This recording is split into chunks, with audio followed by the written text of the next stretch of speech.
everyone. Welcome back to another exciting day of PUBG Mobile Esports. Myself and Maxman joining you once again, of course, as things start to change here, Max. We're done and dusted with Knockout. We move that to one side with 4 of our top squads qualifying straight through to finals, and we start to take the top of the jar off for our Last Chance Qualifiers. Yeah, I mean, it's going to be living up to the name, right? It's going to be the last chance for our 16 teams to make it. It's going to get real sweaty in the lobby today, Jackie, just like me. I was running not a real-life loot truck just a few minutes ago, so I had to sprint right back to my flat to get on the show. But no, it's going to be exciting gameplay today, and I think that now teams are going to get even more desperate heading into these matches. So, no, we saw a lot of hot drops happening back in the previous stage. I think that this one is going to be an opportunity for you to not go for those hot drops because you just got to get to that very, very late game to get those points on board. As we look at our 16 teams that will be participating over these next upcoming 12 matches. And some of the teams here, Jackie, realistically are big names that some people might have thought would go straight to the grand finals, like Champions, like AMIX, but unfortunately they weren't quite able to achieve it in these first 3 matches, 3 days in particular of that last chance. Man, Max isn't lying, by the way. He arrived on air ready for the broadcast about a minute before we went live, out of breath. And I was like, "You all right, buddy?" And he explained the situation. He really was running down the IRL loot truck trying to get a delivery. But he's here, and that's what matters, as it wouldn't be a fun broadcast without you, Max. So I'm glad you were able to make it back in time. You haven't secured the loot yet, but fingers crossed it will fall into your lap before the end of the day. But we will be getting some nice rewards either way, mate, with the games that we have coming up, right? Obviously, we're switching it up a little bit with the format, but we'll get into that in a minute. Let's have a look at a bit of a breakdown first and foremost. We've got our head-to-head here in terms of ARCRED and GOAT team. This is their statistics over that knockout stage. So 3 days of play, Max. Talk to me. I mean, these 2 teams are looking like very clear contenders for the top 4 slots to enter directly into the grand finals, but unfortunately they encountered a few hindrances throughout their matches, especially GOAT team. They unfortunately had their break at the end of the knockout stage, which is very unfortunate. It just kind of gives a target for teams to try and overtake you and then push you out of the top 4, which is what happened for them in particular. And same for ARCRED. Sure, a very consistent team, a very strong team when it comes to the elimination front of things, but there's one outlying stat here, Jackie, that we can look at that these 2 squads need to improve upon if they want to be a finals contender team. And that's going to be the survival time. Every team that were in the top 4, except maybe for, like, you know, some players of Aurora, because they're weird sometimes. But outside of Aurora, right, you need to try and get close to that 20-21 minute mark survival time if you really want to get those consistent placement points on board. If they can work on that in particular, I think these are 2 teams that very easily should remain in our top 12 at the end of the Last Chance Qualifiers. Yeah, man, it's, you know, again, these 2 teams, I think looking at, like, sort of what we were seeing in terms of the form, they were very exciting to watch and had so many moments of greatness, but there was just a sprinkle of either, I don't know if it was sort of doubt or panic towards the late end, where it felt like they kind of put too many eggs in one basket and just went for some shenanigans that did not result in them really having that extra upwards tail drop they needed to make it through. You know, GOAT Team's one story where we can sort of sing their praises, at least from the mindset of if they did actually somehow find a way to get a top 4 spot out of that stacked lobby, you know, we would have been losing our minds, right? I think that would have been a hell of a rise for them, where it's like, damn, did they even deserve this? When you look at the sort of rankings of the other teams, this is a huge sort of you know, statement that they would have been sending. It didn't happen. Came down realistically to sort of the last 2 games, that final game especially, where it just felt like they kind of threw caution to the wind, really miffed it all up in the fight, Max, and just left themselves with a 0-point game that rotted away any chance of us being excited. But we can still take the godsend that is the fact they showed they have a ton of talent. They also showed the other teams to respect them as well. And realistically, I think we were both saying, right, we expect sort of top 4, top 3 potentially for this team within this Last Chance Qualifier. Almost definitely. I mean, these are teams that have just so much potential. I hope that they're going to be looking really high on the rankings. Though we're going to be looking at our first place team of the teams that didn't qualify. That's a bit 5th place team, basically, right, from the knockout stage. This is going to be Champions Esports from Mongolia. And actually, I'm looking at the elimination spread. It's very heavily carried by Kino. And it's not just about the eliminations in particular that I have a slight issue for Champions that Kino is somewhat carrying to some extent, right, for this team, is that he's got a 21-minute average survival time. Everyone else has got 90 minutes, 18 minutes for Demo, and 18 minutes and a half for Atomic. They're not reaching as far as Kino, and I don't know if that's a knockoff effect of like Kino just being in an off-angle position a majority of the time for his team that he can just outlive even if the team fail in their respective fights. We need to see everyone survive alongside Kino. Even if you don't match the eliminations of Kino, just increasing that by an extra minute or two, those placement points can be really detrimental to the success of champions. Even if they just increased it by that amount in knockout, I think they would have been in 4th place here, Jackie. So they got a very clear objective of what to work on. And if they can live as long as Kino, I think that top 12 is going to be very easy for them to reach. Well, let's have a quick look at our schedule then and start to move ourselves right into our opening game. We want to kick the action off nice and fast here today. A little bit different, of course, in terms of how many games we're playing, Max. No group switching, as we just have those 16 teams that are going to be going head-to-head the entire day. But rather than 5 maps a day, we're playing 6 battlegrounds. So Rondo, Erangel, Miramar. Yeah, good old Erangel 3 times around the board for these 2 days. We're going to have 6 in total for the Last Chance Qualifiers, and Rondo once per day, so we're not going to have as many inflated point matches for some of these squads and players, which is going to be a little bit unfortunate. I think you and me both, Jackie, were enjoying the madness that Rondo had to offer during the knockout stage, but it's just going to be a little bit less. But it's going to be just typical, consistent PUBG Mobile Esports on the grassy pastures. I'm very excited to see who will be taking up the wins on that one. But as I said, to kick off the day, it is going to be Rondo here on the menu. Are we going to see some teams create a massive gap already in one single game? We'll have to wait and see how things are going to go down on this good old map. And actually, I'm thinking, we call Erangel Grassy Pastures, got Dusty Dunes. I'm still thinking Rondo, what can we call it? I don't have one yet. We have to workshop it also.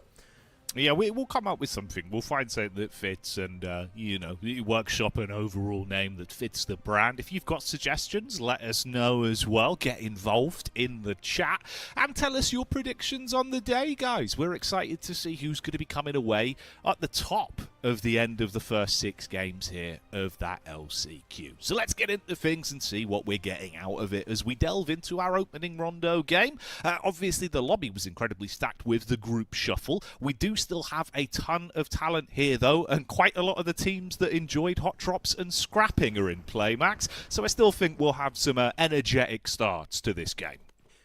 I mean, one of those being Avalanche in particular. They love being down to just one player for the first few circles. I don't know why it just kept happening so many times during the first few days of this tournament, but they did fix it towards the later stages of this PMGO EECA. So good to see, though, looking at Go Team, a team that, again, was so close, not able to quite reach the top 4. Here, looking to get involved in a very early skirmish. That's going to be already some nice damage coming out from Force, but he's going to have to go back into hiding. He's going to be low HP, but he's got the backup of his teammates. They're going to be close quarter, fighting the entirety of Mad Esports that just love these early fights, these hot drops, Jackie, that kept happening time and time again during knockout. And they are going to be going for it once again. So it seems like this team is just unwilling to adapt to make sure they can get consistent points on board.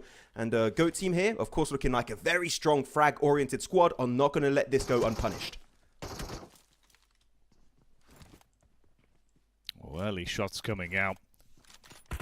Some connections there from Tommy to kick it off. He will be taken straight back as the Tommy gun, ironically, for Havlik as the weapon of choice that will be able to knock him down on his last legs. Ozarox as well, meanwhile, have been contending versus TGM, and that seems to be a bit of a back-and-forth bout. You can see we've got a couple of squads going down to 2 members initially and having to shift their focus on escaping to the nearest recall tower to reset and run things back. Molodoy has been someone that's been looking very good mechanically as of late, but how's he going to be in this fight head-to-head versus Kino? Kino's been very clean with it. Handy with the steal, great utility play over the past few days. Does dash the nade in. It's a near miss. Molodoy is able to turn his attention back over onto 777. A trade there as Warrior actually pulls off the knock onto Kino. Molodoy could get 2 points out of this. Yeah, really good for Avalanche here. Not going to be losing too much in this early fight, and especially what's important in Neox is to control this roof location. You get so much insight, and also you got the sunroofs, which are able to just give you some insight on who's inside the factory itself. So if you can stay up there, this is going to be looking really good and could just pad those numbers a bit on the elimination side for their team. Though Go Team here taking a bit of a beating, it seems. They were pushed back by Mad Esports, having to respect their location a little bit more. They do have 3 members, meaning if the player gets knocked, they can res it fully, but that's going to be a nice knock unfolding onto Focus. Go looking to now wrap around. That could be a good angle actually being secured, but we go to the POV of Moxie. That is going to be apparently the kind of backbone of the team, making sure they can reset from this fight, even if they do take an early L here on Rondo. So GOAT team, they've got the backup plan. They can just now commit, knowing that they can be brought back to life a second time if need is be.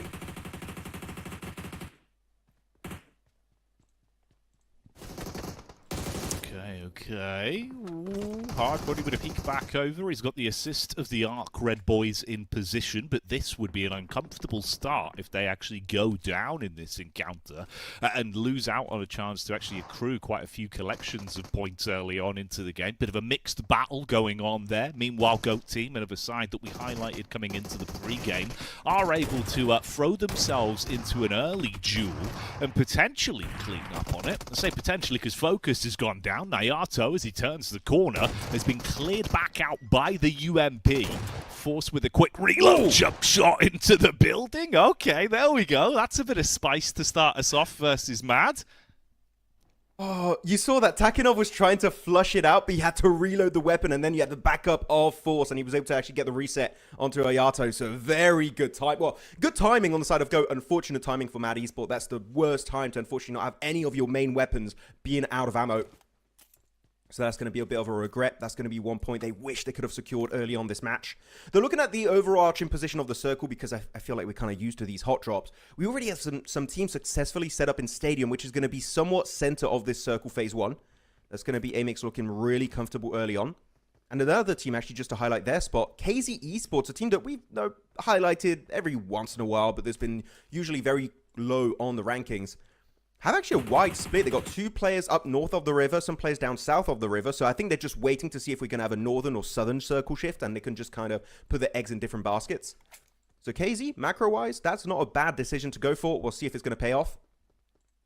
As Neox still unfolding, slowing down as per usual. But Windy's over there and actually just going to be leaving the entirety of Neox. It's just not worth it. Now it's just ARCRED versus Avalanche. JS9 clash is going to be unfolding. Molodor doing some significant damage through the window. Swapping on over to the Org, and that is going to be enough with his teammate actually. Groza 2 doing some work from up top. And Avalanche going to get almost the entirety of this building cleared up. Only 1 player remains now. It's going to be 1 solo. But the jump shot is huge. That's going to be connecting beautifully for Hardboy. And now flushing 1 extra point. Trying to find all of these solo remaining players of Avalanche by himself. Avalanche then, already bringing themselves up to 6 elims to start it off on Rondo. That's a nice swing of things. Is there more to be achieved? It would be ARCRED they're up against in this last bit of mortal combat between the two sides. Molodoy has been the landlord of the roof for quite some time and continues to control the area with a good response back onto the team. So ARCRED there, forced off of their setup in Neox and just going to get themselves back in the action with a recall coming through and try and set their focus elsewhere. By the way, I don't know if some people saw that in the elimination feed. We had some players of Metacore nade and molly themselves. So what they're trying to do is to deny points away early game and just get a recall to get back to their teammates. So it's a strat that people do. The thing is, you got to reset your loot entirely by doing so. But it's just pretty much a respawn, a free respawn they went for. So definitely not a terrible strat you can go for. They're going to go far to the east, though they are still in blue, not in the zone. So it's definitely not the best position to go for a recall strat like this. I'm surprised why Metacore committed to it so early on. Maybe they just didn't want to take the risk as a duo or even just a solo to make that rotation in the center and try and get a recall tower, because most of them are going to be occupied at this point in time. Over to the POV of Champions. Yep, going to be looking for their first point of the game, and that's going to be good old Kino, as expected, flushing that one out. Kino, always crisp, man. You know, we've seen realistically, he's been such a big player for this team. Back over, you know, the initial stage in Knockout especially, he was always the one that was very handy in kind of outnumbered situations. If you're playing like 1v2 angles, he could still rep himself pretty consistently. So great to see he's coming out with the blood pumping into today as well. This is an opportunity for a team like Champions to absolutely sort of farm and really balloon some of their points if they can play to a similar power level of what we saw in Knockout. So we'll keep our eyes on that as it develops. Right now, you know, you do have that very early early lead that's being established by Avalanche, which is quite a change compared to some of the other games we had on Rondo for them, where it felt like they were, I don't know, Max, like what, pushed around the lobby on Rondo quite a few times, right? Now they're running the lobby, which is a hell of an upwards draft. Yeah, I would say they were getting bullied early game very heavily. They were not able to get any of the points you would expect, and mainly is because they were involved in these early hot drops and just getting wrecked by the likes of AMIX. Other times I think we had GOAT Team. They didn't really get involved in Yulin that much, but it was mainly Neox, and they were having a really bad time controlling the roof area. But here they were able to do it successfully, right? And sure, they did lose one member in that fight, but it was still looking really strong from Avalanche. Actually lost 2 members technically. They still have 2 recalls available. Though, Circle's going to be shifting heavily away from the likes of Neox Factory, Yulin, so team's got to be very quick on the pivot to make it towards Stadium. We haven't seen a proper Stadium finish in a long, long time here. Double Peaks is going to be in play to the west, which we saw Vicious using it really efficiently yesterday.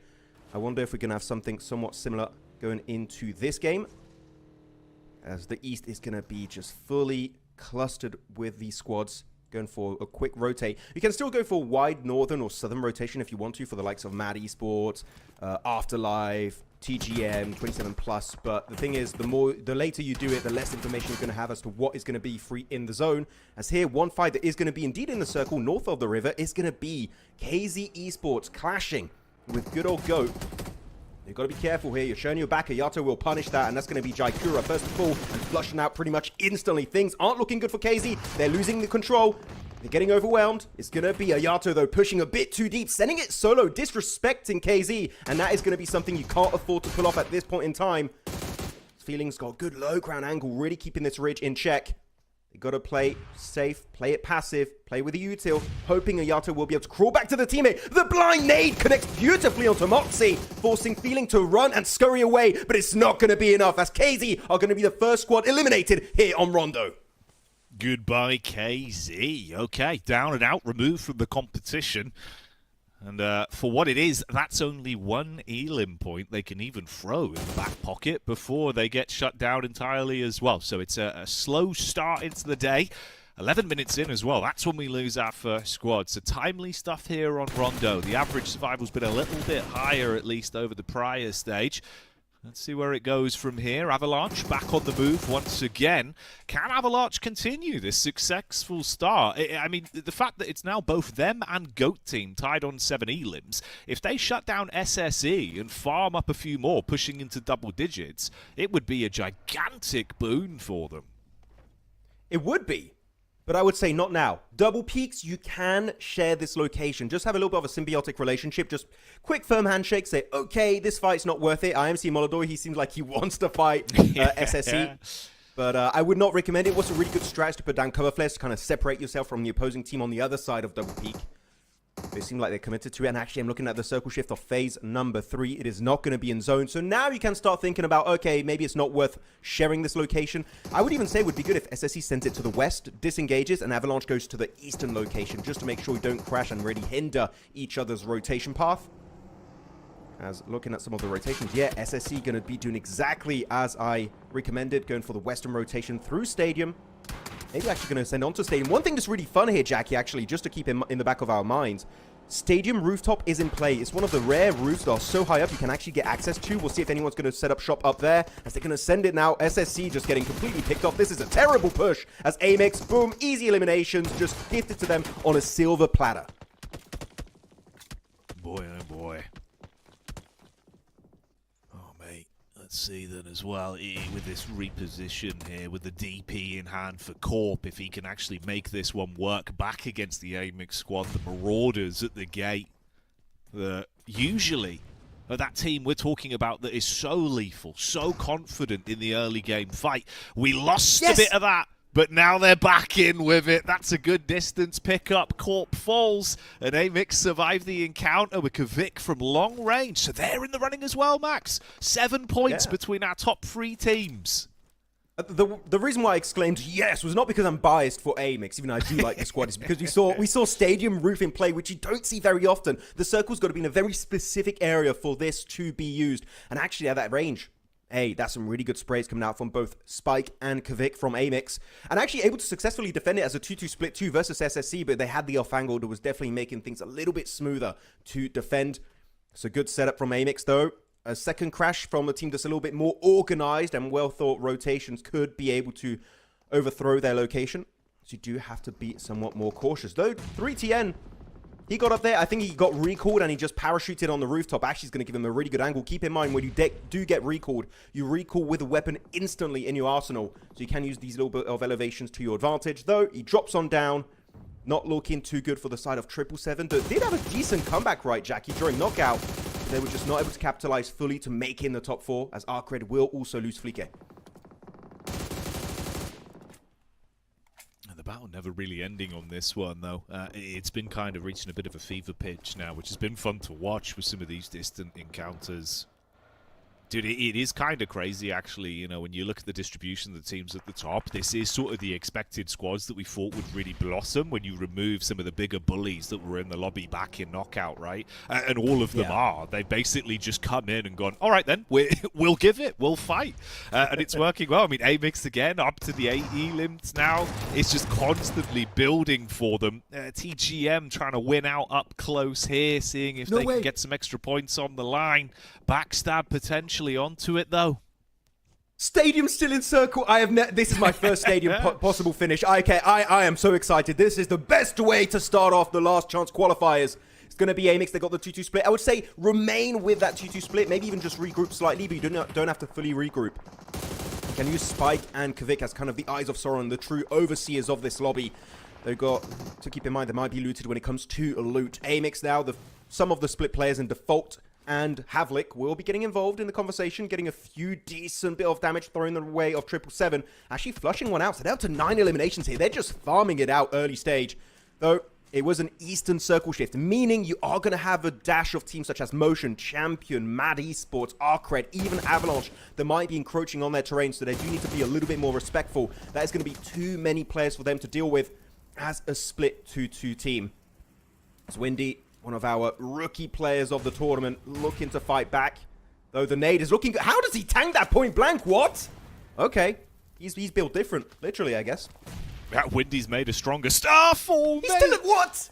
This is ludicrous, Max. And he might actually just get the healing to save himself.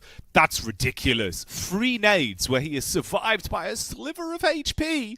He's using a lot of his resources, but he's still alive and kicking. And I think that might be the last nade thrown out as well. So he can live free it now, at least for a second here. It's created him a bit of cover as well. You have no power here. Your utility does nothing to me. No, I don't know. Lord of the Rings, I was trying. I don't do good impressions, unfortunately. But Windy, he's having a good impression on everyone here at home.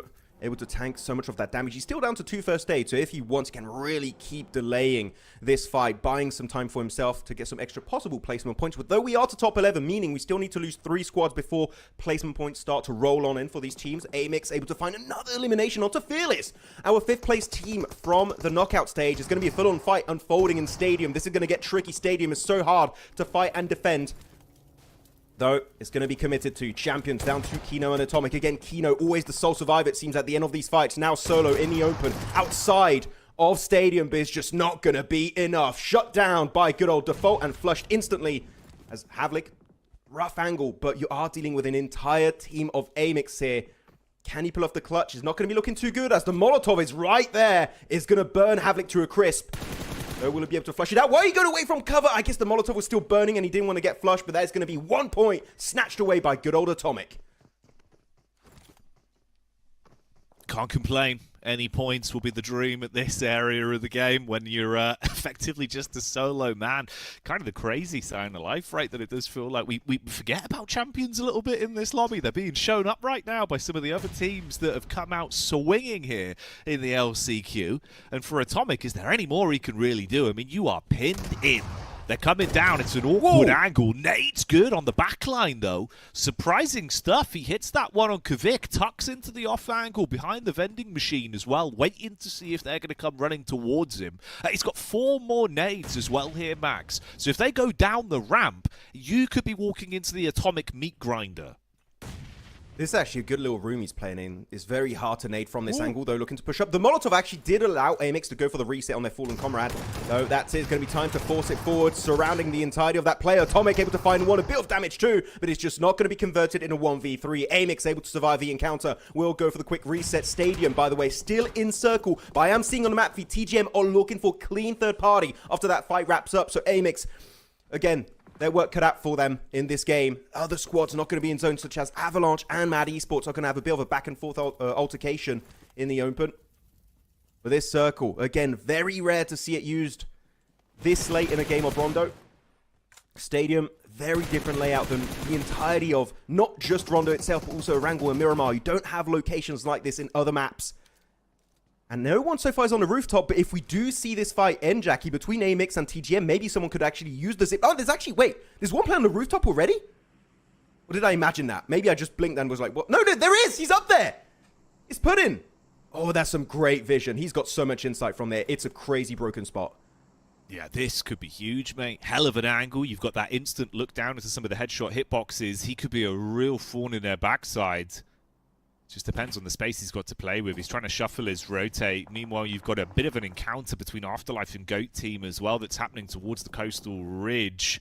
Shots coming back through from Warrior of 777, who seems to be on point. Headshot connection. That shuts down the big man in Windy. So they've got to try and find an opportunity to get him back on his legs, and that's not going to come their way. So slow and steady. It's slipping out of the hands of Afterlife on this one. It's only Misha with no real room to make a play to get his teammates up. There's no recall towers left, so he can't do anything with that element. Ayato from distance, absolute finds that. Boy, on point with the AUG. Yeah, not sure why he did show his back there for split seconds players of then Afterlife and Mad Esports. A bit risky. This is a really strong split, by the way, from Goat Esports. I really like it. They got some good ridge control from those players under the bridge. You just got to respect the incoming firepower a little bit more from your opposition.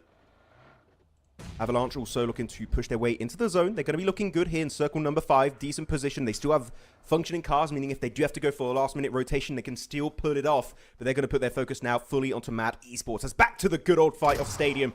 AMIX and Generation of MIRACL. The clash is looking good. It's in favor of TGM. They've got the man advantage. They're going to go for the jump shot here. Put in, looking strong and able to overwhelm AMIX. They held down Stadium for the longest time, but they will not be able to reach the true late game here on Rondo. And that's going to be a big win that TGM desperately need after a very disappointing knockout stage. Oh, 100%, mate. This is probably the best we've seen TGM over the past 4 days, right? They're actually in the runnings of getting some points out of the game, showing us that they're handy with the steal. It's been very quiet and few and far between previously. Oh, no, focus. He's broken his knees. This is not what we wanted to see, and this is not the dream for Ozarox either, as the Serbian squad gets rolled up on an Avalanche to unleash a can of pass in their general direction. If Avalanche has got 16 eliminations, where has this team been? This is what happens when you get rid of the top 4 teams. Now you can just start farming points. Apparently, Avalanche were just waiting to reach their final form, going Super Saiyan. That is time for Avalanche to strike and maybe get one of the biggest chicken dinners, maybe the single biggest chicken dinner we've seen the entirety of this PMGO EECA season. Though, looking at the side of Mad Esports, Afterlife, Goat Team, teams in a very similar situation here to the east, will have to try and leave this ridge and cliffside. But they've got a ton of cover flares. The thing is, they keep in mind, by the way, the fact that Avalanche here have 16 eliminations mean they've had access to so much extra loot. I'm thinking especially when it comes to cover flares, because this circle has shifted away from Stadium. It's going to be somewhat in the open. They could be looking to build an absolute fortress with those cover flares. So this is a team that could be going the entire way on match 1 of the Last Chance Qualifiers. Yeah, they could build themselves a hell of a defensive area to play around. Let cover make it uncomfortable, man. Yeah, for Avalanche. Oh, bro, this is scary. I mean, as well, we just saw Misha there from Afterlife going down. He was surviving as a solo for as long as he could, so a quiet game for what it is. Still 6 points that were taken by that team. but that's dwarfed by our top sort of teams, really, right? Even AMIX were on a tear, getting themselves 13 before they finally got removed. TGM here, though, maybe it's finally come up against them. They run head-to-head versus GOAT team, and this time it's not worked out as well. You can see 2 players down on their last legs. Moxie looking to see if he can get a reposition for another angle. Ayato is down, but they should be able to pick him up. By the way, if I'm not mistaken, we had a Rondo yesterday where Warrior survived and made it to top 2, and he's alive again. It's the same player, so we could be looking at a strong finish from 777 as one individual. That's the push of TGM, just not meant to happen whatsoever. Moxie is there to punish the rotation in the open. Stadium, of course, is very open all around the northern edge, so making an exit, you've got to make sure teams are not able to fight back. Has absolute right behind Force. He's just going to peek it over, not even have to commit for the nade here. Looking for the flush into Force, though. You've got to keep in mind, Ayato's over the ridge line. Could be looking to keep his teammate alive, but as I say that, yep, that's not going to be happening. Molodoy from Avalanche is able to snatch it away from the grasp of Mad Esports. Good timing, up to 18 elims. We could be looking at 20 elimination chicken dinner from Avalanche. Coming out of nowhere in Last Chance Qualifiers, but GOAT now over to their POV, pushing slowly but surely onto Absolute. The utilities being chucked in his direction. And as he's surrounded in a 3v1, and look at the map feed, even Avalanche want a piece of the pie. They're pushing up, but it will be snatched by the great utility usage of Ayato. And now Avalanche and GOAT will be unfolding in a 3v3 fight. Okay, that's the big ticket item then. The real curiosity in me is, can somehow, some way, Avalanche turn this into a 20-plus elim game and get the chicken dinner? Max, imagine they would be rising up to rank 1 with a substantial barrier of points off the back of 1 Rondo, bud. This would be monumental. They're pulling Aurora numbers. They're just like, oh, no, we don't want to make it through knockout. We want to make it through Last Chance Qualifiers. Now, we were trolling on the first few days. And now this is the real Avalanche just coming down the mountain, destroying everything in its path. Few nades being chucked. They don't have the exact pinpoint location of a yard, so you've got to make sure you don't waste it. And looking at the circle, Avalanche are not in zone compared to GOAT team. They've got this ridge. All they have to do really is to wait it out. But I am seeing an MG3 in the hands of Tommy. That could just mow down every member of GOAT, and Warrior might just be gifted a 2nd place again on this match, on Rondo. He's loving it. He's just able to just scurry his way in and snatch away some extra placement points.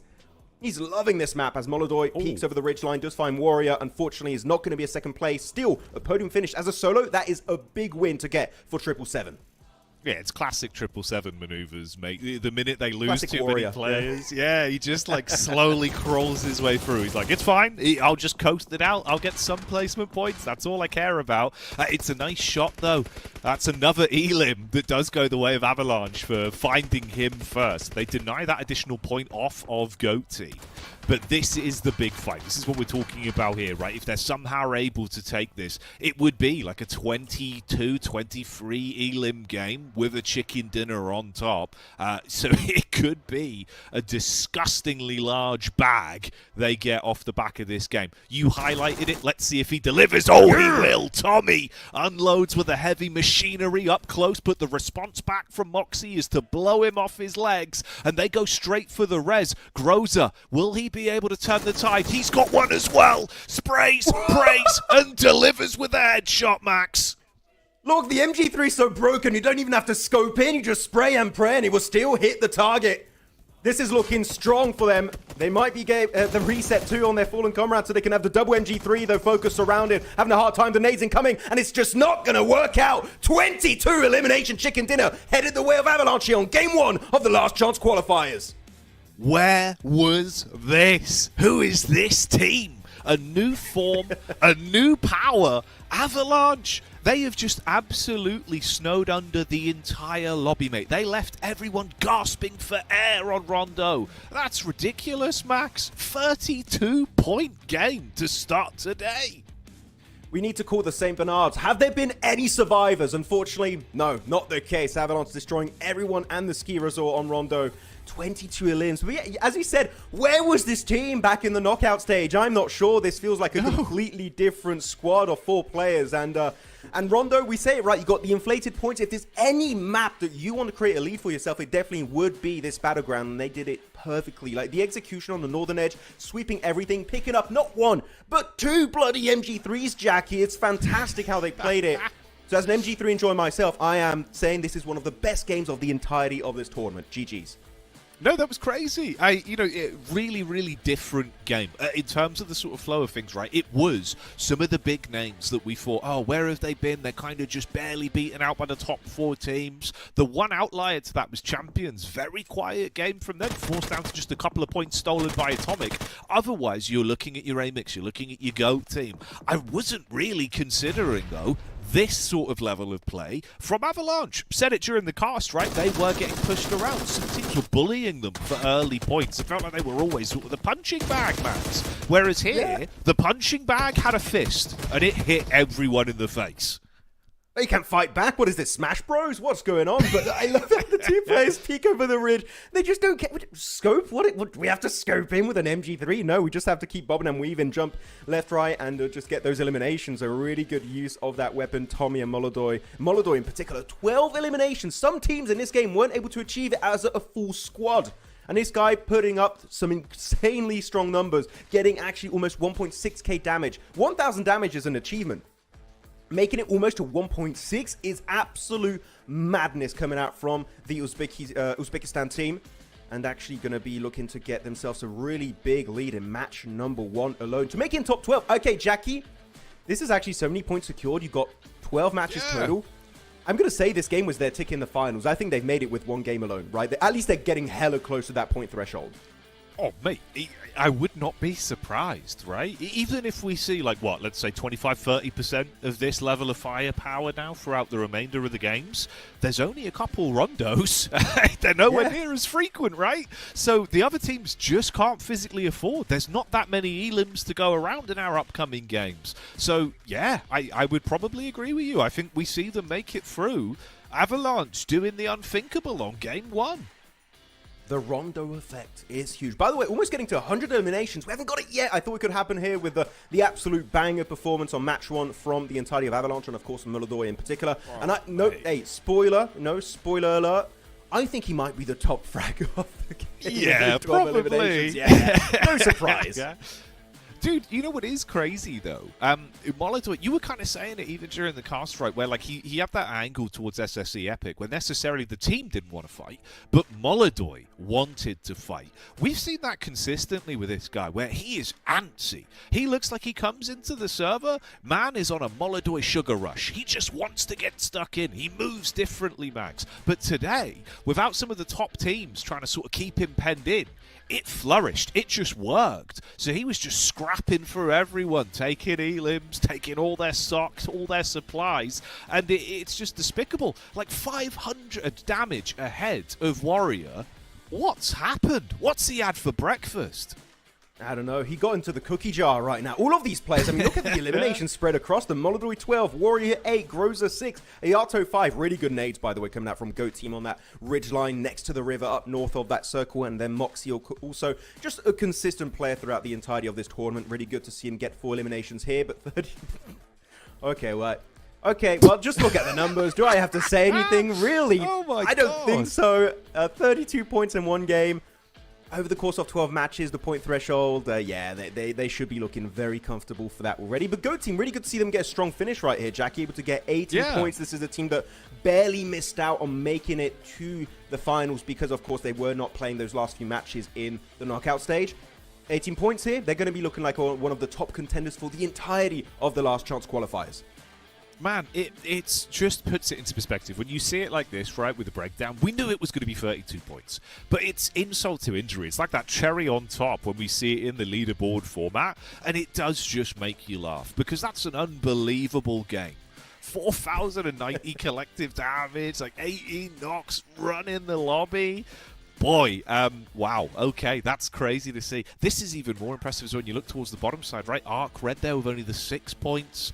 Also Champions as well with 11. Mate, that's how good they are. They're peaking up again even now. We can't avoid them even here, Max, on the graphics. Yeah, that's how he's peeking over the ridge. Like, Peekaboo got you. And he just gets eliminations every single time. So it's very strong showcase from Molodoi. But yeah, good game. And then you have some teams at the bottom getting 1 point.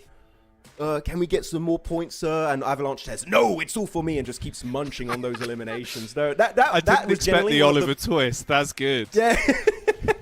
But this was one of the best games, I would say, just aggression-wise. And it was just not just blind aggression, I would say. They were leveraging areas to its full potential to actually get those eliminations every single time in this match. So yeah, it's just I wish we saw that earlier back in the knockout stage. I feel like this gameplay style would easily qualify them in top 4 for the grand finals. It's a bit late, but better late than never here to make it to that next stage.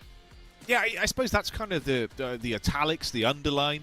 Choose your punctuation form that makes sense formatting-wise in this conversation. But that's the big picture, right? I think it is what we're saying, where this is maybe what they wanted to do. This is their preferred sort of approach to the game. But in those battlegrounds, be it through their own decision or fault of the other teams that were just coming out mechanically above the rest, they couldn't, right? They were getting kind of bullied. Yeah. Perhaps if we had seen maybe even 2 of the squads out of that top 4 not being in the lobby, there would have been enough space for them to do these sort of plays. And I mean, honestly, with this form, maybe actually qualify through.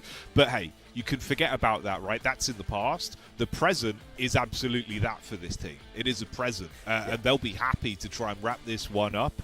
Mate, I think, you know, there very well is a chance now. We see them get back through into the finals, which if they play like this, I would be very happy to have them back on our screens consistently.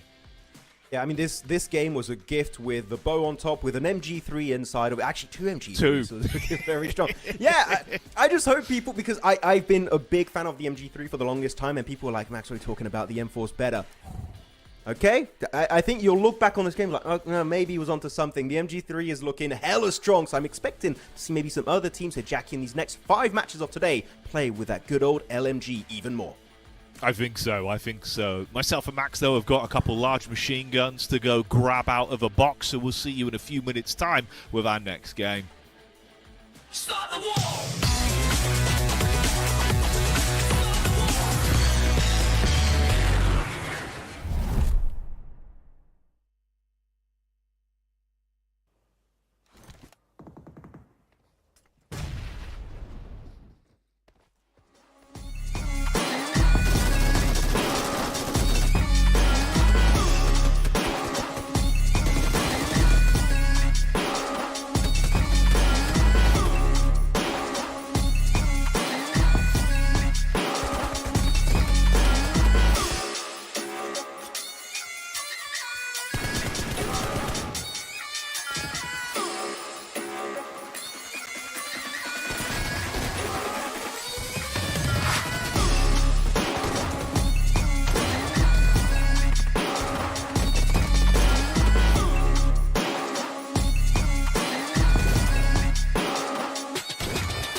If you're just joining us, you missed out on some monumental PUBG Mobile to start off today's broadcast, so I would very much recommend checking out the Rondo VOD once we're done with the rest of today's show. But we are back, Max, with so much more to get through. Of course, 5 more games today, right? We're playing the full set of 6, but that does mean we get a bit more consistency potentially out of our teams. It's the free Erangel now that will be coming up next. So you'd imagine what we just witnessed from Avalanche should not be happening here. You know what? I'm kind of missing the knockout stage. We had so many rondos every day. I was like, Yeah. that was a really good rondo to start the last chance qualifiers. I maybe want another one. Please give me another piece, but it's not going to happen today. It'll be happening tomorrow, though. We'll see if Avalanche can make it happen twice in a row. But it's going to be, as you said here, Jackie, 3 Erangels back to back, followed up by then 2 Miramars to wrap up day 1 of the LCQ groups. Not actually, well, I was going to say the groups. No, we don't have groups, guys. It's a prank. It's the groups prank. We have 16 teams only, no rotations. With actually, when it comes to analyzing these games, Jackie, it's very important to keep in mind, because we do not have the groups, you don't have to keep changing your drops, early rotation paths, because you have a 4 set of teams going out and 4 sets of teams coming back in. So actually, the jobs for the IGLs and the analysts is made just so much more easier, because you do not have that changing factor pretty much every single game. So teams just can really play their own game to its full potential in every single one of these matches. No, 100%, man. I think it really is sort of the true tale of what we're seeing, right? Teams are just blossoming coming into today, and just kind of getting out there, scrapping, showing us some good mechanical sort of PUBG Mobile gameplay, and I'll take it. It's been a brilliant start to the LCQ here for the EECA finals. So keep with us, guys. Let's see what we're getting out of this then. Obviously, very coastal, heavy plane path, so a lot of play down towards Sosnovka. You would imagine that champions might be quite happy with this one. This is usually where they tend to go anyway. But this time the blessing is, Max, there'll be a lot of traffic around them, and they don't mind fighting early. Yeah, they're going to be looking for an early altercation if they can. They do love some early fights usually. Very Eastern Circle 1 here, going to be popping on our screens. Also very Southern Plains, so we might have to be a little bit careful about those bridge locations for the likes of GOAT Team and AMIX. AMIX, though, finally able to play Military Base, which I do believe is one of their main drop locations. They can't play it usually because Aurora are there, which is kind of unfortunate to think about, because that means AMIX is never able to get truly access to their main drop location, because Aurora are going to be back into the finals, and I am somewhat expecting AMIX to qualify to those finals at the end of this week.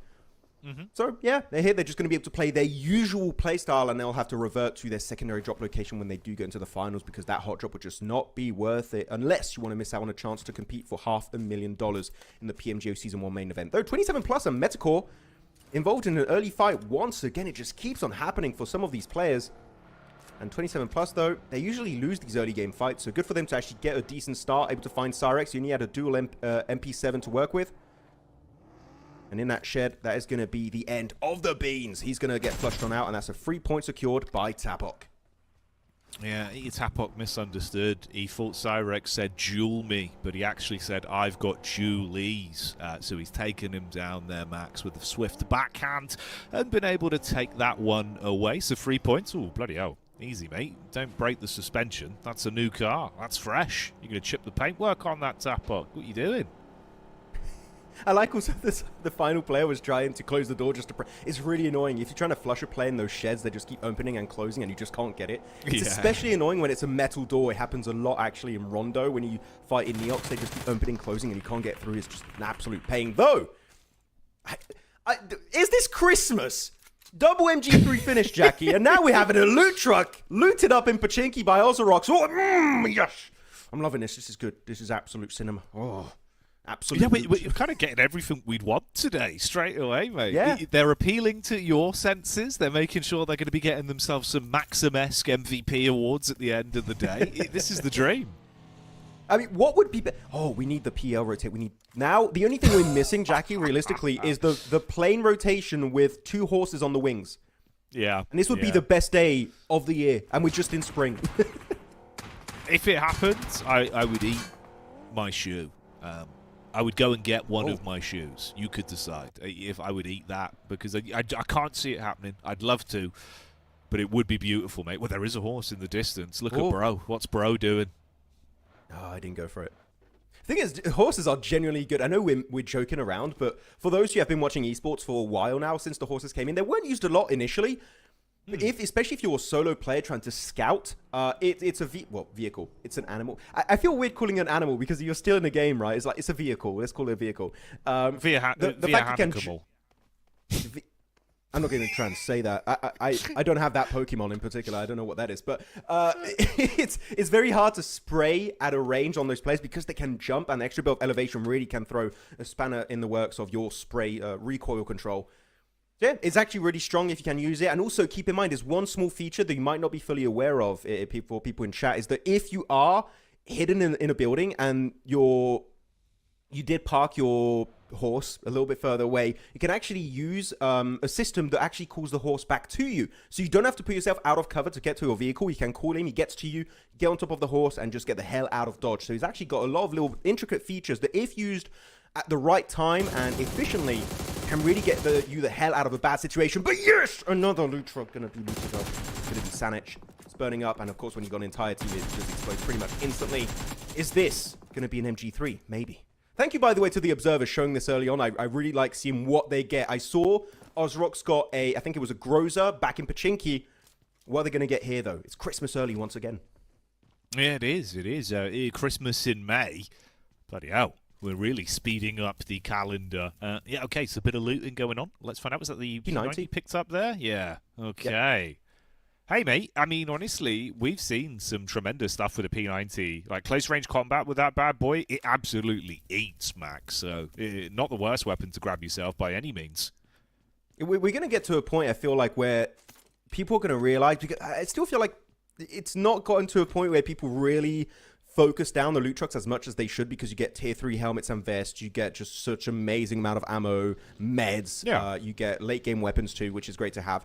I think we are going to get to a point this year where the meta is going to evolve, where you are going to have people try and camp out the spawn locations of loot trucks, snatch away the loot, so that the team that's in the city nearby, like Severny, like Yasnai Poliana, like the Island of Military, or also maybe in Pachinki, are not going to get that extra buffed up loot. Though, actually, that's going to be one early elimination headed the way of Atomic. It has been putting up decent numbers today right here, Jackie. As a duo, they did great, him and Kino, in Stadium versus AMIX. Able to get a few points here and there. So we'll see if this is going to be the rise of Atomic in these matches. Yeah, they're certainly a team that, you know, can flourish in these conditions. And I think if Atomic comes online as well, and then we get that sort of baton being passed between Demo and Kino playing off one another like we were witnessing previously, that could be an even bigger element of why you should show this Champions roster respect in these games. On your previous comment as well, Max, I do actually think it's been a negligible conversion rate for teams that have taken those loot trucks early game, that have then got the chicken dinner within that match. Like, the consistency of that conversion throughout EECA finals so far has been noticeable. That might be one that's worth post-event do a little recap on, go through, check the stats, because I think that could actually be a hell of an interesting statistic. Maybe you're right. Maybe by the time, 3 months from now we get back into some of the bigger globals, maybe we see these loot trucks actually becoming such a big game plan with, you imagine the coaches kind of probably having their eyes lighting up now, right, thinking this is changing the meta for good.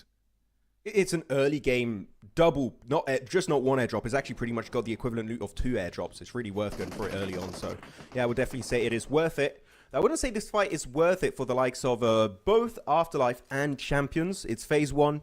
Sure, you're in circle, but at early fights, you know my opinion on those at this point. It's just not really helpful. Even if you just lose a single player, those odds of a chicken dinner are going to be a little bit lower. Though making it to top 12, you don't top 12 to qualify. It's not. If you had to be in top 4, top 5, top 6 again to make it, then I would be really unhappy about this early fight. Top 12, you do have some bad games you can afford to take. And they're going to be chucked missing out the window entirely, as Fearless inside the building's got his own piece of util to work with. He's hearing the footsteps here. The bounce could have been good, though. Nice dodge on the opposition of Afterlife, making the jump through the window, but the backstab is there. It's Fearless to claim that life. Instantly confirmed with the DBS. And Champions here, able to find themselves so many good secluded players and just kind of push and surround and overwhelm. But as I say that, Fearless will get overwhelmed himself. Instantly flush on out. So yeah, Champions get no recalls, and like Rondo, the Windy will get taken on out by Demo. It's a bit messy here at the end. I thought they could really get all the lives of Afterlife one by one. But good clapback from those solos. And this is where I think, the topic you mentioned there about these early game fights is really front into the forefront, because obviously champions as a team, they play at their best when they have all 4 members. I know that sounds easy to say, but realistically, they've got very good synergy in their comms, how they play off each other. So even losing Fearless here, that reduces their percentage chance of converting this into a massive win of the game, massively. So it's a shame, really, that if they were going to go for a fight like this, you weren't able to do it cleanly. Afterlife have been pushed about a little bit today as well, so anything they can do to soften up champions will at least make their run harder. Nade's getting a little bit scary. Shaky hands today, Max. Yeah, I mean, the thing is, trying to nade a smoked-up window is never a good idea, because you miss it out by just literally a centimeter, and it's just going to bounce right back in your face. And they tried, Kino tried, but it was just not able to really thread the needle at that point. They know where the final player is. He's going to be upstairs. The thing is, it's really tricky to push up here because you've got so many different rooms, so many openings. You've got also the balcony, so really to pinpoint the exact location can be tough. That actually is going to be Misha going on the offensive. Able to find himself 1 at that point, and also able to flush it, right? So that's actually going to be 1 point secured by Afterlife, up to now a total of 2, so somewhat redeeming this poor performance on Erangel. But also, this fight will result in a very weakened state for champions, which a team that barely missed out, Jackie, we know to make it straight into the grand finals here, having a bit of a tough start down to just a duo. Yeah, again, it does feel like maybe it's a little bit their own fault on that one, but it is what it is. This is sort of how they've decided to come in today and see if they could build themselves some early points. Honestly, if it was me and I saw Afterlife, after getting that first pick onto them, I would have just cut my losses, looked for a lesser team to try and bully, as Afterlife ain't that squad, mate. Even if they're down numbers, they can still certainly put up a good battle, so results in a bit of a poor opening for them. It's 4 Elim, sure, but that's not going to be the biggest boon if that's all they get out of this one, especially with some of our talented teams still alive and kicking inside of the lobby today. Obviously Avalanche as well. I imagine what the comms are like in their sort of team speak right now between the team, right? Because you've had such a huge first game, you probably come into this one where you're like, right then boys, let's just relax a little bit here, let's take the load off, put the feet up, let's not do anything silly. Yeah, by the way, I do want to say, real quick, we can tell your gaming background, Jackie, by you saying TeamSpeak. Like, I know what you've done. We're Discord boys over here. We use that on the mobile side. Yeah, the new gen. I'm an old man, iPad kids. Max. I'm an old man. Yeah, exactly. I would have said Mumble or potentially even Vent, but then I probably would have scared everyone in chat. What the hell is Mumble? What is that? What? Enjoy the raid call, guys. Come on. What was that about? I know. I'm ancient. I'm ancient. Yeah, Back in the lab events with my ball mouse.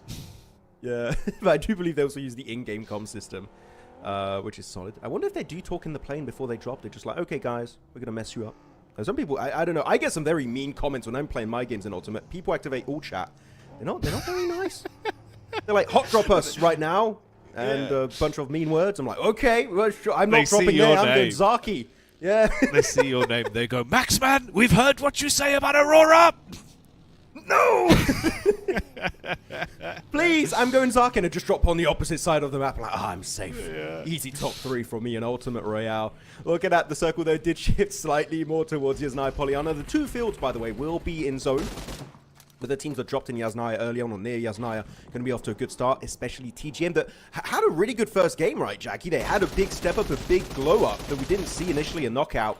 Can they build some momentum off the back of that? That is going to be the main focal point for this team. As up north near Stolber Mountain, actually on Stolber Mountain, is going to be Motion, AMIX, Goat Team, Mad Esports. A lot of teams in a very small area will result in some earlier limbs as Ibiza of Motion will be flushed out very early on this match. Ooh, is there a bit of a freebie bounty here as well for the AMIX crew as they spot out Mad Esports and look to try and run them down? Kvik quickly jumps in the back of the armoured behemoth that is the hover truck with the buggies around him. Mad Max level gameplay right now as they run down Mad and look to punish. But that's actually a bit of a steal away from Force. So Goat Team trapped in the periphery. Ooh, this could turn into a Hell in the Cell matchup quite quickly. Focus with the bonnet runs down Taknov and removes him from the equation. But are you now forced to fight AMIX? That's the big cue. It's early game circle. All right, it's just going to be the slight tick damage on the blue zone, so you can delay it a little bit if you want. Though Havoc were able to dodge a lot of that incoming damage from that nade of Moxie. Though we do have a hovercraft that's going to be controlled by AMIX.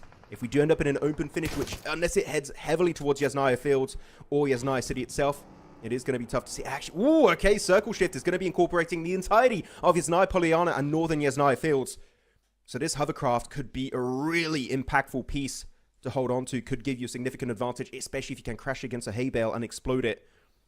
So the poor man's cover flare, basically, in Erangel here, Jack. You just able to set it up properly and explode it. You got some concrete walls right in front of you.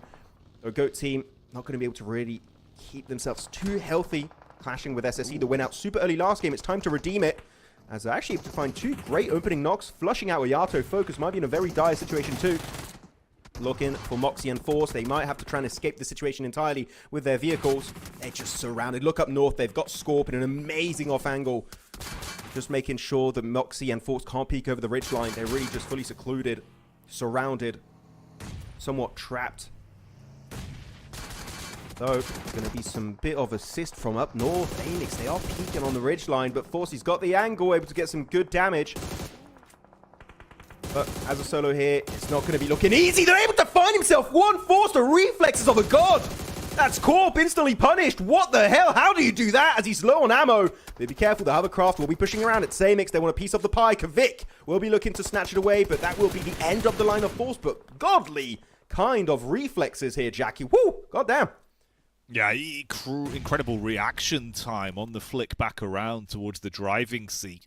That was the one highlight, though, is in reality, that felt like a bit of a communication breakdown for the GOAT team. There was a teammate from Moxie on the push back up. He looked like he was fumbling a little bit with his weaponry as well on the angle, and it's all been taken away from them. You can't really count out SSE, though. They are still a good team. As much as it was harder for them back in the initial knockout stage, here they handled themselves nicely, and a lot of that comes the back off Alicio as well, that was playing brilliantly, even in the initial knockout stage. Very good aim on him. AMIX, though, they do what they do best, right? They're basically these little hyenas that will just sit on the precipice, wait until you're weak, wait until you've got some broken bones, and then come in to just sort of farm up those points. The vultures of the lobby right now. You're weakened, you're involved in the fight, they're going to be able to snatch away a few points. So a very opportunistic team, which is good, right? If you can get 3 points, it's a cruel game here on PUBG Mobile Esports.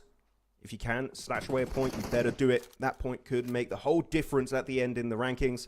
It's now in the good old city of Yasnaya Polyana. Do keep in mind, by the way, the road where the loot truck exploded is still in zone. It is still in a playable area. If it does shift down south slightly, we could see a similar thing that happened over in India just a few months ago, with Genesis able to survive and snatch an MG3 for himself and clutch a win.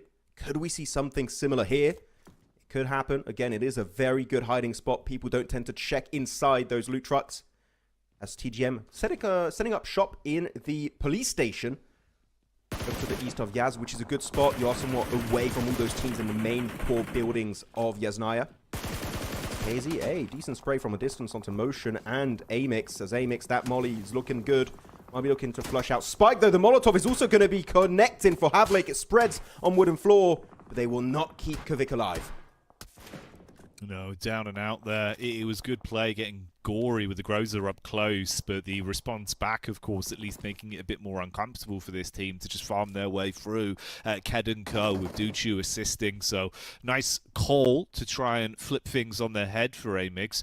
Bear in mind as well, for context, guys, people watching at home, right? Obviously, the top 3 teams right now on the podium going out on this one. This does open up a little bit of a leapfrog potential for a team like AMIX, or potentially even ARCRED, if they can have a good game out of this, to actually build their stature back up in this lobby now, instantly responding to actually get a bit of a better buffer of points coming off the back of this game. So important fights whenever we see some of those names involved. You can see a bit of a spread on this one, though. That's Destined to Rise that seemed to have been lit up by Ozarox once again. Our Serbian team, Max, that at times feels like when Leon's on point, when they start to just, you know, hit their shots, they can do an awful lot. So if him and Bad Boy get a groove into this one, would like to see some good plays from Ozarox as it develops. Yeah, I mean, especially for the team, Milaz is the very experienced core player of this roster. Not able to really do too much, I would say, fragging-wise as of yet, but as you did also highlight, Leon is so far the star player for the team. His nades in particular, if he's given an opportunity to hit just some sick nade bounties and get those knocks, he's just going to be so impactful from time to time. Did it the entirety of Knockout. Of course, Last Chance going to be his final opportunity to do so. Hopefully, it'll be enough to make it to the finals. Default, though, sitting in the open. I guess they don't have their hovercraft anymore. Otherwise, they might have used it to set up themselves successfully in the field. And that is going to be another member down for the count. AMIX, only a duo, sending it again in the field. But the thing is, everyone is looking your way. How do you want to survive? Unfortunately, you cannot. AMIX, an early grave once again. There's no stadium to keep them alive this time, and that is going to be just a very low point count. Still 4 to their name, no placement points whatsoever, so that's some teams like TGM now that are still alive as a full team that could be looking to make a statement in this game and catch up to the big dogs. Running them down. Who let the dogs out? That's the question. Well, we'll see who the biggest dog is when sleeping is coming to an end on this one. As so far, you see some moves from Demo. In reality, again, is the only solo representative of that Champions roster. You know, you'll remember, obviously, they had a rough encounter versus Afterlife way back towards the beginning of the second game here in LCQ. That resulted in only 2 of their players being alive. Well, now it is just Demo himself. So for Champions, a slow start into the day. TGM, surprisingly, could be a team that might be able to collect some points, though, and make a bit of a move on it. They're obviously up in 5th place right now, only the 1 Elim, but it's the stature of the roster still having all 4 players alive that could be a big backbone for them. Quick bit of parkour from good old Milaz, able to make his way over to the other side of the apartment complex. Also, do you remember this game? We do have Champions as a solo. It's going to be Demo, not Kino, so actually that's going to be looking to be a better survival time on another member of Champions Esports. Circle does shift onto the more eastern edge of Yasnaya City. That's going to be also police station for TGM, looking really comfortable. And do keep in mind, by the way, there's a few parkour tricks you can pull on the eastern building of Yasnaya. We can actually get on top of the roof. If we do see maybe Pudding getting up there, that could be looking like a very, very oppressive location to play from. There's Ruzen. A player that I was expecting more from, and he is finally delivering 6 eliminations. Absolute banger numbers here to get on an Erangel match, especially the first of LCQ. But no one is left in the fields, meaning they can now put a lot of their attention on making it closer and closer to the center of the circle. Should be a focal point. So ARCRED here, making a push forward, trying to get to that dirt pile in the distance behind that hilltop, and it's going to be a clash between them and KZ Esports. Will they be able to survive the encounter? So far, it's not looking too good, taking a lot of damage.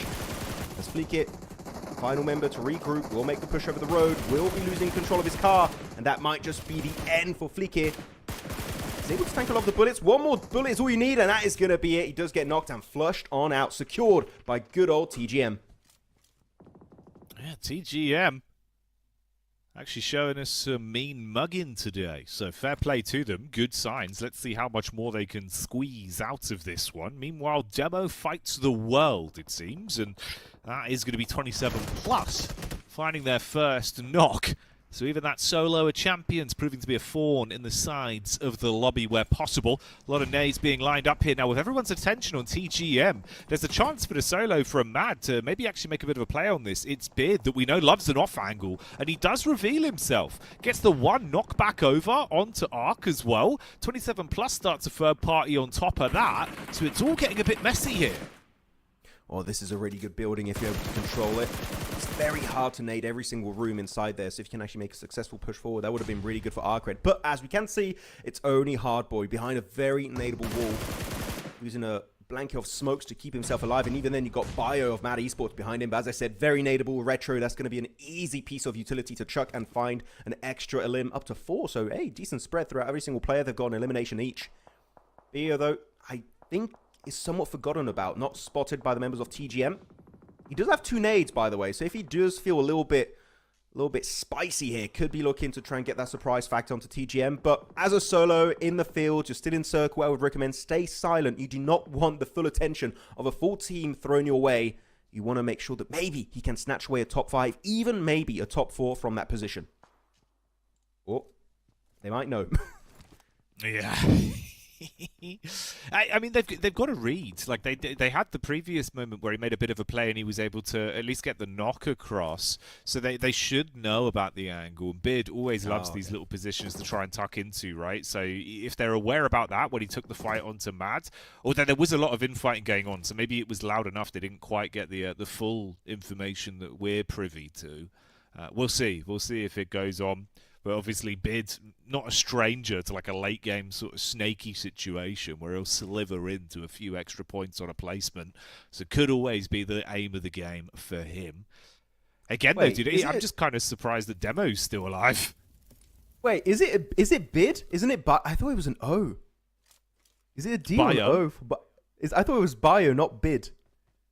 I thought it was a D. Can I not read? Maybe I cannot read. Maybe. Which one of us is right? Hang on. Yeah, I've been calling him Bio the entire time. I thought. Why? I thought his name was Bid. It's like Beats. Wait. It was like, oh no, it's Bets. It's like, oh okay. Yeah, Big Bets, Big Bet Manifesto. Or I suppose we'll see. If his name is Bio, that's my bad. My bad. Liquipedia for the same. Wait. It's Bio. It's Bio. I was correct. It is Bio? Okay, Salvation. Yes, Max, I can't believe you were calling him Bid the whole event. What are you doing? Don't pull an Aurora again. I did not say that. His name's Bio, Max. Come on. My bad. I want to change the it's quite hard. It's quite hard, all right? Yeah, that's the problem with the font. Look, tell me that doesn't look like a D. Okay, 1v1 TDM after this game, Jackie. We'll see who said all right, Bio we'll make up Bid. for it. Yeah, we'll make up for it. It's fine. Meet me at farm, kid. Oh, okay. He was Bio was spotted and taken on out by Generation of Miracle. Up to 5 elims. Again, one of their best games so far. They had a decent start early on Rondo. They're doing it here in Police Station of Yaz. Final 5 teams, though. TGM, Ozarox, Champions, 27+, and D2 other. Actually, Jackie, genuinely looking at these games, these are 2 teams that had such a really, really terrible time. Actually, 3 teams that had a terrible time during knockout. TGM, Ozarox, 27+, still have a squad alive in the city finish. This is their time to shine and prove they have what it takes to make it to the EECA Grand Finals. And honestly, I think there is a decent chance that they can if they show us some of this consistency that's starting to come out of them, right? They're a talented roster. It just feels like, again, it was always that classic conversation we brought up a couple of times today. The lobby was so jam-packed, there was no room to breathe. You were squeezed in, shoulder to shoulder, with some muscly teams. Now we've removed them. Everyone's flourishing. Everyone's giving us some great signs of life. So, yeah, there's room for it. That topic of conversation as well about the solos, you do still have 2 of them in play. You can see basically Darling set up here for D2R and then Demo, who hasn't had to move for quite some time. Will he get spotted out? You've got some high ground, potentially a bit of overlook towards his position. There's a chance he might get sniffed out eventually. But I'm surprised, obviously, Champions, right? They want to get placements on this, as it's only the 5 elims they've been able to rack up. I say only. That's not that bad. But it's the fact that this is a team that you feel like should be absolutely windmilling their way through some of the other rosters we've got in the lobby here. So let's see if he can somehow survive long enough to snatch away a big top 3, maybe. I mean, you got Darling from D2R and him, Demo from Champions. They're just in the corner, just looking at each other like, shh, don't move. They won't know we're here. Maybe we I won't both tell get them the if podium. you don't. Yeah, we won't get... Don't tell Mom, okay? We fine. But yeah, so far they're able to survive it quite far in this game. So we'll see if they can actually get some extra placement points on board. 27+. Really cool thing about 27+, by the way, the fact they're still in Circle 8. They have absolute oversight. They've got access to this apartment complex, which means they got even more elevation to use and abuse, especially with that third-person perspective to get inside where the teams are playing. The thing is, it is a city finish for the southern edge of the circle, meaning they're going to be in the building, so they can't have actual angles to maybe flush away the points. They might have here and there, but it's not going to be easy to get as many as I think 27+ would realistically want to get this game. As there you go, prime example. Behind those windows, they know they're there. They just can't get the angles, the shots onto TGM. So TGM shouldn't put their focus on 27+. They should put their focus mainly onto Ozarox. This is going to be a true 4v4. As Ruzen not sharing here, Jack. He's got 7 elims and his teammates got 0. So he's making sure he's the MVP of his team and maybe of the entire game. Yeah, it's a topic of contention today. So we'll see If it continues on like this, there's certainly room for it with the lethality that's coming out. Ooh. Arcing the nade in nicely there. Obviously, we touched on Leon's impact, right? And again, one of those big pieces has been how crisp he's been with some of the utility. He dashes that back over. That's Demo that gets hit. So Melaz securing that one. Good play. Is there more to be done for the Ozarox crew? They do have that single knocked player on blue. He's tucked in with a little bit of hard cover to at least keep him up for now. But put it with the readjustment, gets it back over. The nade will commit with the flush as well. So they do go down to effectively only a duo that is alive and kicking right now. Leon on the tight edge of the smoke with the blue coming up close behind him. Retro armed with a shot. He's spamming wildly into that smoke, Max. He's tucked into the bus shelter. He won't find him. He's able to actually peek off the back of it, hit heavy and shut them down. TGM do have that P90 from way back when, and this could be a huge boon for them. You peek out, you're going to have your feet blown off. Oh yeah, that early game loot truck loot is looking good with a P90. 27 plus is there to get themselves that final elimination. That's going to be an extra point taken home for 27. Though Aslam, the player that had very low survival time back in the previous stage. But also, look at Darling of D2R. He's surviving up in the attic of that building. It's a very hard spot to get rid of solo stragglers because you don't have any windows up there to easily nade or molly, and you only have one staircase to get access, meaning if he has a shotgun, that is a possible squad wipe. And I think 27 plus just didn't really want to take that risk. Ruz and Aslam as a duo, solo player for D2R, and then you're looking at TGM looking so healthy at this point with a three-man team. And again, as you said earlier, Jackie, he's got the P90. Could be making a whole lot of a difference here in these finishing moments on Yasnaya City finish. The nades, though, still inbound, incoming, but they do get the P90 spray. Darling out for the count now, down to the last two teams in a 3v2 scenario. 7 plus. With such low HP off the back of that nade, they could be in a great position to farm through, and it seems like that's exactly the way it's going to go. Smooth moves from Ruzan as he runs in and wants to shut the last man down. Goodbye, good night, and good morning to 27 plus that find themselves that second chicken dinner to kick today off. Oof, yeah, not going to be looking like an easy win there at the end for 27 plus. They did not have the man advantage, but yeah, they were able to use the walls to its full potential to make sure they can leverage their position against TGM and especially get rid of that one solo straggler that was hiding in the attic of Darling of Destine to Rise. So yeah, a team that I would say we were hoping to see way more presence from, but actually I got a bit confused. I thought they had 27 points. I was like, what? Well, that seems wrong. No, they got 21 points this game. Very confusing name, but no, really good step up. A team that I think I had way higher expectations from initially going into this tournament, but no, here we have it. They're looking good, they're looking strong, a lot more presence. The fragging power was looking good, and especially the timing, right, Jack? You're looking at the way they make the entry point into those buildings. Ozarox were actually crossing the road in the smoke road. They were fighting the entirety of that time against TGM, and that was the prime time to look for the push because those two teams are not really going to be focused on your own transition into the zone. So good timing, good IGLing, good fragging power, and especially very, very strong team play from 27 plus as they secure the second win of the day. Hey, and again, Max, it's another one that goes to show that statistic is a real thing. They get the loot truck at the beginning of the game. They're the team that gets the chicken dinner. Like, I'm just saying, there is a correlation, you know? It's happening. It is certainly happening. So, great stuff from them. Good signs of life. The mechanics were on point, like you touched on there.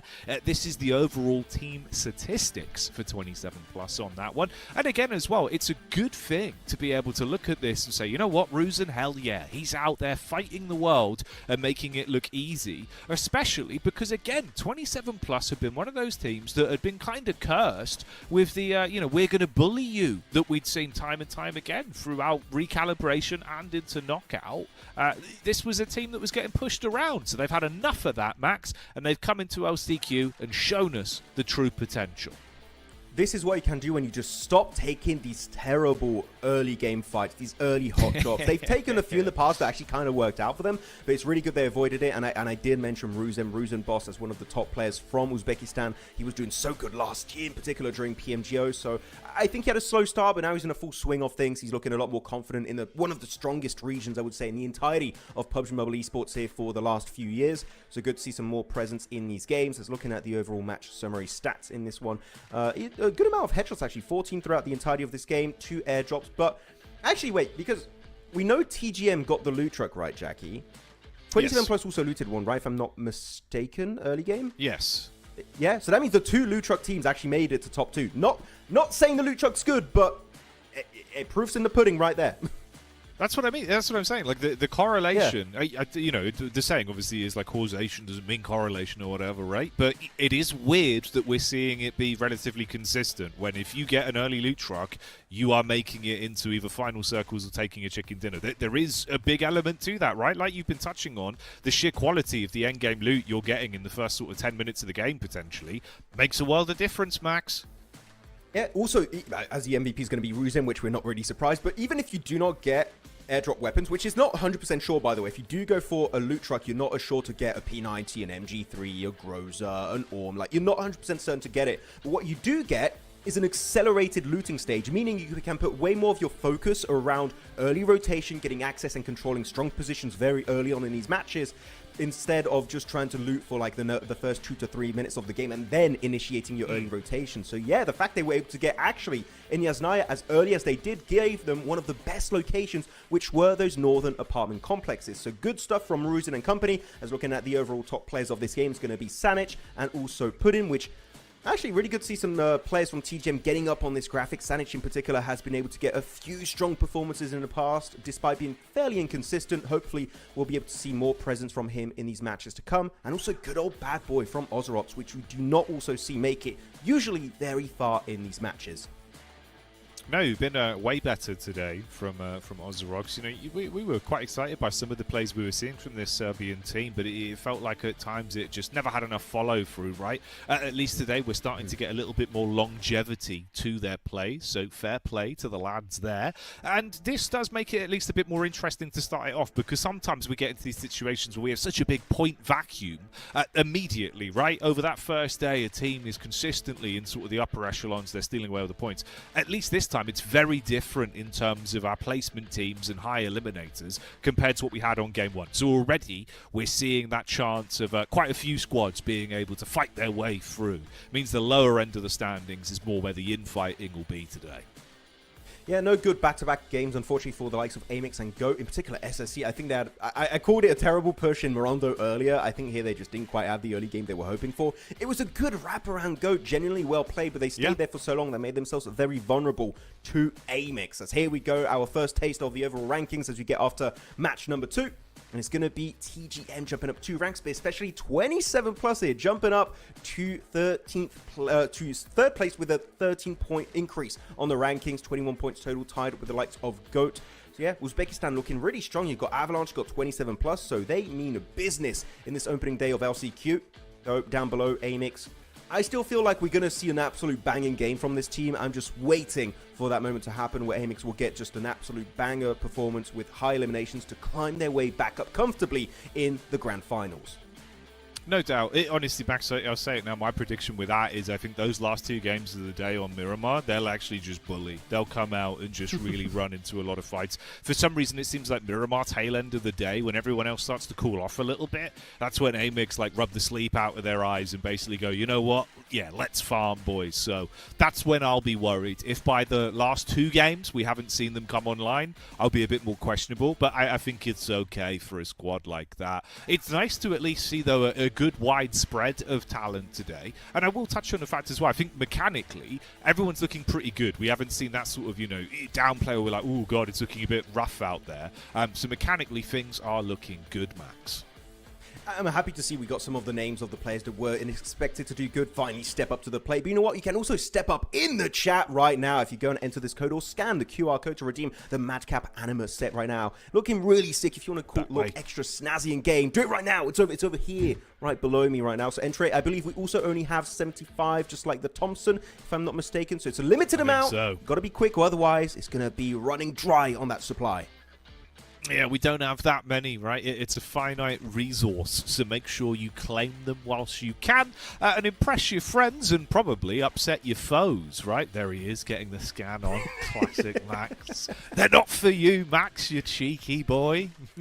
Okay, I won't redeem it. It's fine. I'll be sharing, I think. Yeah, I actually have all the esports skins, so I'll stick to my esports skin. I'm enjoying those. I got the PMGC one. By the way, I wonder if we're going to get PMGO skin this year. That's what we get. Actually, you know what, Jackie, I do have to say, I do have a full arsenal of all the esports skin. I collect every single one of them, so that's all I collect. But it's cool to have those too also if you want to get some free skins. Who says no to free skins? I definitely don't. No, exactly. Everyone loves a bit of swag. That's stuff we all get. But for me and Max, we're going to be getting back into the flow of the games after the break. Start the wall!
Christopher Judge. And when PUBG Mobile approached me about being the voice architect for the Centaur, I knew this would be something very special. Now, I'm bringing two souls to life through Helios.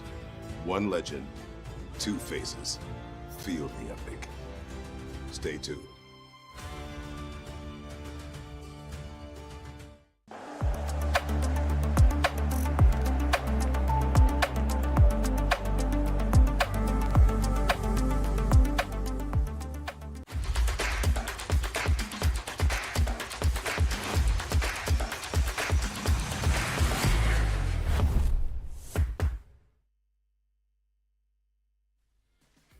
Welcome back, everyone. Thanks for joining us. Obviously, Game 2 wrapped up their max, but much more to go today.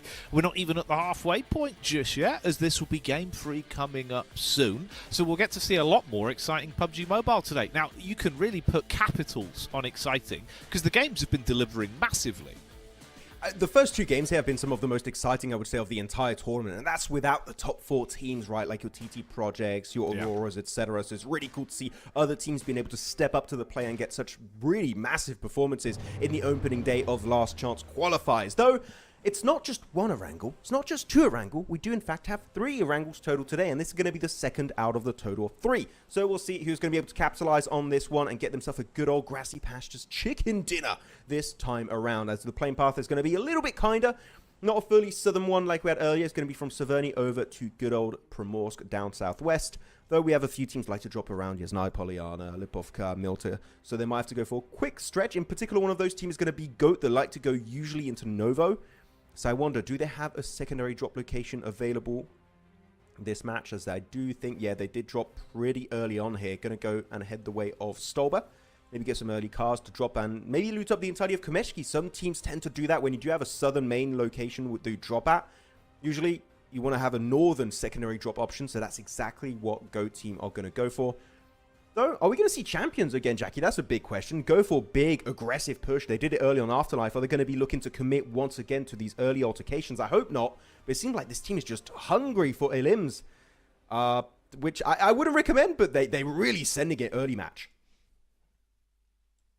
Yeah, I mean, mate, stranger things have happened. Honestly, it feels like we've been getting a lot of weird sort of early encounters, so maybe be a weird time for it, but let's see if we get it on a game like this as we get back into the action. Ooh, already there you go. That's TGM2 pickups, that seems like. It's the one full elimination going the way of Retro, as they've already thrown caution to the wind, going up against KZ, bringing the pain straight to them. Just going for the set. 31 bullets on the DP28, so you've got to be very efficient with those shots. I do believe that one player in front of him, yeah, I don't think he's got any loot. He's just dropped there, parachuted down in the open. And they're really looking for him. They don't want to let him escape his feeling. Over there. Oh, no, yeah, they're going to pick up some speed. They even leave one of their players down here, but what is this drop? What happened? They really didn't expect it. I believe you should see the parachutes, the players next to you as you're actively dropping down. You could have sent it towards Yasnaya, go for a bit of a stretch, or even pick up some cars down south of Severny, but no. It seems like they just got a little bit locked in that little early altercation. Bit of an oddity. But it does happen to the best of us sometimes. Yeah, sometimes you drop in and have to get straight to fighting, I guess. You know, it's just the way of the world, Max. It can't be avoided.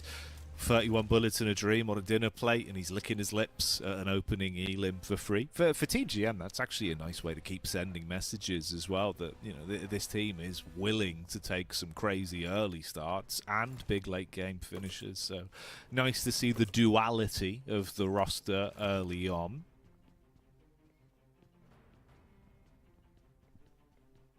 By the way, looking at the entirety of today, this has been a full Uzbekistan day. Chicken dinner for Avalanche, 22 points elimination-wise, 32 points total on Rondo. Second game won by 27 plus in a Yasnaya finish.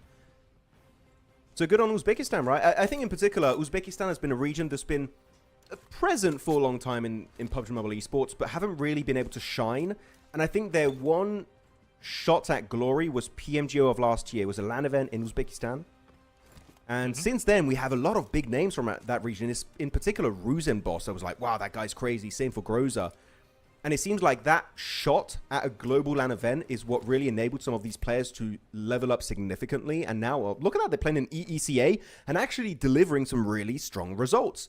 So PMGO, really exciting to see what's going to come out also from this event this year. We have two, right? We're going to have one over in Jakarta in Indonesia. One is going to be happening in Pakistan. So who knows which new talent will come out from the shadows from those events. This is why PMGO is one of the funnest tournaments every single year. It's because you just bring that new blood to the scene that can, in the future, maybe become your new top, your new docs. Yeah, 2 players of Aurora, actually. Your new, I don't know, Power Boys, right? So it's really fun to see who will be the players of the new generation in this esports scene. Yeah, the up-and-comers, the new gen. It's always fun, mate. It feels like, you know, every time you get sort of these players that have grown up watching some of the mechanical best, and then they're able to commit the time to the game. We get a whole new level. It's been a very consistent trend in esports, and especially PUBG Mobile as a whole as well. So always fun to get an eye on some of the up-and-comers. It's why the Club Open for Eastern Europe was so fun for me and you as well, seeing a lot of the grassroots teams, right, that were not only doing well internally there, but also now doing well here. I mean, it really is fun, as you say, during PMCO EEU. You go from, like, who is this guy, to, oh, that guy's pretty good, to, like, he's the beast of country, like, insert country name. So it usually is the natural evolution of these kind of events. So yeah, PMCO format's really fun. And we'll see maybe some of those newer names will be able to make their way into even bigger globals, such as PMWC, Esports Nations Cup, also at the end of the year. And after that is going to be good old Global Championship. Looking at some of the rotations of teams, though, most teams are already going to be looking to set up in their drop location, looting up. Teams that have been looking to get also, I think a loot truck has been taken up by TGM. They were camping the eastern road of Yaz. Same for 27 Plus near Saverny earlier.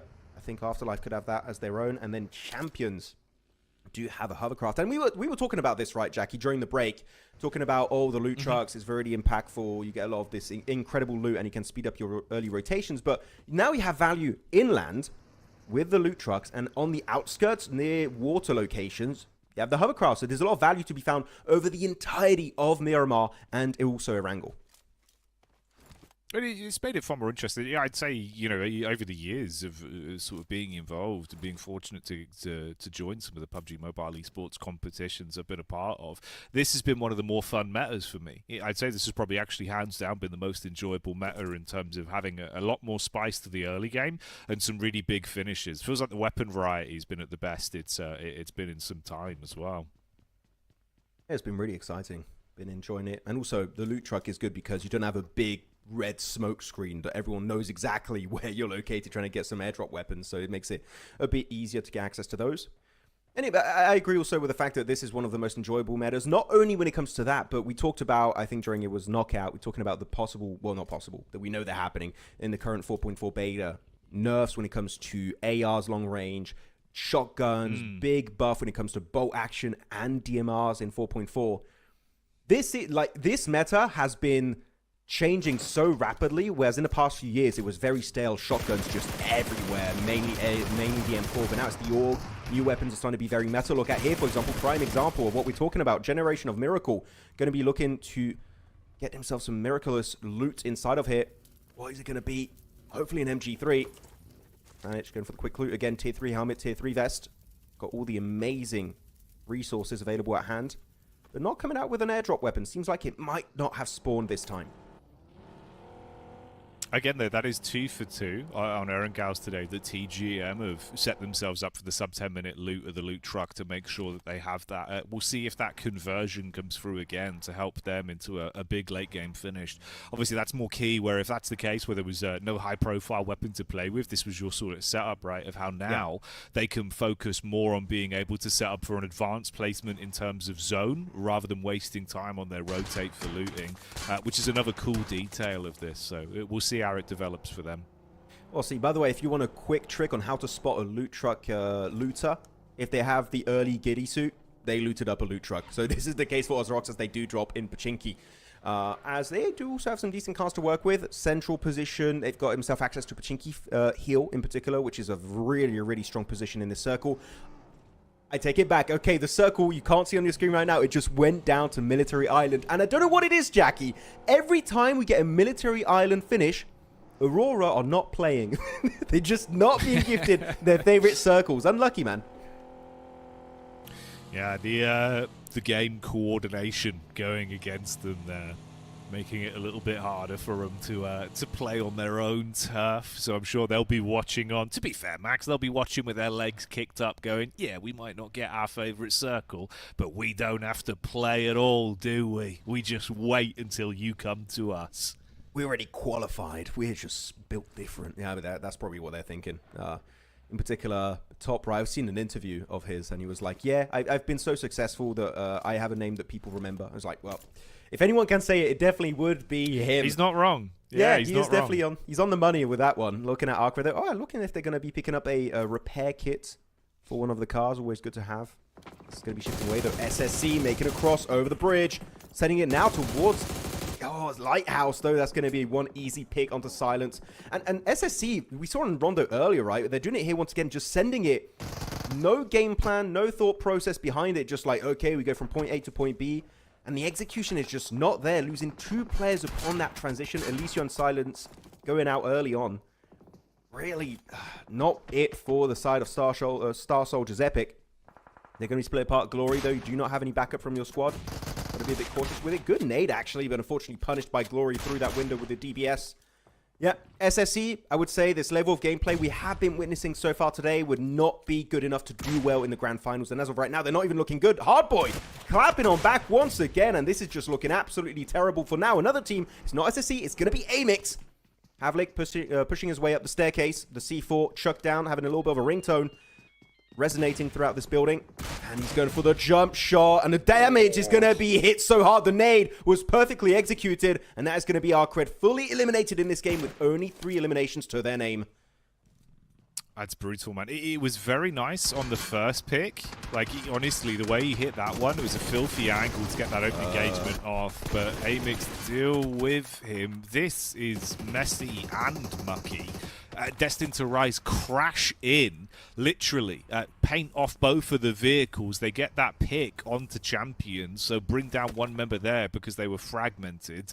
They're set up towards the bridge side. Bit awkward. It is a little bit. Yeah, it's getting a bit dicey. You know, as you said, literally crashing in the buggy with the hovercraft, able to find himself that one split player of champions that just lose players early game very often today. It's been happening every map, I feel like. So definitely something that is not going to be helping out the overall results. Next circle shifts, and it does take away pretty much the entirety of the river of the equation. So team's just going to have to go for the pushover. AMIX crossing the road, currently on the bridge. 27 plus, and Afterlife also in a similar situation. Will have to cross the water. And over to the eastern bridge is going to be KZ and GOAT. The GOAT in particular, right, want to try and make up for, unfortunately, barely missing out to those grand finals direct slots from Knockout. But here, this fight a bit disorganized, a bit all over the place. Focus is here. They could very easily make the cross over the bridge and actually just gatekeep on the main portion of the island. But they want to get involved in KZ versus TGM, it seems. But I would say it is going to be making you lose a lot of very precious time when you are headed towards military. Time and resources. The other thing is there's not actually going to be that much to get off of KZ. They were knocked to the blue twice on their rotate as well. I think it was Yen that went down. He had such little health, he fell again. So I think they've actually invested a fair bit of what they were able to find on their slow rotate up through the blue. So yeah, this certainly reeks like if you don't get anything done quickly, maybe just bail on it. And you can already see KZ, they're going to jump back into vehicles and try and get away. See if they can head over the bridge and have a safer rotate on things. Focus, I mean, he's trying to make a decision on how to play it. Jumps back towards the vehicle, instead tries to scope in. His teammates are on the bridge to hold towards it. TGM are going to start coming up close as well. This could get very messy very quickly. Saves his bacon of his teammate there. Good call from Force, Max. Able to really, as you said, save the bacon of Focus. Able to keep the dream alive versus KZ. Down to now, just one is going to be feeling as Yender's going to get completely naded up by his own nade, apparently. Not sure what happened over there. And he's even going to flush himself, confirm his death in this match. Feeling just going to bleed out to the blue zone, just kind of giving up hope entirely. Actually, Force is going to be apparently getting that elimination. So that is going to be game over for that team. KZ, yeah, this fight not really going to gain a lot of value, and they just kept committing to it. Force got to be careful, though. That's going to be a lot of blue zone damage. I think he might get knocked, and he does get knocked, yeah. So as I said, should have left it down to just the solo. So you hope you can get a few placement points as the solo individual. Now back to the big important fights of this game of teams that are not messing around on the bridges. It's going to be AMIX versus Champions. Even Avalanche are somewhat involved in this skirmish.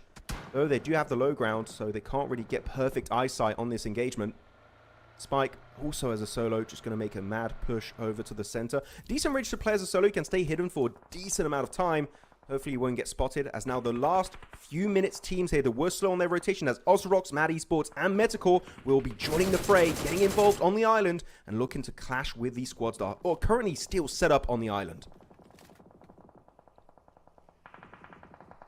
A lot of crazy infighting. Afterlife with Misha being able to backstab onto 27 plus. So Aslan Boy hard taken out of commission. This is effectively to park with the DP up close, looking to see if he can cook on the encounter with TGM. Meanwhile, you had that crash onto AMIX that looked good for Avalanche, with Groza making some crazy calls as he dived out the back of the car. Tapok's days are numbered. He's just going to get lit up from a distance there. We also say goodbye to SSE as the final man from that team goes down in the midst of things. And even Destined to Rise getting a bit of an angle to take shots over on towards Ozarox as well. So a lot of encounters. You're playing over very limited space here towards Military Islands. It's all kind of resulting in a lot of fighting in a short space of time. Yeah, it's going to get a bit risky. Keep in mind, though, they do have the loot truck loot from earlier, so that can really make a difference if you get fully locked into a fight. Yeah, Melaz just left behind. Not going to be able to survive. Same for Tiger. METACORE going to get taken out by the blue zone. I'm going to say this is one of the games where I've seen from a lobby the weakest attempts at crossing the bridges and the water. It was very messy. Teams delaying it for no real good reason. We need to see these kind of things ironed out going into the finals, because otherwise these are kind of performances and rotates that you would not expect to be able to make it to a LAN event of PMGO Season 1. Over in Jakarta, though good nades coming out from 777, able to confirm a buzz from 27 plus, down to now just one solo straggler in Ruzen. We saw what he could do earlier, and he has now finished. Let's see if he can do it back to back. Champions also locked into this low ground compound on the road trifecta. It's a decent position. Unfortunately, the circle has shifted away, and over to the east on Crates Mountain, it is going to be Destined to Rise set up successfully as the gatekeepers of the west, so they could have a really good opportunity to strike and get free eliminations if they hit their shots. This is going to get a bit hectic inside, though, as a portion, actually almost the entirety of military base here, Jackie, is in play. C block in particular is very strong, and that's going to be held down by a full squad of TGM. A lot of juicy angles, and teams obviously already breathing down each other's necks for control of the better cover to play off of. We did see Ruzenboss as well finally being taken out as the solo 27 plus. He's gone. I think that was Afterlife that got the shot onto him to steal that additional point. But now they've kind of got to force their way past 777, fighting over towards the loot crate that's in the field side as well, near them. Backstab, a little bit of chip damage, that seems like from TGM onto the rear side of 777. One man going down as well, so it's only 3 players up against the full squad of Afterlife. Warrior cooking the nade, throws it in, but realizes it's more worth trying to get away from this team. So he will jump in the vehicle and just breeze out for now. Yeah, gonna just try and escape that encounter. Would be definitely a good idea to commit to. Yeah, a lot of teams set up in military base buildings. It's going to be Mad Esports, Ozarox, Motion, Goat, AMIX solo player in Spike, and a duo of TGM. Though the hovercraft push is happening. Going to be looking pretty decent for Destined to Rise. Actually almost able to find himself a knock onto a player, but they do barely dodge it, though the nades are inbound, incoming, and completely destroying the entirety of Avalanche. They're going to be gutted by that util. Though behind them is Champions. They're looking for a clean third-party engage. It's looking strong. That is actually a really good opportunity for them to upset this fight on Crate Mountain. As Fearless also going to get involved. But the nade is perfect. It's beautiful. It's Ralph MVP on the money with that nade. As Darling, they have to clean up shop now. If they do not eliminate Avalanche at this very moment in time, this is an easy fight for Champions. He peeks too far. Butcher is there to punish it. The fight is still messy, and these are so many free eliminations that could be snatched away by the Mongolian team of Champions. They got 3 players, but that should be more than enough for this engagement. Fearless, shoulders get knocked. In the smokes, the information has been lost. Destined to Rise knew where Avalanche were playing. That is not the case for Champions as they joined the fight a bit too late. Though this nade, it could be good. It's got 3 seconds on the timer. But it does not hit any of the members of Avalanche. It looked scary from the arc. It felt like it could have been right on target. Obviously, just throwing it into the smoke there, hoping that someone was still inside. Butcher, he actually gets one straight back. Primed nade, still got 4 in reserve as well, Max. So giving as good as they get on this downhill fight against Champions. That one looks pretty on target. There it is. Butcher blows away Fearless and Kino, living up to his name as he pulls out the knife and chops his way through Champions. A hell of a play from Avalanche that still have 3 players alive. 6 Elim points. They win out on that third-party encounter. Butcher is absolutely mad for that. Not in 1,000 years should Champions lose that fight, and they had the full advantage. They had all the information. They had all the knocks onto Avalanche after eliminating Destined to Rise, and yet the nades. The blind nades, by the way, through the smoke, I think he was just mainly using the audio cues of the footsteps of Champions to actually get the pinpoint accurate grenade behind those walls on Crater Mountain. Absolutely stellar performance from them. Avalanche, again, had a great start with the chicken dinner on Rondo with those 22 eliminations. Who knows? Maybe they can make it happen once again today in LCQ. Ozarox over to their POV for the Serbian team. Able to actually get him some good angles onto that push of Avalanche. Down to now is going to be just one. It's Butcher. He is in zone, meaning he can survive a little bit deeper on in this match.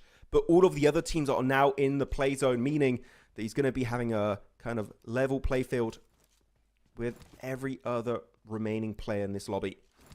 But Leon also hiding. He's got 5 nades. We saw earlier what he could do with that utility. We'll see if he can maybe find that one player, Butcher of Avalanche, and wrap up that engagement.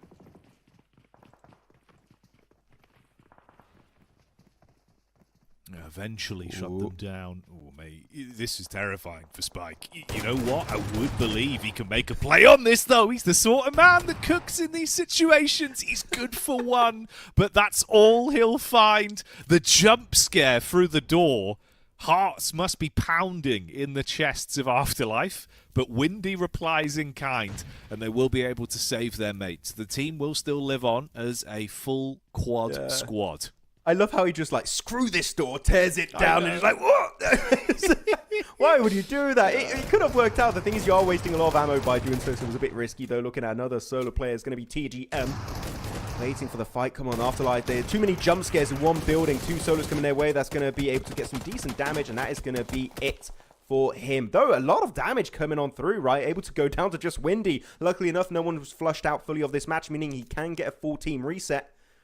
So it's not the end of the game for them. Actually looking really strong in this circle. You can see on the left side of your screen, they're going to be on in C block. Everyone else is going to have to fight their way through the southern edge. Motion in particular is going to be the main gatekeepers of this game. If you're 777 though, over to the east, they're split. I would definitely recommend a quick regroup and sending it over to the east so you don't get involved with Motion, because that team is set up for success.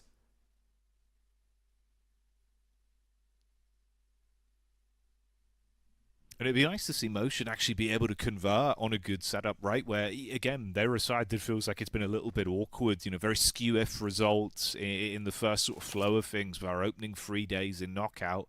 So if they can show us the, you know, talented names, right, such as Duchu and Ched, with both of them playing very good individually, that the team now, with a setup, can convert into a big point scorer, that'd be nice to see. We'll stick with it and see if they can prove that the longer it goes on, as there is a lot of fragmented teams slowly moving towards their angle, taking space where possible. Got a bit of time before the zone comes in, so they won't have to rush straight towards them just yet.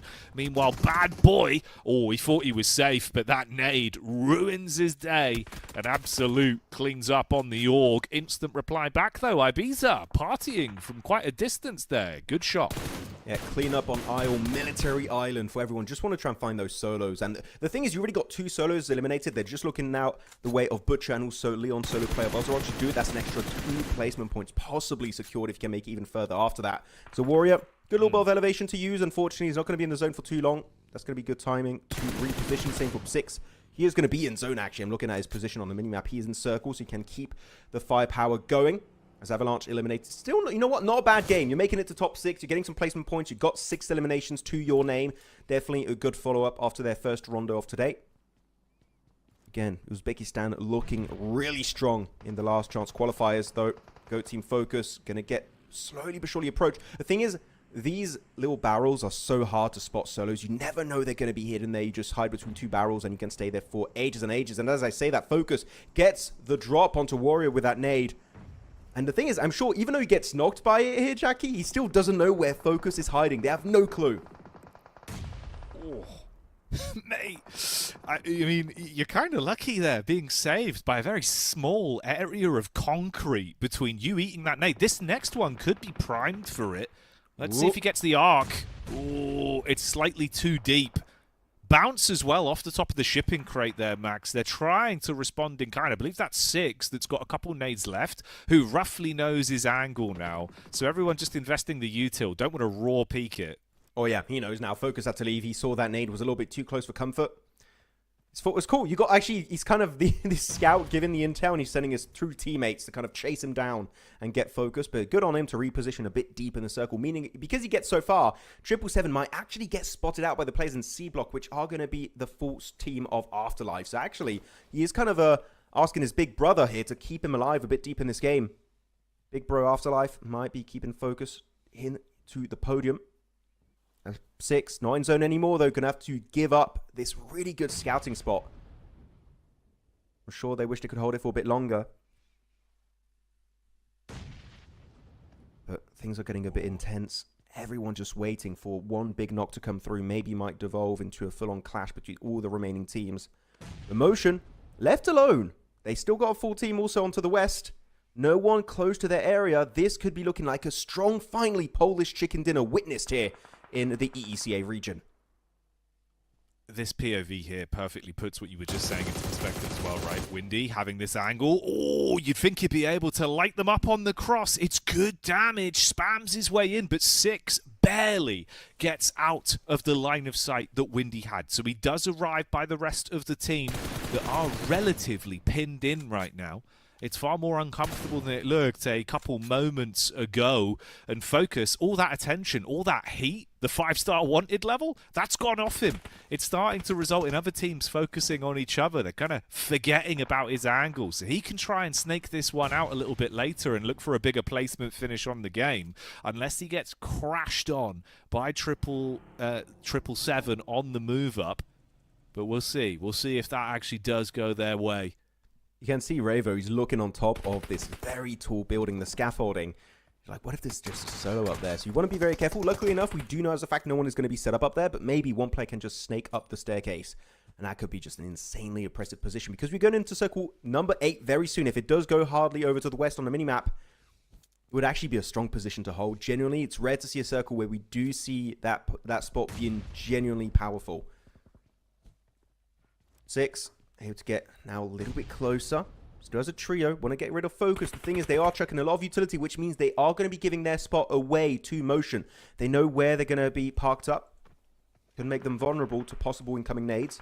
That's 3TN trying to get some insight with the jumps over the crates. They do have an exploded hovercraft, by the way. That could create a little bit of extra line of defense for Motion in front of that door. And if you want to jump over, actually got to go the wide way around. So whoever parked that hovercraft in that exact position knew what he was doing. That could really make their life so much easier as they do clash with good old 777. Good nade. Wow. Yeah, that's a great nade, mate. Ibiza's been playing a blinder as well individually, and that arc goes to show that he's switched on today. You shut down 777 with a nice little knock onto 6 and make it far harder for them. Is this where Motion really start to bloom? Show us what they're made of. That Maytime Motion coming out. Focus as well. Gets his revenge, doesn't he? He's been tucked into a tight angle with no supplies to play with for so long and finally gets that Elim point he was looking for about 5 minutes ago versus 777 with a hard flush onto 6. So goodbye, one of your mates. It's only the duo that remains alive for that team now. And Ibiza, he was thinking about going for the move up, but he's more paranoid about this side angle, this line of sight towards Afterlife. So he stays crouched in behind the hard cover and waits to see if they're going to move. He'd be able to unleash a bit of hellfire towards them. This is Very similar to the last game in Yasnaya Polyana, but this time 27 plus are going to be Afterlife. They're away from the fight. They don't have to clash directly. They can wait for them to engage. Yes, Focus will get spotted out, meaning all of these teams now are making it to the podium. They get way more placement points off the back of that. But got to be careful here. If you're Afterlife, you can't afford to overpeak. If you do so, you are opening up a gate, an opportunity for Motion to maybe snatch up your position. You've got to be a bit cautious. Good Molotov here. Going to be denying playable area for 777. We do go into circle number 9, meaning it's going to go dead center. And currently the team closest to the center would be the northern teams of Motion. But 777 are forced to take the fight. Warrior, 3TN. Warrior in particular, a survivor. In particular when it comes to Rondo games. Can he pull it on Erangel? That is going to be the question, as Afterlife did go for the res onto Misha. And now, yeah, 777 making a cross, sending it towards the Polish team. It's not looking good. It's going to be very uncomfortable to pull off. But again, Zixi over-peaking, maybe doing a mistake here that might cost them the win. You're very well good. Suddenly you can't really risk it all.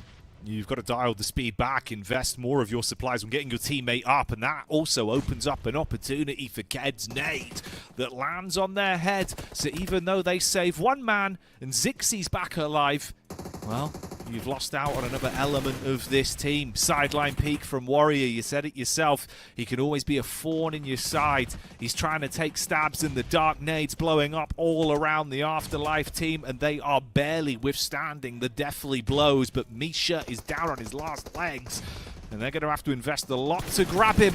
Matek even isolated there by Warrior, and he'll pick one up, switches to the secondary as well, and takes the fight straight to Ibiza. Misha will steal it, but Warrior is cooking on this one, Max. Sprints into the close range engagement, overwhelmed with all the angles lighting up around him. Misha on the UMP dispatches him, and Motion are crumbling in the final fight. That will be Afterlife in a chaotic battle, winning out. Oh, finally, we've seen a glimpse of what happened back in PMGO Eastern Europe for Afterlife. Definitely overpeaking a little bit, got knocked so many times. I would love to see exactly how many times they got knocked. I think that a lot of them were secured by Motion at the end of that game. But Warrior, oh my goodness, able to survive so deep in this game and get himself a strong podium finish. That he's done it many times in the past, and he did it this time around once again. Though, looking at Motion, one of their best games. So this is really good to see teams that I think were struggling in the past, Jackie, to convert chicken dinners, getting all very close to this late game as almost a full team. So very well done indeed from the likes of Afterlife and Motion. And that should get them even closer to the top of the rankings to hopefully look comfortable heading into those grand finals. No, absolutely, man. It's good to see, right? Because obviously Afterlife, again, they were another one of those teams from the Club Open that were very impressive individually and because of some of the stature of, you know, the players they've got on that team. Windy's always the one that we get excited about, but there is a lot that can be done by them in terms of when they've got the four fingers on one hand playing in unison. So a good chicken dinner there also goes to show that even in those sort of more ridiculous moments where you need something miraculous, they didn't crumble, right? Because Warrior, he was playing a blinder. Like, the guy just thought, you know what, I'm just gonna pop off, and he very nearly did. He almost did. He was so close. Look at that. He just did multiple 1v1s, and he's able to do so well with the S12K. I do think it would have maybe been a better option to deny yourself to the blue zone. I think he maybe got a little bit of extra confidence after getting 2 knocks onto Motion. It's like, oh, you know what, why the hell not? I'm gonna send it. I'm feeling pumped, as you said, and give it a fair shot. So I gotta respect it, though. The team that is gonna get a lot more respect this game in terms of points in particular is gonna be good old Afterlife. 5 eliminations for Misha. I would say is a player that has been impactful in past games. Windy is the main consistent player. I would say also Revo's been having some really solid off angles, but good to see another player in Misha able to step up massively, get those 5 eliminations and almost 500 damage. So he is going to be a player that, if he can be a bit more consistent and survive alongside Windy, this could be a team that has improved significantly and actually reached their peak heading into the finals of PMGO EECA. Yeah, shout out to the squad there. Good stats all round. Nice to see Afterlife living their movie. I'm looking at the eliminations. It's so low because of the teams delaying their rotations on the bridges, especially Eastern Bridge. We should be at 60 eliminations. 7 got denied by the blue, possibly. When you see numbers like this, it goes to show there was definitely a big issue lobby-wise in terms of early rotation. So hopefully that can be fixed if we do have other military island finishes. Yeah, man. Well, you could kind of see it happening even like in the Elim feeders, right? Where when KZ was slowly coming over, and they went down twice to the blue. It was all just very messy. So everyone was left kind of like fighting over what could have been 4 Elims, but in reality was 2, and you didn't even get anything for it. There were no supplies to pick up. Yeah, well, the blue just did all the work, really, at that point. Just eliminated all the teams on the Eastern Bridge. Misha, looking at his elimination spread, no lower percentage on terms of headshot. Most of it's going to be body, which is not too bad. Can't complain too much about that. But Afterlife, I wonder how high that's going to really put them in the rankings. We'll see soon enough, as the top players of this game is going to be good old Warrior of 777, as followed up by them Butcher, Misha, Bad Boy. Actually, this is twice right. Bad Boy's been on this graphic, 2 eliminations, 700 damage. They were playing on the southern side of military base, so of course trying to make sure some rotations like Avalanche and 777 were just not able to be executed to their full potential. So Bad Boy getting in the full swing of things today, it seems, Jackie. Yeah, no, you're looking really good. Great to see Bad Boy coming out swinging. He's shown up in our sort of top players a couple times, even back over Knockout as well, even if Ozarox as a roster weren't able to get too many points off of it. So individually, he's been looking pretty hot. Good to see. Got to give a shout out to Butcher as well. The very uncomfortable uphill fight they had versus Champions, where he had 2 fantastically cooked nades. So props to him on that one, Max. Yeah, I mean, props to him, or props away. I don't know, it was the opposite, away from Champions. I think they messed it up massively. They did a mistake, and that was punished by Butcher with some of the best blind nades we've seen the entire tournament. So yeah, really happy you did highlight Butcher. He was definitely an outlier in that fight. Though, looking at the overall match rankings of this game, match number 3 of today, reaching the halfway point of day 1 of LCQ, is going to be looking really good at the top. Though, second page, 27 plus, really inconsistent. Or they get an absolute banging performance, or they get a 0-1, 2-point game. It's looking a bit topsy-turvy. Should be enough to make in top 12. Will it be enough to do well in the finals? That is going to be the big main question. As here we go, overall rankings after 3 games played. And Avalanche not budging, still maintaining a massive lead, mainly off the back of their first game right on Rondo with those 22 eliminations. But a bit of a negative, you're looking at this, you're saying, well, if they got 10 placement points from Rondo, that means they've only got 2 placement points in the 2 Erangels. Yeah, it's been really bad for Avalanche. We need to see more presence in them, or otherwise that point lead is going to disappear in the next few games to come. No, absolutely. It's kind of, the one saving grace they've had is that the teams that were directly beneath them haven't had the most, huge games either, or an Erangel. So it's been most of the squads further down that have been climbing, but that's only going to save you for so long, right? When we were sat there thinking, oh, Max, this is huge. A game like that could propel them right through to the finals. We said if they deliver even 30 or 20% of those points over the remaining games, we've been getting, maybe 1% of those points, which it's not enough. So we still need to see better signs of life from Avalanche overall.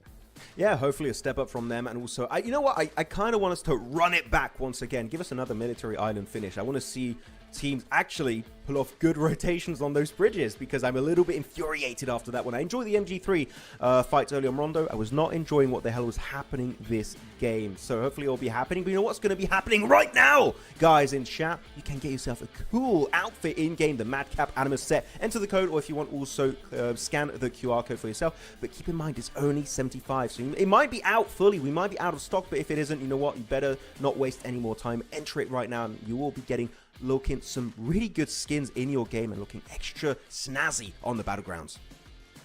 Exactly. Yeah, you do it furiously on the battleground, but do it fashionably as well. That's what me and Max would always advise. Get those style points when you're out there shutting down your foes on the battlegrounds. Another great game under our belt, though. There's been some explosive finishes, good mid-portion. I think sort of, the flow of things in terms of the choreography of PUBG Mobile we've had today has still continued to be very fun, Max. And that officially is our 3rd game done, meaning, of course, we've now still got our next half of the day, our last 3. Yeah. So we have our final matchup on the grassy pastures, and then the back-to-back Miramars, where potentially some teams' fortunes that maybe aren't looking good as good on Erangel could turn around. Yeah, no, definitely. I mean, you do feel like some teams have a bit less pressure on their shoulders, because I'm going to call them the bullies of the lobby have been taken out of the equation. You don't have TT Project, you don't have DG77, you don't have Aurora, you don't have Vicious. Teams are able to play a bit more comfortably because you don't have that overly oppressive firepower from those squads in these lobbies anymore. It's going to be a bit of a snapback to reality going into the finals, Jackie. They're just given a bit of respite, a bit of time to chill and relax and play their own gameplay, but you better get it to just improve your overarching playstyle. Otherwise, those 4 teams I just mentioned, they're going to be ready to punish any slight mistake you might just make on those upcoming matches for the grand finals. So yeah, it's good to see teams overall evolve and improve their gameplay. Will it be enough, though? I think it's still going to be really tough going into the final stage here of PMGO EECA. Yeah, dude, I'm looking forward to it, honestly, to see what's going to be coming out of our teams in these last few games, to see if, like you say, with that lack of top-heavy teams, they can blossom and we get some surprising results. This is what we were talking about, though, of course, in terms of the map schedule. What's yet to come on today's broadcast. We'll be going into our third and final of the grassy greatness, granular gameplay there, other words that start with G that are also applicable, let us know. And then, of course, it will be Miramar back-to-back for our final 2 games. That's where I went for my bold call that I reckon AMIX will certainly be coming back into the forefront, because we still haven't seen a true test of what that team can do yet, Max. I think they're very sharp, and we've just not seen it right now. I mean, I'm really happy you bring up AMIX on Miramar, because it was yesterday, right? They almost got, I think it was a 1v4. I was rewatching the stream. I think it was a 1v4 from one of the players of AMIX. He almost snatched it away from the hands of TT Project.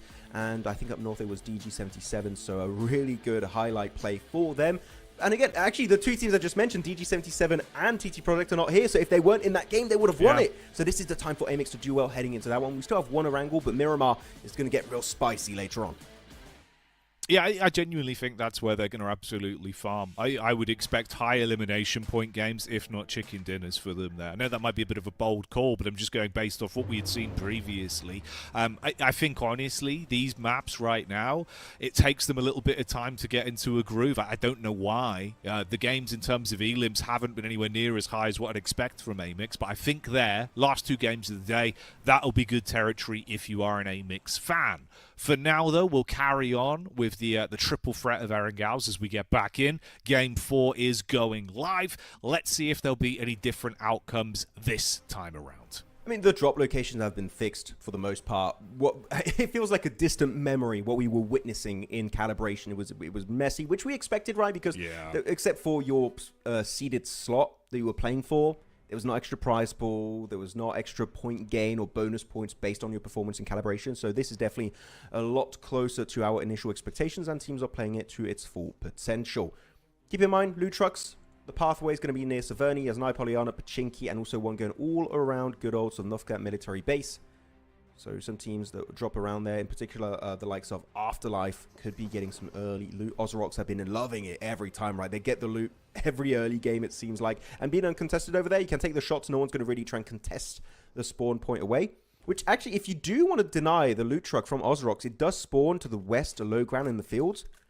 Technically, you could send a team there, get some very early loot, chase down the loot truck, get all that loot for yourself, and get the hell out of Dodge. It is doable. It's kind of like a highway robbery IRL in-game that some teams could try and commit to. As phase 1, very, very western here. One of the most western phase 1 circles I've seen in a hot minute, Jackie. So teams will have to be a bit cautious, especially to the east as they make their way into the play zone. Gosh, yeah, timeline here where, I mean, if we do end up with a majority of water to play off, such a heavy shift, it would be terrifying for these teams. So we'll keep locked in, tell you how that one goes in a minute's time. Afterlife were blessed in terms of the loot truck driving straight on by. You can see they dump a few magazines here. So that's a 2-minute detonation of the loot truck. They'll be able to grab themselves some high-tier loot off the back of that. Right, where do we... No, observers. I wanted to see what they were going to get. You wanted to see what they had. Tease us. They're like, they got loot. What is it going to be? Ooh, you know. I wish we would have. You know what? I keep saying this every time. I would love for globals. We have a little animation showing what they get inside of it. I think that would be good to see, because if you do get a loot, an airdrop weapon, which you don't always get, it's random. A lot of the time, I get M4s, I get AUGs, and I just get really good high tier attachments. But it's not confirmed you'll get it every single time. But actually, when it comes to the attachments, you can get, I think, the drum ammo, which means instead of an M4 having 41 bullets, you can push it up to 51. So having an extra 10 bullets in your mag is very important, especially in the hands of a pro player. You can do a lot more work with those extra 10 bullets. As AMIX also going to be split around the map. But yeah, the loot is worth it. We just don't know what they got. Yeah. It was a P90. I did. Was it P90? There was Okay. a P90 that was taken. Yeah. So we got one P90 that I think was. Yeah, I don't remember who actually got it, but I saw one P90 in the secondary slot. So one player grabbed one. It's a team weapon. They just have it. They share it. They're like, I want the P90. It's my mum said it's my turn on the P90. And they just swap it and alternate It's it around the communal, players. you know. Yeah. You share it. You pass it around. Exactly. It's like It's a a birthday team. cake. Everyone gets a slice. Yeah, it's a team effort to destroy the loot truck, so you better share it. You better, otherwise that's going to make some angry players. Maybe nading their teammate, like I did a few days ago. I got banned actually. I shouldn't. Maybe I don't. Maybe I shouldn't say that on broadcast. Someone stole my can't loot. tell people about this. I can't tell this, but I did molly one of my teammates that stole my loot. And it got me so mad. I'm like, it was an MG3, and you don't steal my MG3. And I mollied him. And, yeah, I couldn't play for a little bit. Oh, mate. Toxic, Max. It was the first time. I didn't know. I was like, oh, I didn't know we'd get me in so much trouble. That's It was what like, they all say. That's what Yeah. they all say. I didn't mean to. It was the first time. It was a misinput. Misinput! It was a misinput! Yeah, okay. Yeah. Big fingers. I've got big thumbs. I can't help it. It's not my fault. Yeah. Oh. Classic. Yeah. Well, we'll let you off. You know, we'll let Thank you you. off. Thank you. As the decision maker on that, I've approved your unbanning for Nice. now. Don't Ban make me appeal. ban you again, Max. Yeah. The next ban will be even longer. Whoa. Oh, okay. That's right. You better be scared. You Being can't told- take your phone off you, mate. Next time I see you and we're at a global, I'm stealing your phone. Look, hey, happy thoughts. Horse. Jackie, horse. I know, that was a nice horse, actually, as Yeah, well. Did you yeah, see the move design? away. I say design. I suppose breed of horse, but... What the The who got the design? of horse. God. Mate, that's good. That's like if, you know, like there's different breeds of animal. That's like saying, which brand of animal do you like most? Oh, we've lost it. Yeah. We've lost it. We went slightly off topic there. I don't know, but there's nothing happening. So you know what? It's fine. No, true. It's Yeah. it's probably acceptable.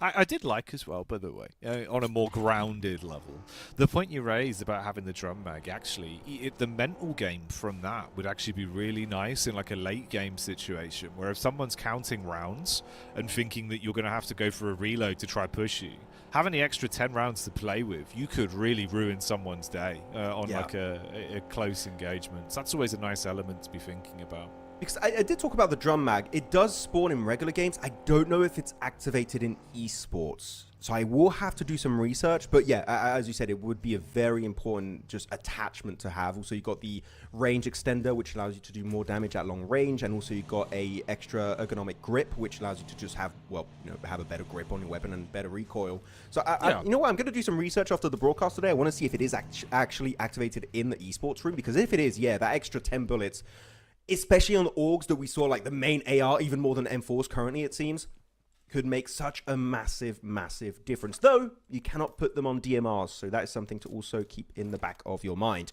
ARCRED can have an early clash with the likes of Moxie of KZ. That's going to be a nice headshot connecting. Is that going to result in a flush, though? We'll have to wait and see. They are fighting dead center of the circle, by the way, in Gatka Fields, next to Chopsticks, as Fleekit will be the one to get the first frag in this match after a decent start.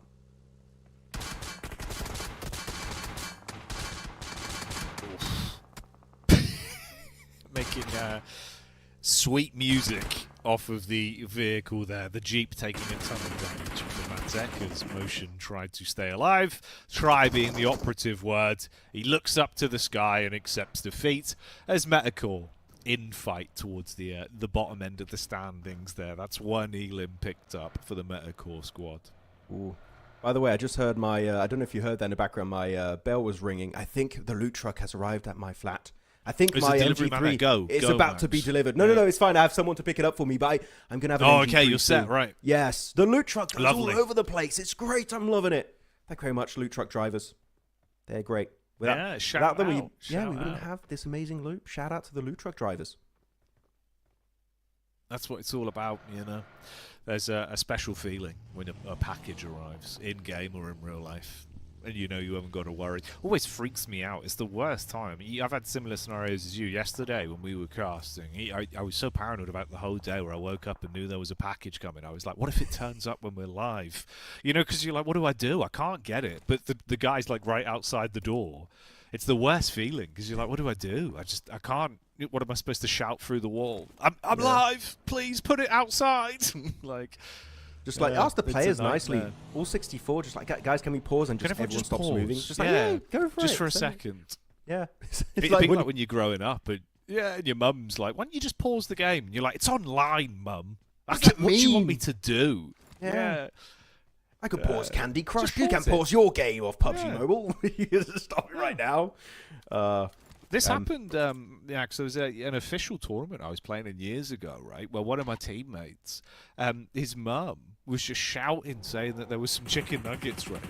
We're like 4 rounds into this official, and because he didn't go down, she just unplugged the internet. So we had to play the whole game 4v5. He didn't even ask for the chicken nuggets. And the kicker is, he was 22. Hey, look. Hey, if it was in PUBG Mobile, you get chicken dinner or you get IRL chicken nuggets. Still a chicken dinner, just a bit of a different one.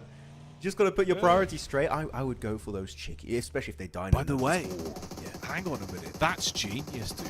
Why don't we start calling top 2? So, like, if you come second, a chicken nugget. You get to podium, he's got the nuggets, but can he convert it in a whole rotisserie chicken? Yeah, that's Oh, that's good. That's good. I like that, right? So, like, top 3, you get chicken nuggets. If you come first, that's a chicken dinner. Ooh. Oh, we got to get John, We're cooking Blank, today. and everyone on this. We got to see if they accept it. If it goes past the council. Yeah, we'll propose it. We'll propose it at the next meeting. Oh, that could be a good one. Just raining nuggets on yourself if you get those eliminations. Every point is a chicken nugget. Though Star Soldiers Epic, looking at their position, set up shop onto Observatory. They got some good angles here onto the likes of AMIX. They're playing in the swamp. This is their swamp this time.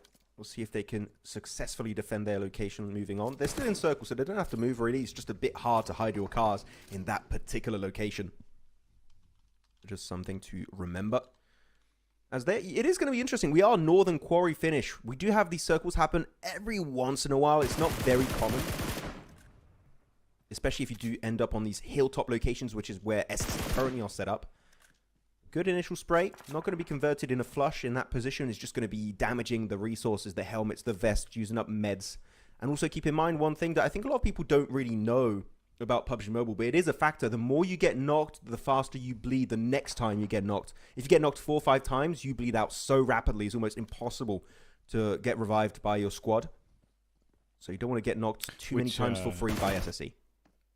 It's obviously very different to real life, where you can build up an immunity to bigger bullets from smaller bullets. It's just like that. I've been knocked 5 times, the bazooka. I can take it. Yeah, exactly. I built up an immunity. You do nothing to me. Keep in mind, of course, we don't advise anyone attempts to build up an immunity to bullets. That's not what we're saying. Yeah. Avoid that in-game if you can.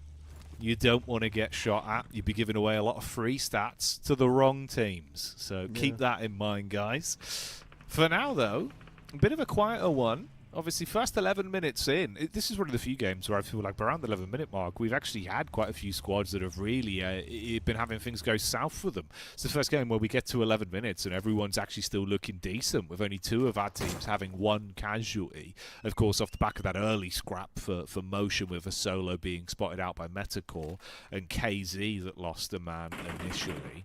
Yeah, but that's so mainly let's see where the real fight begins, mate. Yeah, that's mainly because we don't have to cross bridges, so teams are just able to actually survive and not go out of the blue. Yeah. It's just a bit smoother to execute. Hey, there you go. That's going to be a push-up. Nice one. Going for the resale to Alicio. Hopefully with a smoke. Mix all around the swamp area. Going to be showing their back to Avalanche. A few shots will connect, so not resulting in anything significant being dealt to AMIX. The circle did head towards Quarry slightly more. Quarry is on the outskirts of the circle. It's down southwest, so far controlled by only Destined to Rise. Today, in terms of intel, they got a good high ground position. They could get some really good intel early on. As Avalanche up in their cars, looking to make also a wide western rotation, getting to the high ground, maybe able to wrestle it away from the hands of METACORE that really are going to be locked behind that ridge. Good angle from Butcher here. He finds the first opening knock versus METACORE, now down to Cyrex, and oh my goodness, Butcher is on an absolute tear though. Got to be careful. Champions looking from a distance, but Butcher survives! How? He was proactively being sprayed at by the Mongolian team, and he survives. He tanks it, and will get 2 easy points for his squad, and the resell to Groza. This guy, he's got a true immunity to bullets here, Jackie. For real, it exists. Yeah, it's coming true. We said it as a joke, but it's a reality in the game right now, it seems. Bloody hell. Will Avalanche actually be able to have finally a similar game then to what we witnessed back on Rondo? Game 1 of the knockout stage. Like we said earlier, if you didn't catch it, it's well worth a watch. It was brilliant stuff from them, but it's been quiet following that point. So we need to see a game where they're able to acclimate a fair few points and once again prove that it was not a fluke, that they can consistently keep that level of lethality up in this lobby if they want to guarantee themselves 100% safety to make it through the LCQ into finals. I would really hate if it's their best game of the tournament, because it might still be because of the points, but if it was one of the only good games they have, because I don't think it was down to luck of the circle. I think it was just generally good rotation around the map and just able to pick strong fights at the right time. So hopefully they can try and build upon that strong base going in these next matches of Erangel and Miramar. Restaurant, good early fight for 777, able to actually get a bit of an opening for their side of the map.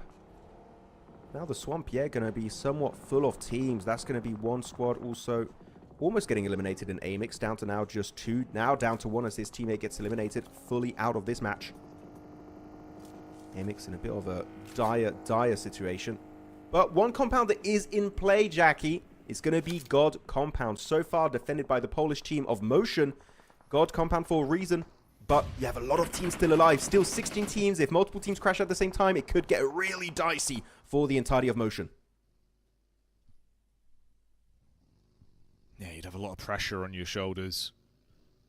And although that side looked good in the previous game, if you've got an entire sledgehammer of squads coming at you, can you really withstand those blows? That's the question. Finally, a few fights starting to break out across the battleground as well, with 777 and TGM going head-to-head. This is TGM that looked good in the early start of the day, and 777 that have consistently been able to snatch away a few points here and there as well. So between them, you've got 2 knocked players from TGM. The final man falls against 6. They'll finish him off, and they can look to save Westron as well. So they should have a trio off the back of this. No one around to close them out. Should be looking really comfortable here on Cat Hill.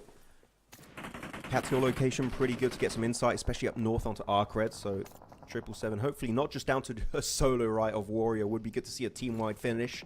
As AMIX, though, unfortunately not going to finish really well this game. 0 eliminations.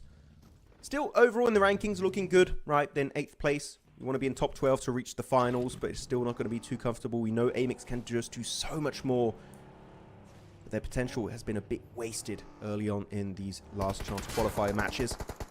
27 plus. Gonna push, trying to get access to the high ground. SSC's been parked up here for the longest time. And they're looking to spray down absolute hell on their location. Thing is, also up north, you've got SSC, you've got Champions, you've got Ozarox getting involved. This is a real mess up north. And as we say, that Afterlife will be our 3rd team to get eliminated alongside TGM. So many early casualties taken up. But the thing is, you don't have a good amount of strong positions to get access to. So teams have to fight on the edge, try and get into the zone. That was the likes for the first 3 teams getting eliminated. And they might not be the last one, as SSC in their car, 4 cars controlled by the roster. But unfortunately, the off angle is Rusen is just way too strong, as he's going to get 1 early knock. But Champions over to the west. They had a really good timing earlier, right, on Erangel on that fight. It did get punished by Butcher. Can they redeem it this time and get the entire white up north? Oh, yeah.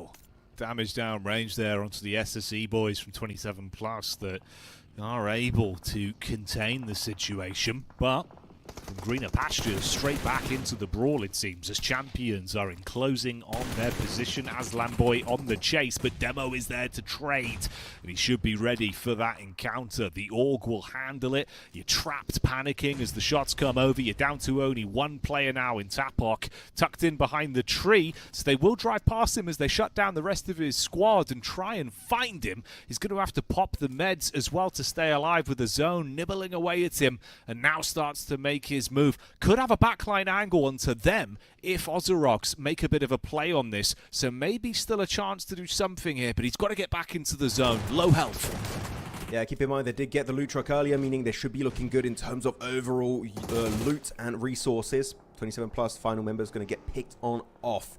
Champions, Ozarox now in a full-on clash up north, though over to another side of the circle is going to be on Cat Hill. ARCRED versus 777. It's Hardboy and Star. Star, our MVP earlier on here in this tournament of PMGO EECA. We'll see if he can reach those heights once more. As Warrior looking to get the hell out of here. Not going to even attempt to res onto 6 and Westron. So why ask to not happen here, Jackie? Not leaving Warrior as a solo seems like it might be happening, though. He seems like he's coming back with the car. It's a bit of a risky play. Might just be a bit too much, and it is going to be a risk just not worth taking. A Star will be able to stand strong with Hardboy and destroy the entirety of 777.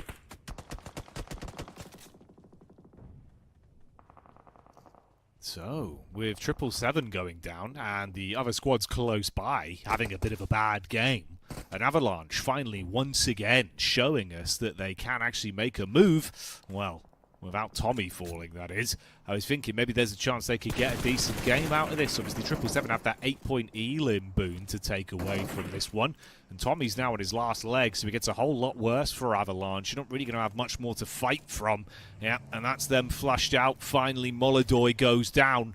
So the top teams in the lobby removed. Could be an opportunity for champions to actually once again run through all the remaining squads. They've already got 8 elims, and they actually have 3 members alive 20 minutes into a game. That hasn't happened in a while. Yeah, finally good to see some more presence from the Mongolian team. Oh, God's Compound, I mentioned it earlier, strong position for motion. This is going to be just one team pushing up in Mad Esports. A 4v4 clash. Could have a knockoff effect on the entirety of this game. Actually, I say 4v4. It's a 4v3 motion down to just a trio. One player flushed out way earlier on in this match. Not the way you want to go when you have a position like that.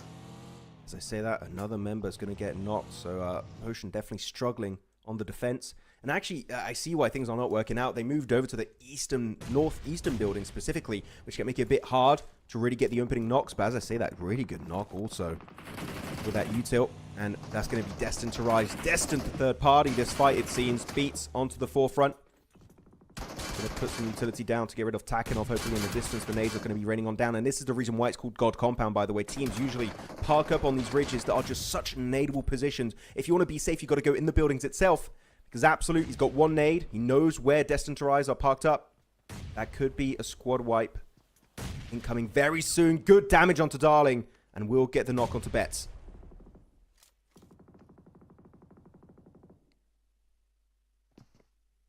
So Destined to Rise do fall here. The entire team taken out of the flow of things. And with ARCRED having one man knocked, that's going to be Hardboy. Suddenly, a lot of power struggles occurring within this lobby. Glory gets line of sight, but does not fancy the position he's in. So instead opts to get out and move the vehicle round to have a little bit more cover to work with the map geometry of that ridge side. Mad and Motion quite close to one another, and then champions that have a lot more room to breathe in terms of the spacing they've got in the lobby right now. An Ayato that has just been down, tucked onto his belly for a couple minutes at this point, dreaming of a later placement on this game. So GOAT team opting to put their eggs into just the slow approach. Not really much else they have in terms of choices on this one, with no points accumulated on their overall elims. It's just down to Ayato to rat it out late game. Always got to believe in Ayato, especially if he's got a few nades in his arsenal. 11. Whoa, okay, Absolute's got 11 nades. Ooh, okay, he can just keep trying to blow up every location remaining in this position. ARCRED, though, going for the send to Ayato. The explosion of the car is going to be looking so good. As he's pushing up, trying to go for the flushes. Glory also going to be trying to send it into the open portion of the fields and picked off. And he's going to be there, surviving. It's Ayato for the win. Helped out for sure by the likes of Champions and KZ, but it doesn't matter. A win is a win. Ayato making it to top 5. Maybe able to snatch up even more placement points for his squad.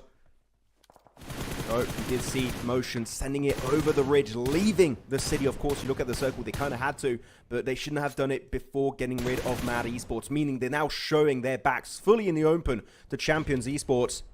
They're going to be looking to get an easy, maybe 15 elimination chicken dinner here. They're already up to 10. Champions here, Jackie, have woken up in style and could be looking for their first win of the Last Chance Qualifiers. Absolutely swinging into this game. It's really good to see, Max. Complete difference to what we had previously. They were having some struggle bus gameplay into their early encounters, losing a lot of players. Here, they keep 3 players alive deep into the game, and they're able to farm up on the elim. So massive turn of events from them. Like you say, should in reality, if they have a good set of heads on their shoulders, win this one and get an injection of points to climb up the rankings. The one saving grace for Ayato there as well is the fact he flushes both of those players. They actually do get 2 elim points and now come into the topic of conversation for a top 4 placement as well. Anything more on this is just a blessing for him. So he'll take a game that could have been no points for GOAT to potentially be 5 or 6 points. You can see on the map though, yeah, KZ, they know where Ayato's parked up. So Yen flexed out to the east a little bit. Trying to get possibly a line of sight inside that shed.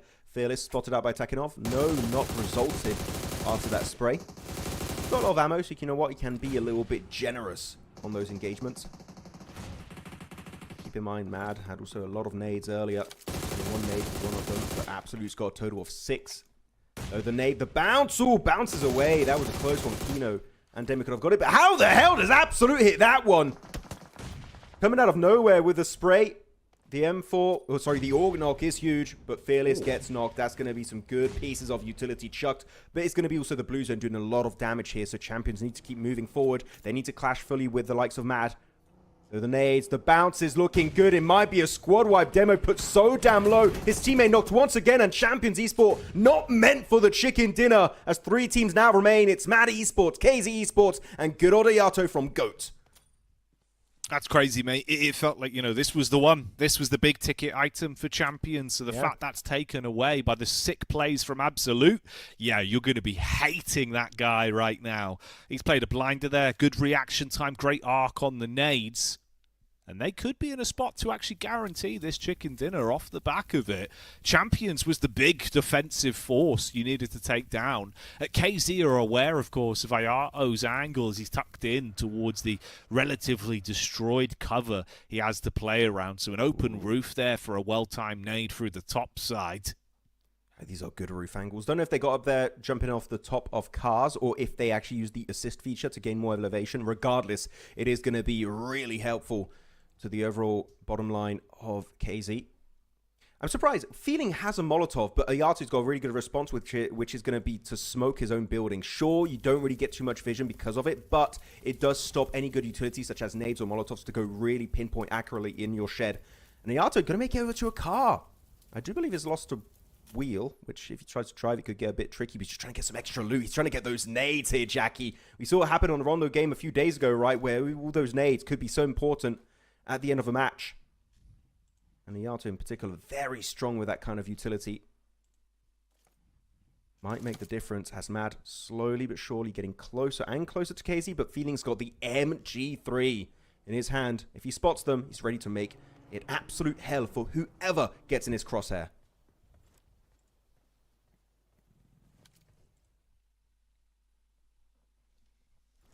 Yeah, this bad boy can spit a ton of bullets at you very quickly. We've already seen today just how lethal it can be. Especially if you're having a good game, if you can feed the hot hand, you could run through a squad and ruin an entire team in seconds. Ooh. So KZ start moving soon as well. Yeah, KZ I'm seeing here, Jackie, they're very low on ammo because they couldn't get any of the death crates. So some of the players are down to their last clip. Luckily enough, Feeling still got a few bullets also in his M4, so if he does have to spray and swap after the MG3, He still has a second chance at life, but really, all the ammo is going to be in the hands of Mad. Look at that. He's almost got 400 bullets ready to go in his main AR. Ziato, bit of a chuck here with the util. Trying to maybe do a bait play with the nades. Of course, he can waste them. He's got 8 grenades ready to go at a moment's notice.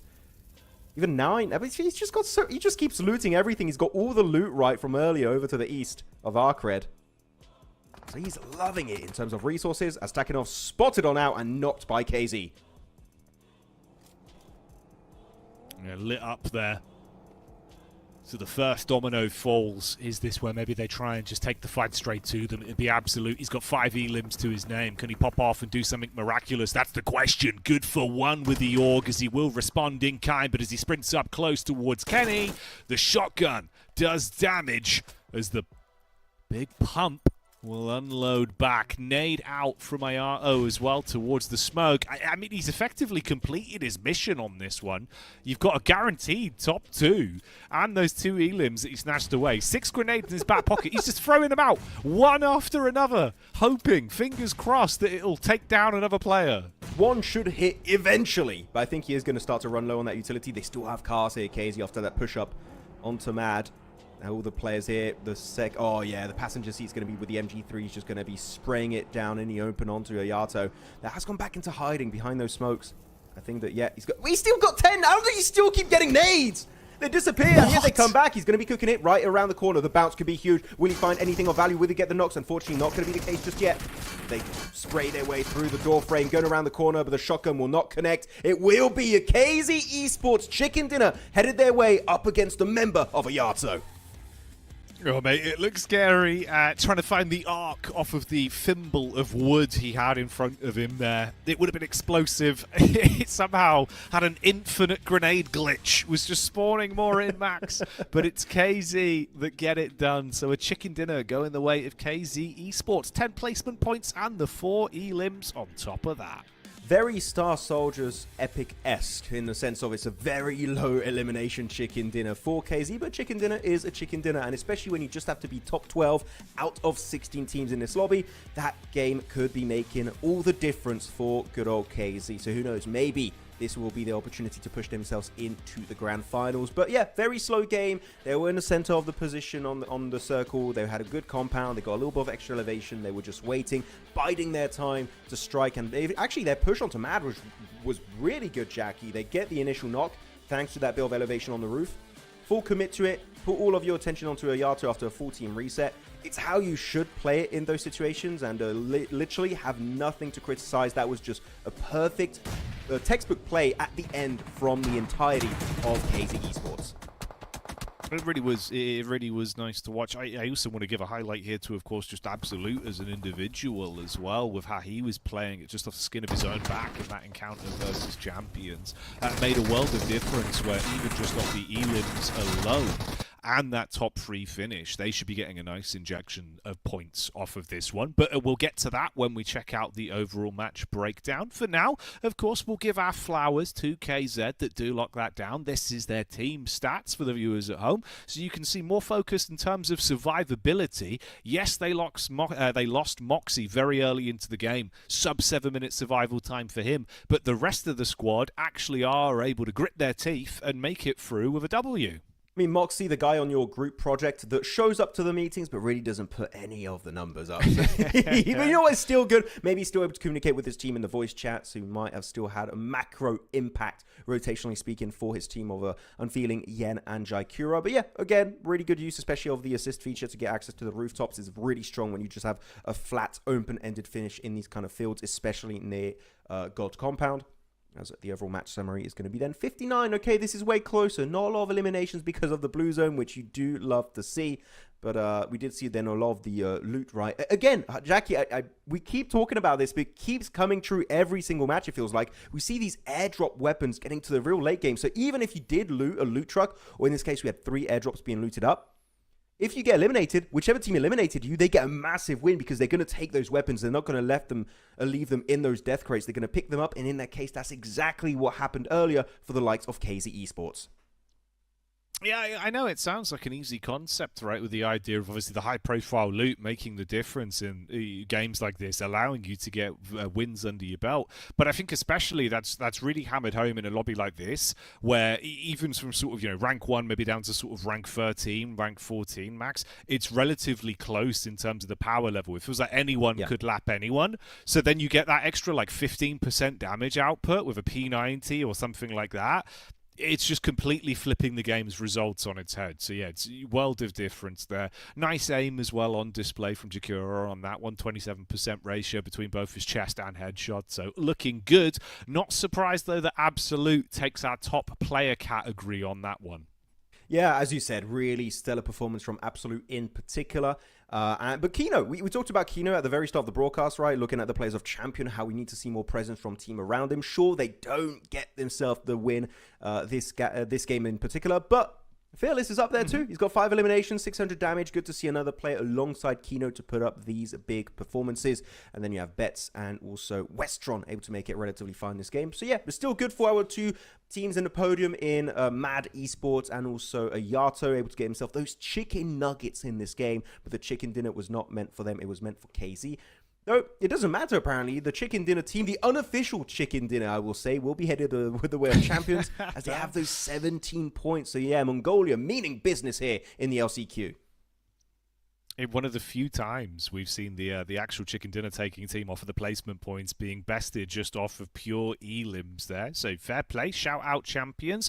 It felt like they were going to go the whole hog on that one, but Absolute ripped that chance away from them. But at least they finally have one good game. Something to get us excited about this team, Max, because obviously I think coming into it, in my mindset, I thought they would probably be our #1 ranked team at the end of today, based on what we were seeing in the previous stage of play, but I don't actually know if that's going to be the outcome now. I fully agree. I had 4 teams in particular I was focused on, which were going to be ARCRED, GOAT, Champions, and AMIX. And World Champions had a slower start to the day, but it doesn't matter as long as you still get the points on board. That is exactly what they were doing right here. As actually, because of that performance of Champions, they will be jumping up an extra 7 ranks. So leaving the terrible second page of the overall rankings and making it now into top 4. So they're looking way more comfortable, and so are all the teams above them in GOAT, 777, and Avalanche too. But TGM is a team that we said they've been getting some decent results, especially in that Yasnaya Polyana finish earlier.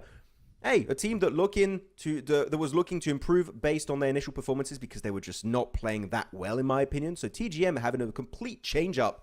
And so far, a big thumbs up from my side that TGM have indeed been relatively consistent on the elimination side of things.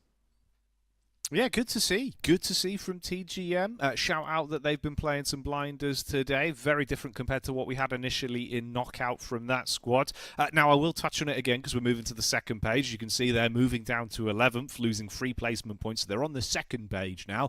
AMIX, obviously for champions, right? They finally had a game where we can get excited. AMIX, it hasn't happened yet. But if I'm to believe what I said earlier, my own belief is coming into Miramar, their fortunes will change. We'll finally find out if that's the case, Max, as Miramar is up next. I mean, they better. 1 placement point is abysmal for a roster like this. It's so stacked for AMIX. So even just reaching a top 5, you're like, yes, please, thank you, because they got 19 eliminations. That's really good. 19 eliminations in 4 games is a really good average to have.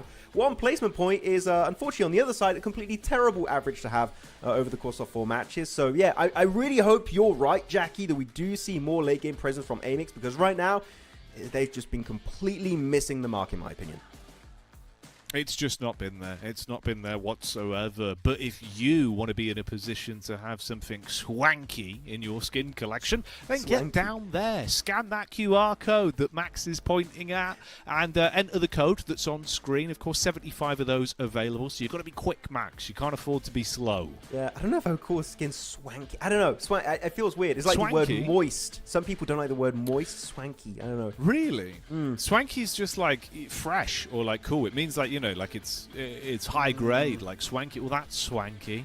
I don't like it. No, I don't know. I have an issue with that. Like, I wouldn't call your shirt swanky. I would call it cool hip. You know, cool. I wouldn't call your shirt swanky. I do like your shirt, by the way. It's cool, but not swanky. Yeah.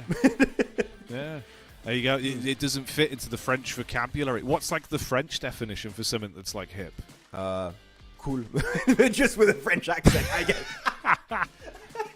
Well, there you go. On poo to the next game. More to come up as we move on here. We'll see you after the break with some even more exciting PUBG Mobile action, but in French. Oh, oui. Start the wall!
Bro, want to buy an account? Check it out. Conqueror tier, firearm finishes, and outfits are all available.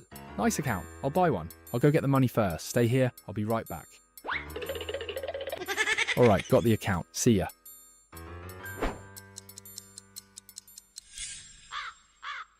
Damn it, I've been scammed.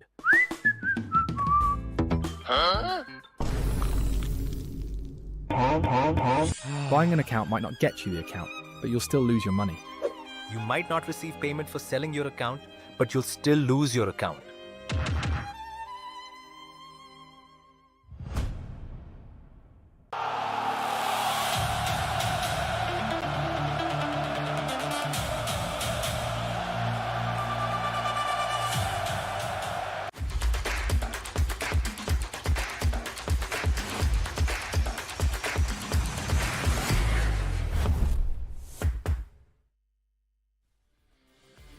Hey, welcome back, everybody. One of our last two games of the day is about to go live very soon, and myself and Maxman are back in position. Now, obviously, Max, throughout the entire day, the one thing I've been alluding to is the fact that I believe AMIX will show us some of their true talent on Miramar. Now, one of those two things is guaranteed. The next map will be Miramar. Will AMIX be able to play up to that quality, though? That's the bigger question. They could, right? This is a team that has been doing good, especially I did mention it earlier, where we did have almost a 1v4 clutch for one of the AMIX players on Miramar during knockout. The thing is, there's no TT Project, there's no DG77 to stand in their way. So, will this be the redemption arc of AMIX, or will they keep fumbling the bag and go even lower on the leaderboards? We'll have to see how things unfold. Their story is now happening live on screen. Eastern plane over to the western edge of El Pozo. Going to be decent for majority of the team, except if you like to drop down south towards the likes of Partona, Chumacera, or Valle del Mar, even the likes of Puerto Pariso. Otherwise, not too bad of a plane. Hot drop wise, I'm thinking we didn't really have anything significant happening during knockouts. I'm not expecting any weird shenanigans to happen at the start of this match. Though, we did talk about the loot truck. I feel like today's been the loot truck day, Jackie, for the most part. Yeah. But I do want to say, we've seen a lot used up on Erangel. We haven't really seen a lot of teams shoot down loot trucks on this map in particular. So I do want to see how that is going to be happening, because it is present, it is there. Just might be a little bit harder to spot because it's on the roads that are in valleys compared to the flat roads of Erangel. So teams might just be a little bit less aware that those are on this map. Yeah, it's also seemed like it's been a consistent trend of a couple teams, with TGM and 27 Plus that would come in mind in particular for me. They feel like it's been the pre-planned sort of, flow of the game for them, where they are focusing on drop locations around the potential spawns for the loot trucks and playing off of that. And it's been helping them a lot more into late game. So maybe that's a factor. It would be those two teams I'd sort of keep in the back of my mind if there is going to be a loot-based conversation of the trucks, right? I mean, if you want, actually, I can even give you the locations just to give a bit of insight, because, again, people are not as aware compared to Erangel where they spawn. So you do have one going around Crater Fields and El Pozo, one wrapping around the entire mountain of Power Grid going through San Martin and Monte Nuevo, one going all around Los Leones and stretching to the east and west a little bit more, and one, actually, which is kind of the interesting one, is on Partona, and it goes from Partona all around Prison and back to Partona, and it keeps looping the entire time. So actually, I was talking about it, I think, during Knockout, Jackie, saying that Partona is not a bad drop location. There's even more added value because of that loot truck spawn. So if you go on any of the locations I mentioned here, you do have access to that extra expanded loot early game. It's just about, will you go and commit to try and farm it up? But I think it is slowly going to get more and more meta. You play more Erangel, so teams are able to expand upon this new feature a bit more on the grassy pastures, just not quite as much on the dusty dunes. So, talking about AMIX earlier, will they be a dusty AMIX here? They are dropping on this game. They're going to be looking at their position. I can't quite see them. AMIX are going to be in La Cobreria and also got a split player in Kvik towards Trailer Park. Decent entry point on the western circle. So actually, Jackie, you said you want to see them do well on this map. They are looking to have a very safe entry point, so hopefully they can make it far in this game. Yeah, I'd imagine so. Their sort of late game finishes previously that we've had this tournament throughout the various stages, even in recalibration, mate, we've seen that they are very willing to take late game fights on Miramar and usually convert it into a good placement finish. Even if they're down to a trio, they've still got a good understanding of how to play the map out, which for some teams I feel like the minute you even lose a player on Miramar, you know, your percentage chance of converting into a high placement finish becomes very, very shallow. So it's surprising. So there's a lot of good in my mind about this team.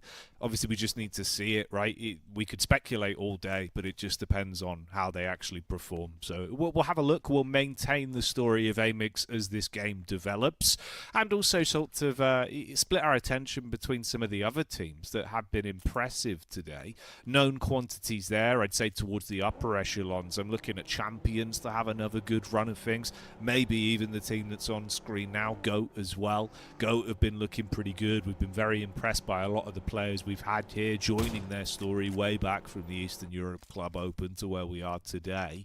So we'd love to see a good display of their talent on Miramar as well. And they have identified a loot truck to start things off. Oh, yeah, this is the one that goes all around Los Leones. So they're going to be able to get actually quite early on in the rotation path of the loot truck.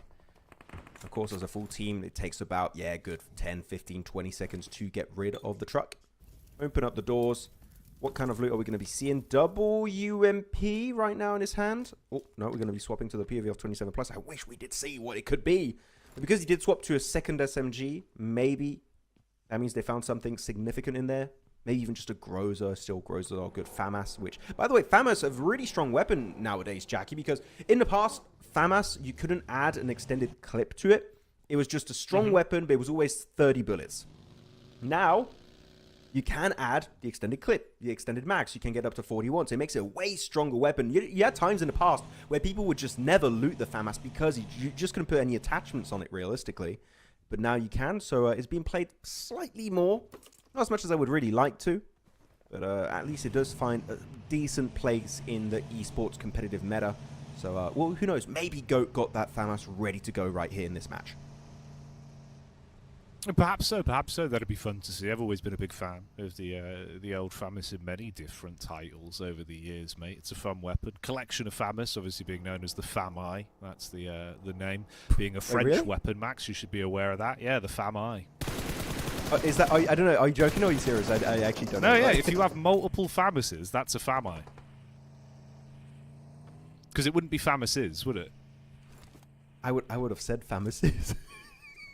I would have said they've got two FAMASes. Well, you know what? That does sound kind of ugly the way now they say it. Right? Yeah, because you're adding the extra ES. FAMI. You know what? I think FAMI there. I refuse to believe I'm alone in this thought. I think that a lot of people in chat would be like, "FAMI? Is that a new weapon? What are you talking about? There's no FAMI. FAMAS, maybe." FAMAS squared, FAMAS 2.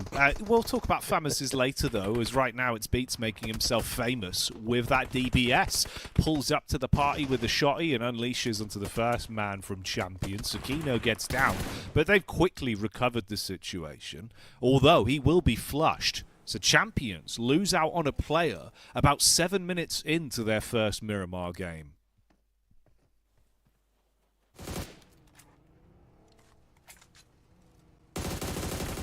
I just googled it. Sorry. I wondered why you were gone quiet. I was like, what's he looking up? Okay, what were your findings? What did Google tell It couldn't even Google was like, what is Jackie on about? I haven't found conclusive proof yet, but I'll keep searching. I'll keep digging. Maybe during the break, maybe that'll be the best time, because right now it's KZ Esports. They're clashing with Mad. KZ, of course, getting the previous win to wrap up our trio of Erangels. Mad, hey, got a decent ridge here. Takinov in particular has got the angle. The car's going to be smoking up, soon to explode. Got to be careful, Mox. You don't want that one all over you. That's going to be Bio. Bidding for an opportunity to send it on the road. He does get behind that two-seater and will pull the first aid or the medkit. Yeah, it's going to be the first aid. Back to 75% HP. Oh, going for the smoke. So this car going to be fully unusable. 2 nades available for Moxie. Unfortunately, nowhere near being in nade range. He's surrounded over, so this is looking like a terrible time. But Bio going for the risky play to send it with the smoking car, and it will be successful, making it to cover.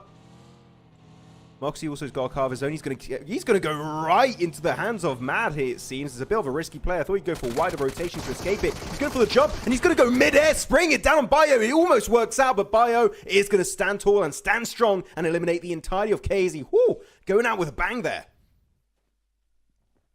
Yeah, boy. Okay. So KZ handled very early on. It's not the cleanest of things for Mad, as they do lose a player, one for good, irrecoverable in the overall flow of the game, but they do get themselves those early 4 points and at least show that they're willing to scrap in these early encounters. Might be a bit of a chance for two sides in AMIX and METACORE to run into one another as well if they want to set their focus on that loot crate that has gone down just outside of Crater Field side there towards the north. So we'll keep with that and see if it develops into a bit of fighting. Meanwhile, the rest of the squad's hustling and bustling their way down to get into a better position towards the new center zone near Monte Nuevo. Oh, this fight's still going. Yeah, Avalanche are so just committed to these early fights. If they have a fight in front of them, they see teams in a weakened state, they just might as well commit. Why the hell not? They're not even that far from the play zone. So actually, they are far from the actual circle. We've still got about 1:50 before the circle is going to be fully wrapped up. So you do have that extra bit of time. The damage is not significant on Circle 2. They're looking for those survivors just spread throughout these mountains as they will get in their cars. Yeah, waste of time. It's really hard when you have to chase down the players if they can escape. If they're just stuck in, I don't know, a shed or behind a hay bale, then it's a very easy pick. When they do have vehicles of their own, it's just not worth it. One small elimination, you know what? A win is a win. We'll take it. That's going to be a slight chicken nugget headed their way. Now, teams are going to be indeed in stronger positions near the circle. It's going to be Afterlife parked up here with also a few players on METACORE.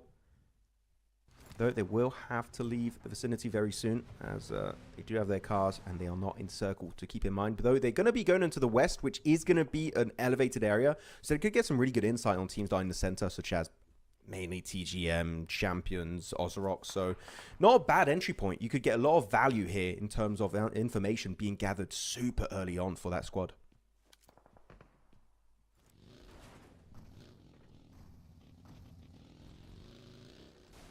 Yeah, do your reconnaissance and assess the lay of the land as early as possible so that you go into the flow of things, at least with a better idea of how you want to play this one, rather than being caught off guard by any of our teams. Ooh, SSE.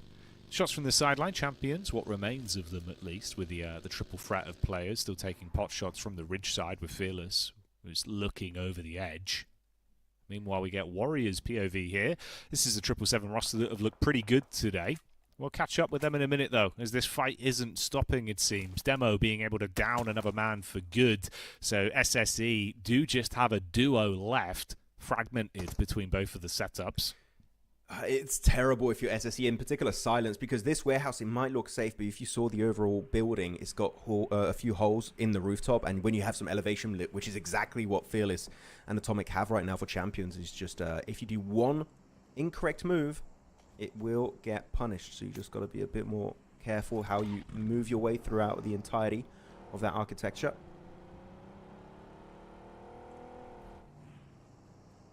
Triple 7 also making their send south. Ladriera is going to be theirs to take. And Ozarox also already in the circle. They had a 2-2 split. Not a bad 2-2 split, by the way. They apparently no, they still have the 2-2 split. Have yet to regroup. I think that it would be about time. You are getting deeper and deeper on this game as the clock keeps on ticking. As Avalanche finally going to be taking a fight in the circle, it seems here. Jackie encroaching on the terrain of METACORE, but it's going to be BCG Pro right behind them as they go over the ridge line. He will not have a line of sight anymore. No clear angles available. So opportunities there slowly starting to close down. Although Is this the beginning of a new opportunity for the 777 boys? As Ozarox pull up to the party, Mela's quite low in terms of the overall HP he's got to play with. Bad Boy's coming in up behind him as well. Bad Boy's look pretty good in terms of his individual eliminations. We'll see if he can thrive in a chaotic situation like this. Got support from the rest of the squad. Pulls up round the back. Able to get some smokes down to assist the team as well. So if 777 do engage on them, it's far harder to find these players in amongst the building. They can play on the off angles and defend themselves. 27 Plus also are driving up in this general direction with a bit of a 2-2 split, closely followed by the ARCRED roster. Oh, not a bad compound here for Ozarox. Thing is, you are going to be spotted by players of motion over to the west. They've got these good high ground positions spread throughout the entirety of the western road of La Riera, so that's going to be a good setup, though. You've got to be a little bit careful. Teams might be looking to push up to you eventually, so you've got to make sure you're respectful of those enemies. Actually, as I said that, they do get a good knock with the Mini 14, and Leon will be dropping to his knees, but shouldn't be an impossible revive to pull off. Ozarox, they tend to also have every game on Erangel, right, Jackie? A loot truck in Pachinki. I do not know if they had anything from one of those loot trucks. So maybe without their loot, they're going to be like, how do we win this game? We don't have an MG3 in minute 1. Oh, a bit tricky. Yeah. Yeah, it might make their life a bit more uncomfortable. This is a calm Miramar. The blessing today. Yeah, it is actually, yeah. Yeah, it's very early game. Everyone just dodging it. You got 15 teams who are about to go in circle number 4. A lot of these teams are up as a 3 or 4-man team. Like this for Miramar, which is, of course, in an esports lobby at this caliber of play, you are expecting, but this is a lot of teams for this particular circle, and things are going to get dicey as we get towards that true mid-game of Miramar. Yeah, this is one of those where it very well is a possibility you'll see one team just absolutely balloon on points, right? Because there's just not going to be that much space to play with. You don't have compounds to go around for all these teams. So it'll probably be feast or famine for at least a couple of our squads. Hell, maybe that's where Avalanche could actually have another quite successful run of things in a game like this, Max. They're trying to force the issue at least up against Fearless and Demo right now of champions. And it looks like maybe they can snatch some points on it. Demo's already bailed. He understands his teammates are probably doomed, so he's just going to say bye-bye and drive away as quick as he can. Atomic hops in the Jeep and looks to follow his path. Yeah, we're going to crash the UAZ right into the building. Solo, though, so you've got to be a little bit careful here that he didn't get picked off from the back. Luckily enough, he does make it to the safety of his teammate, but on the road as a solo, it could always be a bit tricky. You lose control of the car and you're just stranded out in the open. But, yeah, champions, it seems, again, it's just a reoccurring factor. Can't make it to the late game as a full squad. They've done it a few times during knockout, but, last chance, really. We're not seeing that dominating Mongolian team getting those strong finishing moments. It's just not been it so far today. As now, yeah, we might just have, by the way, a proper Monte Nuevo urban finish. We haven't seen those happening too often. You also got a few buildings that are very, very weird that only Monte Nuevo really has, especially the water silos on that mountaintop. So far defended by Ked of Motion. Hopefully we'll tend to regroup in that location. Really going to be turning into somewhat of a sniper tower for them to just start to pop a few headshots here and there from a distance. As of right now, yeah, almost everyone is in zone once again, Jackie. I thought we'd lose a team or two, but no, we still have 15. Except for 27 plus, everyone is set up in the zone and are all going to be surviving even deeper on this match. 27 plus trying to force their way in now, basically being the crowbar. You know what? It kind of works. I mean, they're able to isolate that opening knock at least onto Ayato. Focus can grab him, but hey, that gave him a pathway to actually have some cover to play with on this. Meanwhile, Afterlife as well being lit up once again by Avalanche that continue to farm early game elims now, with 5 being picked up in the back pocket. Focus, nice nade. Ooh, I thought that was actually over the ridge of the concrete barrier there. So 27 plus realizing we probably don't want to stay too close to this team. They got the knock, but peeking will be risky. Aslan Boy really experiencing the full force of that one as they peek back out and light him up. I would love to know what attachments he had on the AUG there. I guess he had a vert grip. Definitely could make it a little bit good. But the AUG, if you got the right attachments, can really get some strong strong sprays. There you go, English. At that kind of range. So impressive stuff from GOAT. Though, Circle 4. And we still have 15 teams. I know. Yeah, this is... We are going to get to a true breaking point where absolute hell is going to be unleashed upon the battlegrounds. Teams in Montenegro, by the way, as a quick setup for you guys to know at home. TGM, G2R, MAD, Westron of 777, all in the city as of right now. And also the mountaintop still secured by Motion, the Polish team. And as I say that, the circle's going to be shifting down southwest. And that is going to be great for Motion. Time for them to now regroup onto Ked or Duchu. Doesn't matter who you want to send it to, but you have to solidify your position in case a team looks to crash you. And just rain absolute hellfire on this lobby. This could be one of the biggest games we have yet to see come out from this squad. Motion, this is their game. They need to go big or go home.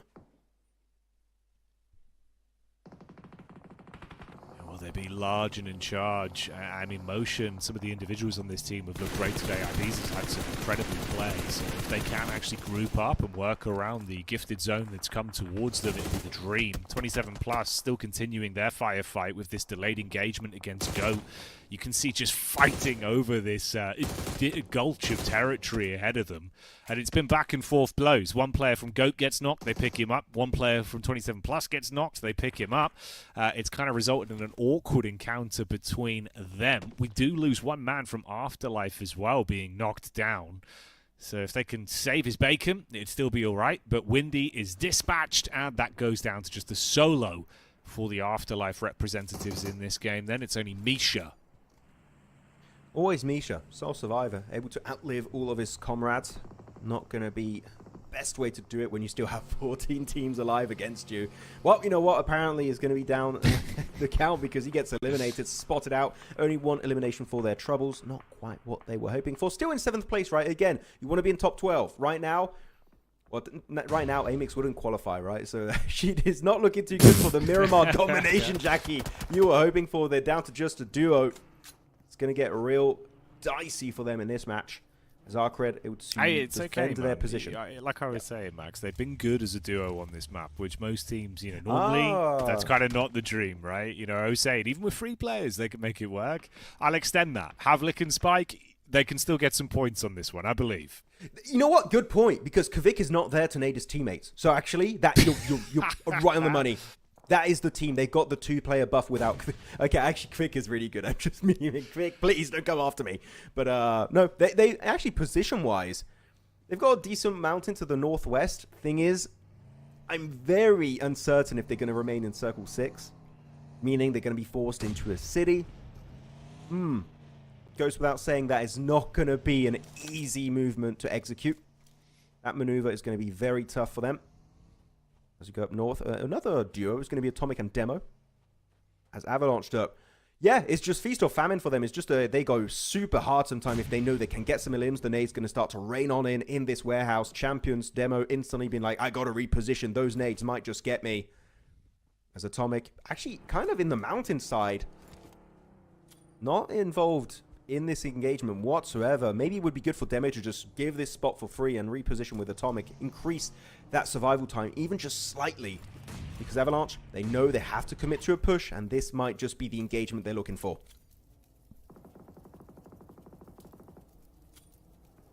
Avalanche have looked pretty good as well, at least in what we had seen in the first sort of 17 minutes of their Miramar gameplay when it came to finding pickups. Demo with the bounce on the nade. That was so well played with the trigonometry, mate. Perfect understanding of the arc on that. It won't actually be the full flush on Molodoi, so the teammates can save him. But hey, that's a highlight for him there. Yeah, beautiful nade followed up by what was that, 5 or 6 misses on the shotgun. So it's just yeah, we don't talk about topsy-turvy that, gameplay. Yeah, you know what? I just blink for like 5 seconds and you don't know what happened at that moment for Demo. But there was an attempt and good push from Avalanche then. Sure, the player does get knocked thanks to that good utility of Demo, but they still are able to redeem it. I was talking about this position earlier. By the way, what the hell happened? Motion were up here. They were parked up. They were looking so successful, positionally speaking. And now ARCRED snatched it away. I don't know what happened in the background here, Jackie, but that is a fumble from the Polish team. They should be up there, and they should have successfully defended it against the likes of ARCRED. Yeah, it's got gory for AMIX as well. So everything I was setting up towards the start of the day, ignore that. None of it even matters anymore as GOAT team have just rocked up, climbed up the mountain, as GOATs do, and absolutely ruined AMIX there. So they survive as a duo off the back of some shots coming their way from the Avalanche roster. Oof. This is Avalanche also getting pinned in from both sides, though. TGM being able to get line of sight onto them. So it's getting a bit awkward, but they're dealing with it. Molodoy and Butcher coming alive once again. Good flush onto one man from GOAT, leaving it all down on force. But the arc of the nades from Retro with the assist from his teammate might be just enough to keep Avalanche feeling uncomfortable here. Okay, don't use everything though. Come on, just at least keep 2. You know, he chucked an extra one at the end there just to make sure. Doesn't even find a single knock off the back of that. Just kind of creating more space for themselves. Avalanche know they have to kind of pull back on that fight. They can't get too close to the road. And yeah, they think that, yeah, no more nades. Thing is, if you do have to get even closer to them, that util could have definitely made a world of difference. And he said you have an anchor point in the circle, which is not too bad. Decent ridge to work with for Avalanche. They should be able to get the reset, but the nades keep on raining down. And again, it's too short, TGM. Wasting utility, not getting any good value out of those. As another team bites the dust. Down now to 10. The big old double digits about to go down to single. It's Butcher. We saw what he could do earlier, right, on Kratos Mountain, on Military Island. Can he make it happen once again? Not against champions, but up against the squad of TGM. Saw a bit of damage here connecting.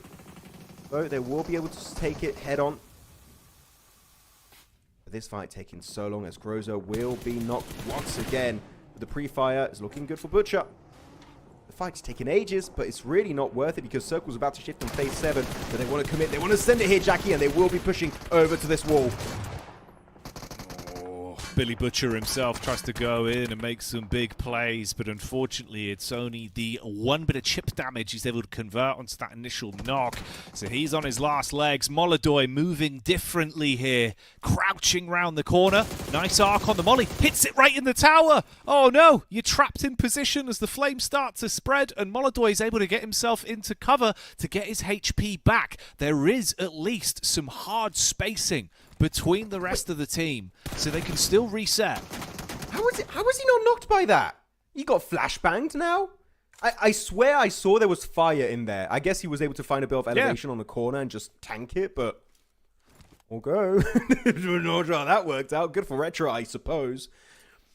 TGM now, yeah, able to clean up a few of the members of Avalanche, just Molodoy, as stated.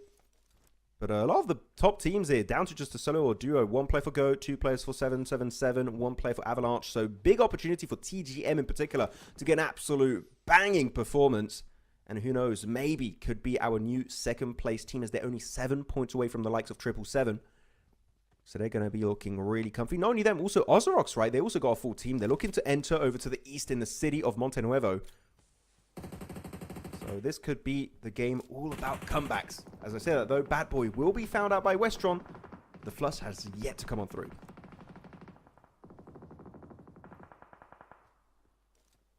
Curious to see just how much damage Molodoy as a solo can do, by the way. He's the sort of player that would love these situations. He's always up for a fight, so with no one on his team telling him to back off, he'll just keep scrapping. Look at the bullet spam into the backline. As TGM tries to close the gap, he softens them up, but most of those points being stolen by Destine to Rise. Molodoy's got to make a move. He's got no cover, and Ozarox will find him.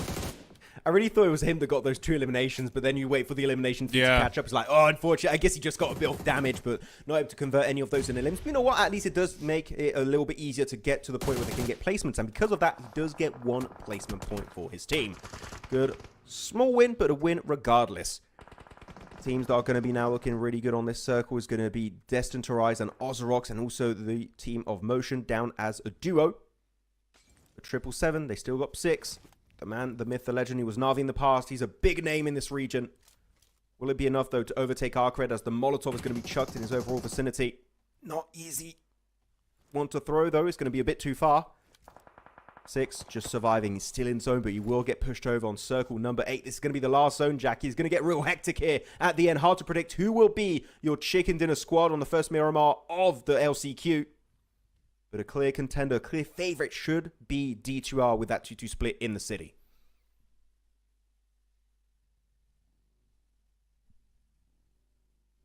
Well, we see a game then from Destine to rise once again, proving that they are a bit of a powerful team. It's been a little bit quiet since we got into our LCQ, so this would be a good stage for it to come back up.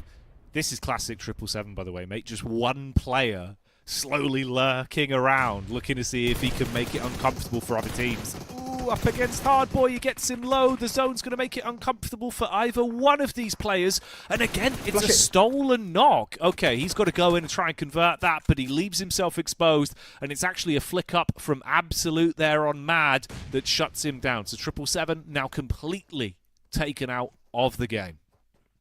Sucks for 6. He was able to do 99% of the work on that player, but it was snatched away by Destined to Rise.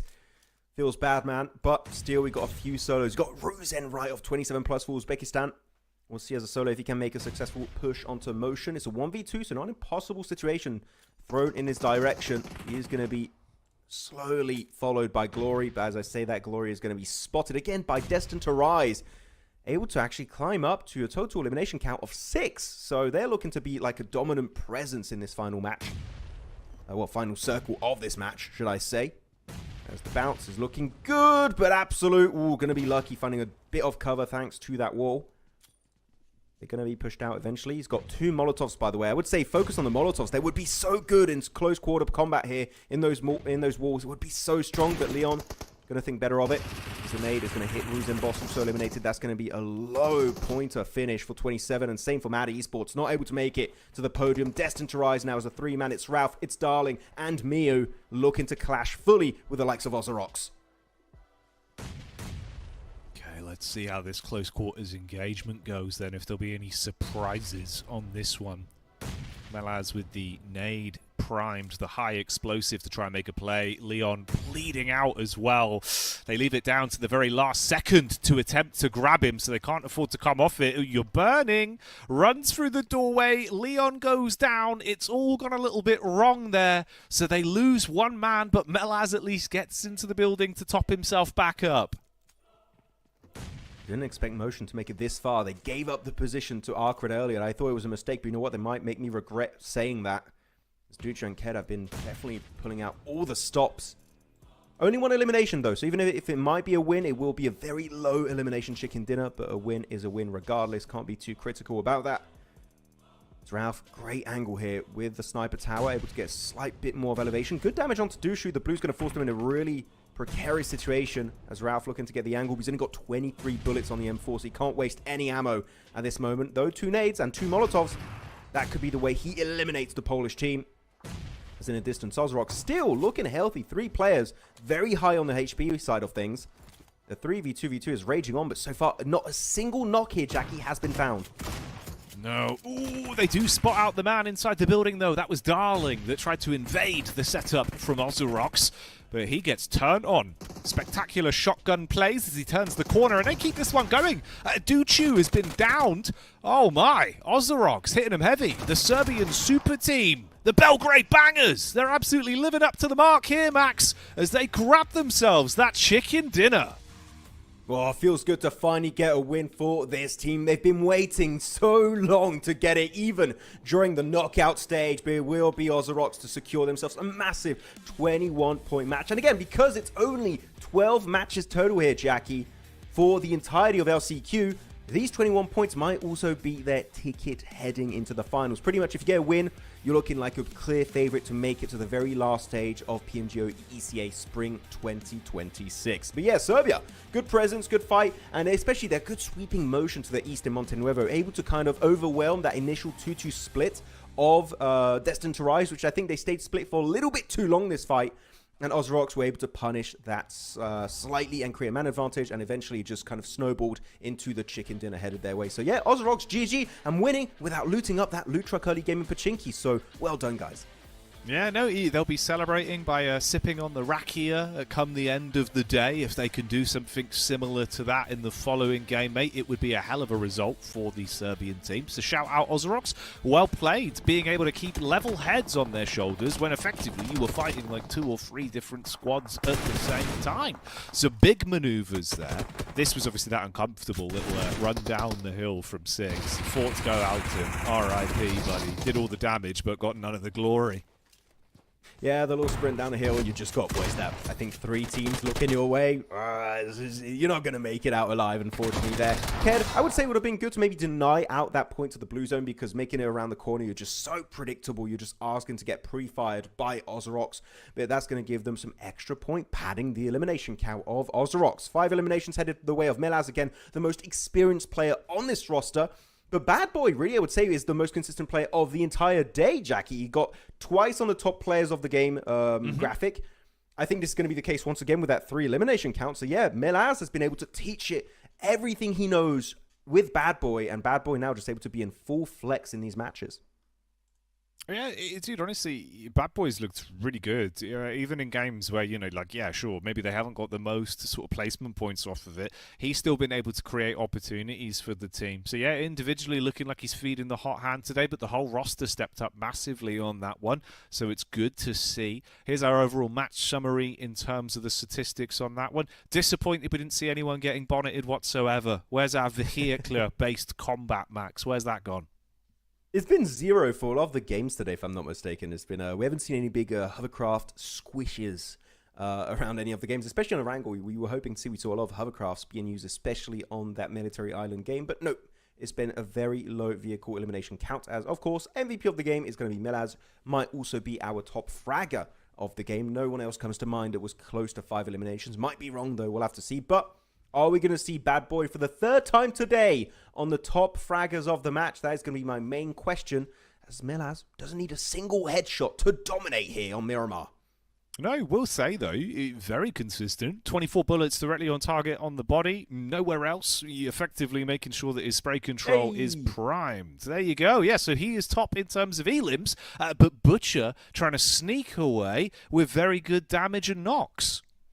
But we do also have your boy, Absolute. He's back, right? You were talking about him. There's highlight play against champions on Erangel near God Compound, and he's here again as our 5th top player of the match with a total of 3 eliminations. Yeah, good spread. A player we don't see here often is Ralph, actually. I think one of the first few times we do actually see him present on this graphic. Really high damage count, by the way, which makes sense. There was center of the circle, that 2-2 split, meaning they had many angles on teams, so they could have easily go for opportunities to get some extra damage and elims across the board. So good stuff from Destine to Rise, though that elimination count is not going to be enough to overtake Ozarox. They do get the win and 11 eliminations to pop, so that's 21 points on board. They should be looking really damn comfortable here on the rankings. No, yeah, certainly. That's a great game. Not only those 10 placement points, but the elims as well, right? Padding it out. So going to be happy with that one, especially when some of our bigger squads that have been higher up the rankings not really being able to squeeze too much out of this first Miramar. So climbing up the ladder is very much a possibility. Obviously, what we were talking about, I'm going to rope you in with me on this one, was the AMIX approach. Didn't look great from them, mate. A 0-point game. That's a brutal sign of life in today's overall flow of the LCQ. Oh, the Jackie curse begins here in Eastern Europe, Central Asia. Going into PMWC, it was going to be like, yeah, you are a menace, Jackie. You don't want to support any teams on Miramar in particular. That's how my curse started. It was on Miramar.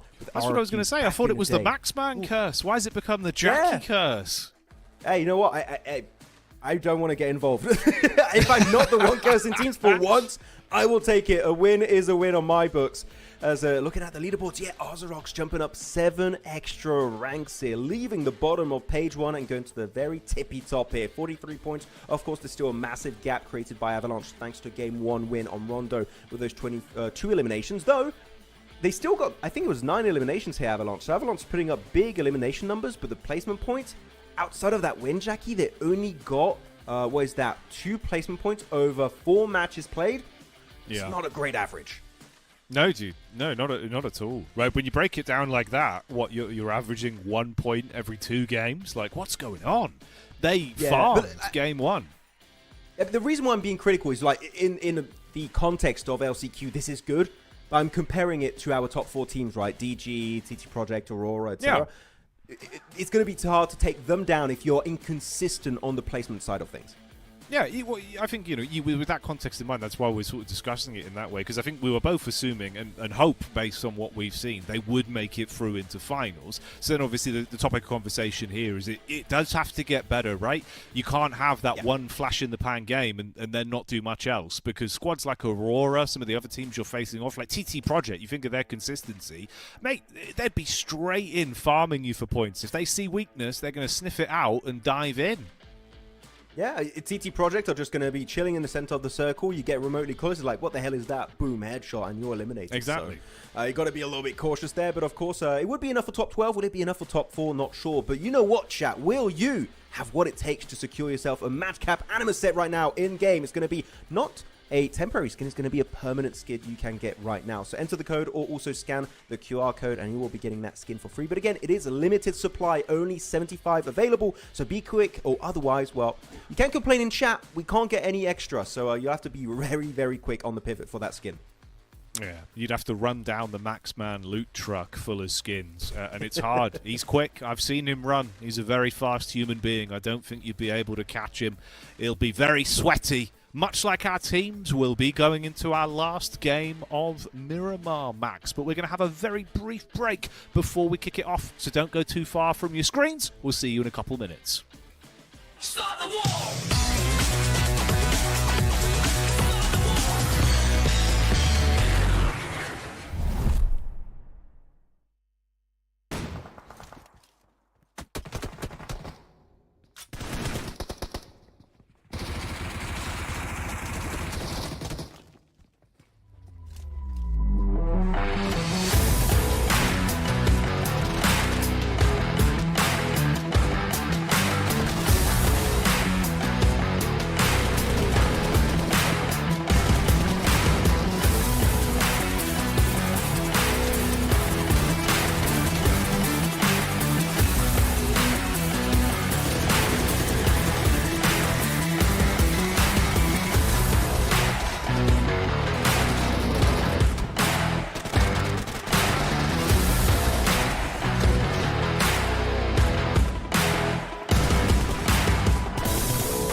And welcome back, everybody. Don't worry, that's not dust blocking your vision. It's just the aftermath of our first Miramar. And we've still got one more to go. Max, our last game of the day here. First time we've had 6 games over the flow of the competition for ECA, so this should be fun.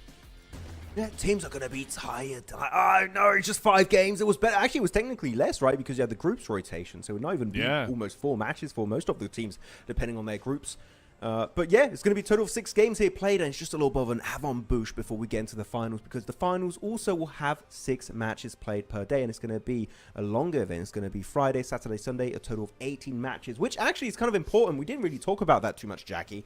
But for LCQ, for Last Chance Qualifiers, it's only 6 matches spread over the course of 2 days. 12 matches is a very small sample size. The only real redemption of that is the fact that you only have to be top 12s, which is relatively easy for our teams. But 12 matches is not a lot of time to really put on full display what you can really bring to the table on these games.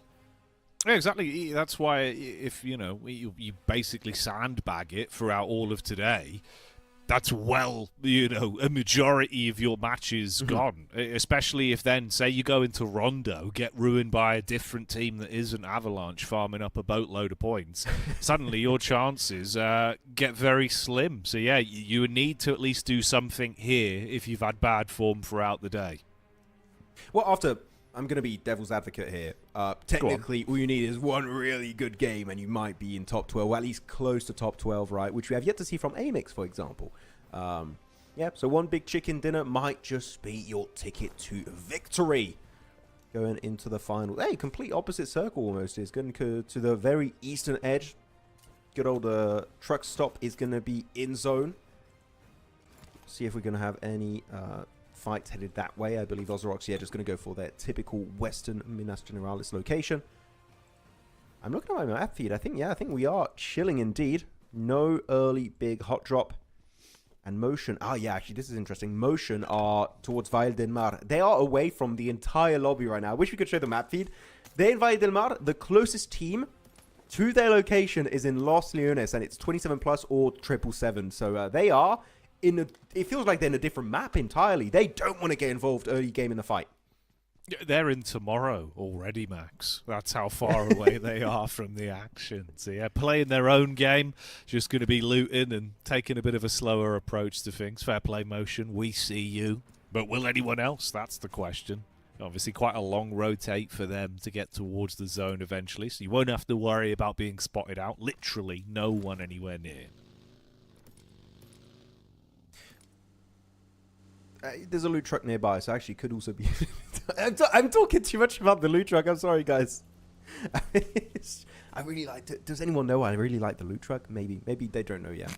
They'll catch on. It's not like I make a video about it like 2 months ago and I've just been harping on about it the entire time since it's been added to esports. It's just a good feature. What can I say? METACORE, though, making their push up northwest. They're also going to be looking comfortable. Are we going to have a slow Miramar here this time, Jackie? Maybe. Looking at the circle, I think it might be a little bit faster in terms of pacing, because you do have quite a bit of water in plate.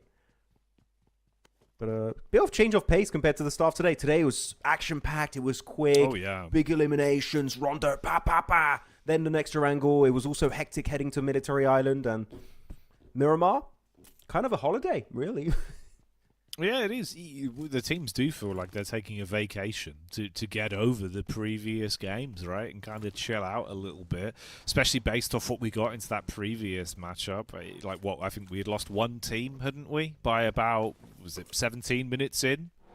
Yeah. So, like, kind we of still crazy. had 15 teams at Circle. I think it was Circle 4/5, which is mental on a Miramar, yeah. Yeah. That's what I mean, bro. You'd imagine that shouldn't happen on this one. Shouldn't be in the operative word, though. Who really knows? It's been a weird day today. The tempo was high, like you're saying, and it's massively sort of cooled off. Feeling, or unfeeling, not going to be feeling here. Ironic, lives up to his name because he's been eliminated, Max. No feels. No feelings in the afterlife.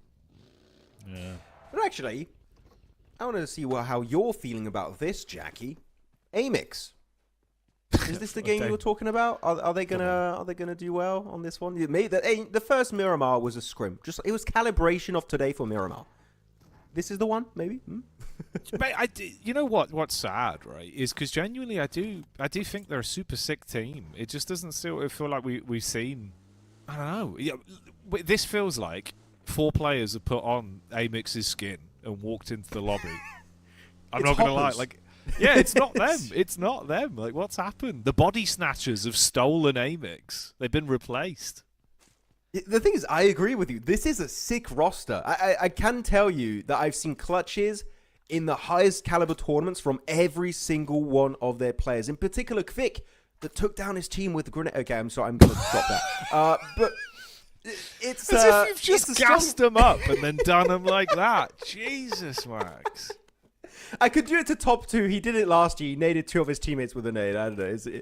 I like to bring back those terrible memories. It's funny. But no, even Kvik has had some really good clutches in previous events. Actually, talking about Kvik, there you go. With the UMP able to find a player of METACORE and able to flush him out relatively quickly.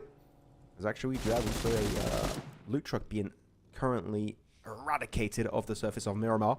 But yeah, the thing is, I don't know about you, Jackie, but back onto the topic of AMIX, I couldn't even start to tell you what's wrong with the team because I just don't see them get into the late game. So we just see them go out in a fight, players get eliminated, and it's like, okay, what was the issue except maybe taking that early game fight? I couldn't tell you. Right now, things are looking very odd for a roster of this caliber, this experience in particular.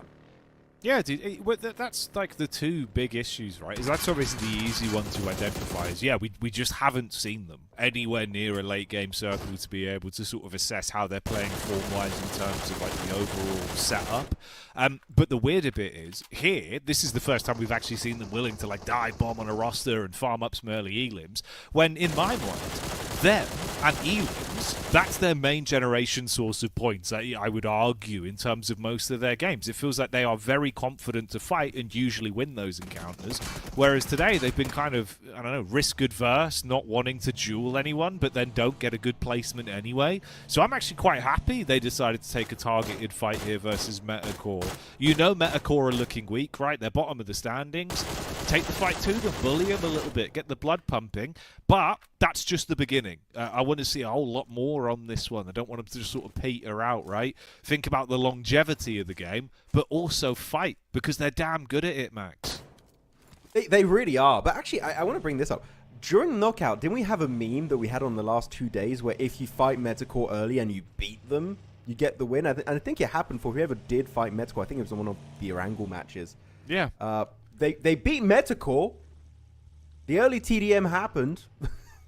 Maybe. Okay, we're really stretching. We're theorizing a lot for AMIX's potential results. But yeah, maybe they can go the entire way here. Even just a strong fight. Even just a strong fight in my book, Shaki, would be a win because, as I said, and as you said too, right, we just haven't seen them get towards the 20-25 minute mark so far. No, exactly. For context as well, if you guys didn't see it, the reason we kind of came up with that joke was the fact that METACORE were bottom, weren't they, in terms of the standings, and teams were specifically targeting them early game, but they were winning those duels, so they were like beating like, teams like Aurora and stuff. First couple minutes into a game where I think squads were like, oh, okay, well, these guys suck. Let's get points off them. And then they went, do you know who we are? We're METACORE. And they just upset them. So at least in this one, you're right. If you can shut down METACORE early, that goes to show that maybe you can do something. Again, we'll build a hype narrative until they're not in the competition. They're like Molnir. They're just trying to check, are you worthy of that chicken dinner? Are you Thor? And if they do beat them, which AMIX did, they can go the entire way for that one. Which so far, actually, they got a decent entry point. They got Torel Mada up north. It's a decently open portion of the map. It's actually the most open on this circle. You can see a lot of the teams are going to be centered in the center, over to the west, and the also southern edge of this current circle shift of Circle 2. And by the way, this Circle 2, very unusual terrain. You don't see usually the circle shift heavily far to the east on Miramar. It's quite harsh. And if it keeps shifting over there, whew, I think a lot of teams might have one of their first circles over here because you don't see it every day. KZ still in truck stop. Truck stop also really good location for car spawns. You get a decent amount. If you're lucky, you can actually get some good vehicles under your belt early on, which they do have two in the taco shop. And also you have one garage spawn. As Yen able to take a few shots here onto Ozarox. They already have an anchor point. They got blue far in the distance. It's got dead center warehouse control. So hopefully this is going to be a good match for Ozarox that they need. They've showed potential right after that previous chicken dinner in Montenuevo. Let's see if they can build a bit of consistency off the back of it. Because, yeah, Serbia, right? They were very, I would go to say they were disappointing in their initial first few days, but whoo, they turned it up to 11. This is the Ozarox I wanted to see a knockout.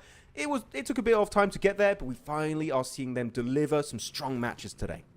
Yeah, no, they've been very fun to watch. As an individual, like all of the players have looked good, but as a team as well, it's been a substantial amount better. So that's nice, dude. It's cool to see the Serbian representatives here being able to give us a bit of hype. And make us scream out the Ozarox name a bit more than over the past 3 days.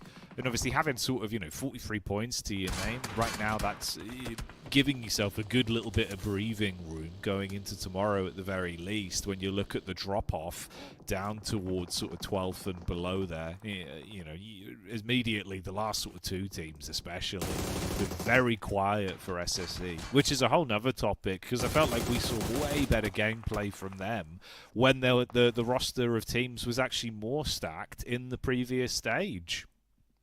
I think they were able to capitalize on the randomness of the format because you had the groups and every time you had to change the drops and the early rotates, and I think they were a team that was able to, because of that kind of X factor added to the equation, get access to positions really quickly in these games. One of the outliers was one of the Miramars that they ended up winning up against Aurora, where they got warehouse center very early on, were just chilling there the entire game, and boom, chicken dinner, right? Sure, it was not a high elimination one, but it was definitely a game that they got access to a strong position pretty much for free. Not sure if that would happen today, or especially if they make it into the finals. Actually, we did see a few eliminations coming out here onto Motion. They got so far in the previous game in near Monte Nuevo, almost able to get himself the win as a duo. But it's Dushu now left stranded all alone, making his way towards the center near GOAT team. Not looking too good. The back-to-back strong performances is not there. And actually, their previous good game, Jackie, was enough to get close to top 12. But you need to follow it up with another good result. And this is just not going to be it.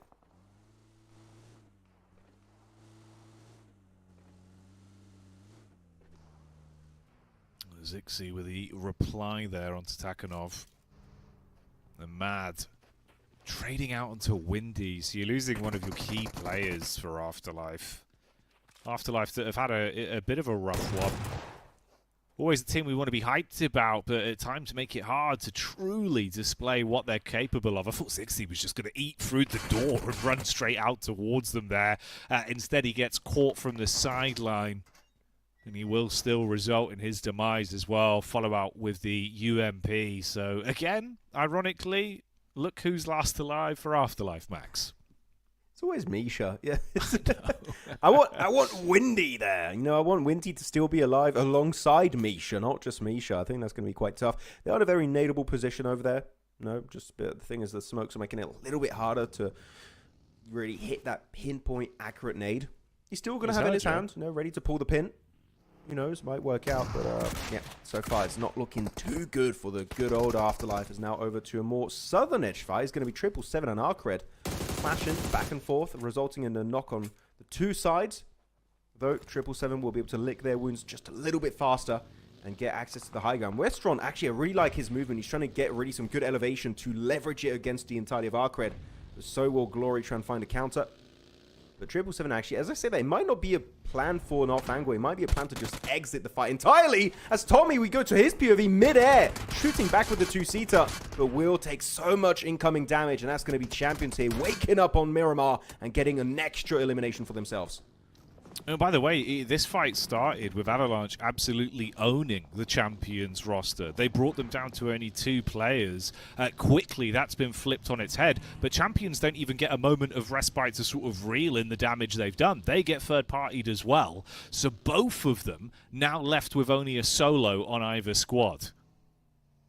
I don't know if it's because Champions keep being split, but every time they get in a fight and players get knocked, most of the time that player that got knocked is flushed out or even just bleeds out fully. So there's definitely an issue when it comes to maybe it's positionally speaking or maybe just even communication-wise. It's just not really working out as intended for this roster. So SSE, team that Jackie, you highlighted, right, we need to see more. They've been a bit silent, more successful in the past, and have been slowly but surely slipping down the rankings.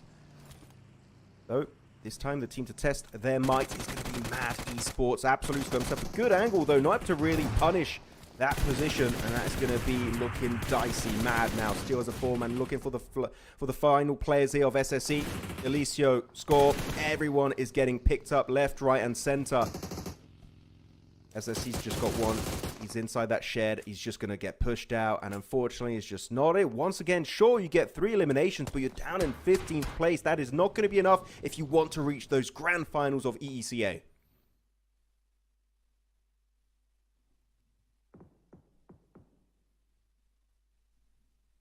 Mad and TGM.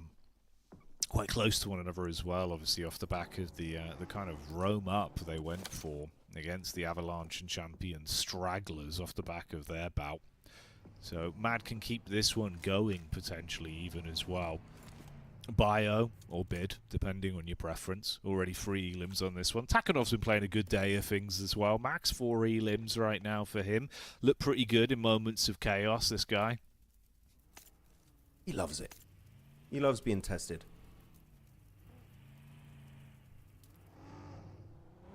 Yeah, you got a lot of solos actually that are going to be tested. You got Misha, you got Demo. Actually, no, that's not a lot. That's just 2. I don't know why I said it.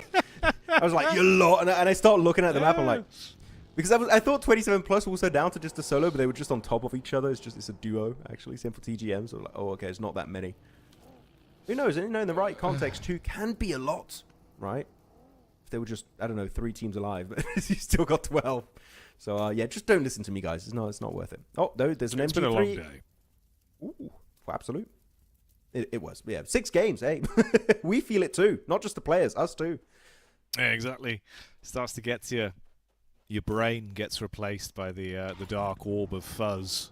It's just the way it goes. Makes it harder for some of these teams and myself and Max to be able to comprehend our own thoughts. But let's see if that'll affect a squad like Mad as they do throw themselves into the blender. Now, it looked like it was a good start, but Demo, the solo you touched on there, once again getting a chance to strike, gets revenge for his fallen comrades on the side of Champions and will upset the aggression from Mad. And TGM do start to push up on this. Sanic with a nade over.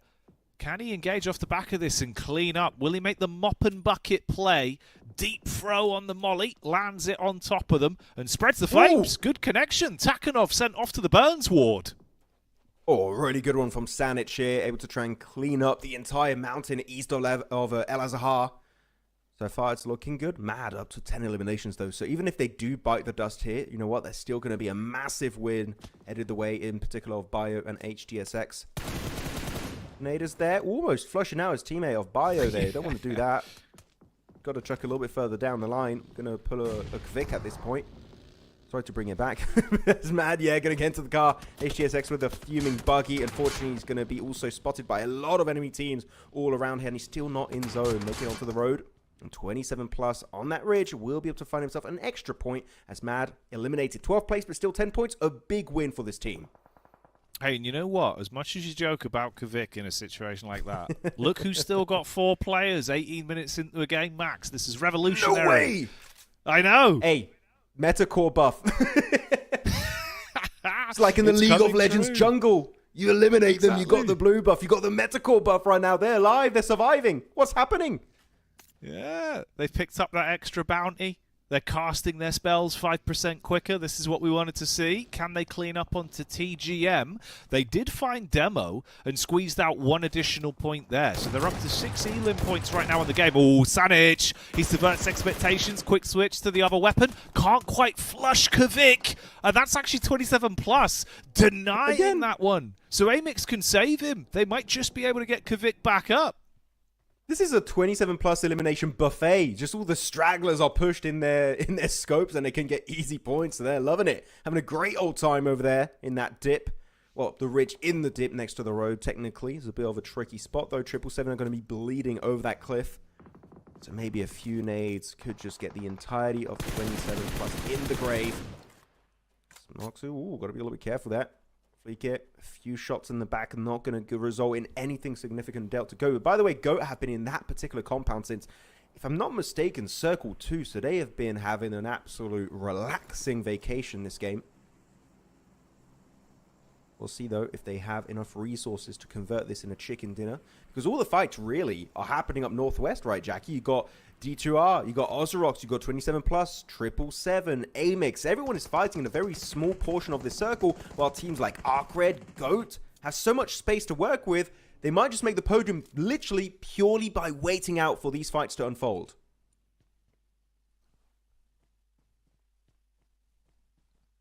Yeah, just coast out. Run the clock down. See how far you can go. You make sure you get some of those juicy placement points out of this last game of the day here. guarantee something to give you a bit of a leg up in the standings going into day 2 of the Last Chance Qualifier. Now, they did save their mate over on the AMIX side, but Warrior from 777, who's always been up for a scrap, throws a hailstorm of bullets their way and does once again knock one of their players. That's Havlik, that's got to be recovered by Spike. They're going to pick him back up. They will be able to weather that storm just fine. Yeah, as you said, go for the quick reset. Havlik will be good to go, able to lick his wounds. They're just waiting for the circle. If you're AMIX, you don't want to get involved in early unnecessary fights. They want to increase that survival time, which has been the biggest issue we've had with them the entirety of today. They had a decent Rondo earlier. They got some good fights in Stadium, but outside of that, it's been a very forgettable experience for this roster. And you know what? The circle is going to be 50-50 split on the road. The eastern side of the road, there's literally only AMIX and ARCRED. They might fight for that position, for that real estate. But outside of that, this should be a very comfortable shift because they are in zone, unlike ARCRED. As ARCRED looking at their POV, as you can see, they're on the line of the circle, right? Yeah. So they might have to actually push a little bit deeper. It's not going to be comfortable, though. It's going to be a full-on push, an assault of 777, sending it down the cliffside here, Jackie. And so far, it's working out as 27 plus are just going to be swept under that rug. It wasn't even a fight, it felt like. No, not at all. Havlik's going to be fuming, by the way. He had to reload about 1 bullet shy of being able to steal a point there from the 777 roster as they crash down onto 27 plus. So that's 1 additional point snatched away, with 777 putting themselves up to 9 elims. But maybe they'll just take the whole squad out for revenge. Kvik unloads back. The magazine will dump down onto 6. He drops. Destined to rise as well, catching them. So you're trapped in between 2 squads here and just absolutely eating damage from both of them. Just don't get too involved. If you're AMIX, again, I'm a little, you know what, I'm biased. I want to see AMIX do well for once this game. You don't want to overcommit. I'm even a little bit scared with the off angle of default. I think it could get punished by a team right behind them, though. That's going to be the end of the line for good old 777. Not going to be successfully making their way into the compound. Destined to Rise going to be able to hopefully go for a pretty hefty reset onto Beats. Calling him Beats, it's Bets, but he's got too many E's, so it's confusing me. So far, yeah, it's going to be looking good. Nothing is happening onto AMIX's side. I think they were looking for more eliminations to flood their way, but you know what? A win is still a win. You're able to make it to top 5. And I said it would be a win, actually, if AMIX make it to top 5. They have done that. They have reached the last 5 teams on this final match of day 1 of Last Chance Qualifiers. Can they convert it, though, in an actual chicken dinner? From that position, Jackie, I'm going to say it's looking very likely we could be witnessing an AMIX chicken dinner in the very, very near future. Hey, man, I was saying Miramar's a good map for them, and finally, they're proving me right with the gameplay right now. Elimination-wise as well, you're top of the scoreboards from the squads that are still alive and kicking inside of this lobby. They've got 8 elim points to play with. Goat, though. Another team that tactically is usually pretty good in situations like this, with currently some high ground to play off of. Default priming a nade, bursts in air for some chip damage, back over onto Bets. Throws out another one as well. It's a good arc on it. Whoa, right on target, but Bets is still alive. There is Bad Boy of Ozarox right behind them, by the way, but I don't think he's going to shoot back. He wants to stay hidden, get some extra placement points. That's a good peek, though, with the AWP from default. Goes back into hiding. Yeah, you got to be careful. There's going to be some cover fire. But no, actually, whoa, it's going to be Glory of ARCRED from a distance here, trying to get some good damage. Actually, going to be getting also a knock, it seems, for D2R. So you've got to have a little bit of a swift response. Not sure, by the way, why the hell Havlik got inside the compound. That was too risky, unnecessary as hell. So this is the typical AMIX where they get a little bit of an advantage. They overcommit, overpromise, and they do underdeliver. Havlik, that's one elimination that they just couldn't afford to take and could have easily been avoided. Yeah, it feels a bit unnecessary with the setup they had, where their fault was basically keeping D2R pinned in as well with a utility play. You push up as a solo man, instantly get gatted on the drive-by, and now it causes far more of a split where what was looking pretty comfortable in terms of the late-game positional play for AMIX, it's way harder. They can't trade off each other as easily anymore. And again, it feels like maybe they'll be too heavily focused. But what is occurring on our screens here? Tumbling down the hill. Oh my god. GOAT team somehow find a way to recover, at least with the P90 punishment. Glory from ARCRED shooting at the feet under the bottom of the truck as Moxie primes a nade. He wants to throw that one directly on target. It's good damage, but not enough to follow through. Talking of the bonnets as well, Spike's been run over by Destine to Rise. What on earth is happening, Max? I don't know, Tumbleweed's looking kind of different on Miramar. I don't remember them looking like this. Whew, GOAT team, though, going to be taking some big damage onto the members of ARCRED. Down to now just a solo. It's going to be good old Glory, and as I say that, he's going to be spotted by Focus. That's a nice cleanup. As now AMIX down to just 2 players. This default, it's Kvik again losing Havoc for no real good reason. So they'll have to make up for it. It's Bets flushed out. It's a solo. But the thing is, as this fight's unfolding, this is giving even more space to GOAT team to kind of expand their empire in this game. Their dominion is going to be hard to tackle. As default, they get rid of that final player. It's down to a trio. It's GOAT team. It's AMIX. It's Ozarox. But the 4-man advantage of GOAT team is going to be so hard to deal with. But can we see them subvert expectations? Can AMIX, despite not having the man advantage, Jackie, claim this chicken dinner to wrap up day 1 of the Last Chance Qualifiers? It'd be a big boon for them. A long time coming. We said they can have miracles on Miramar. But has their luck run out?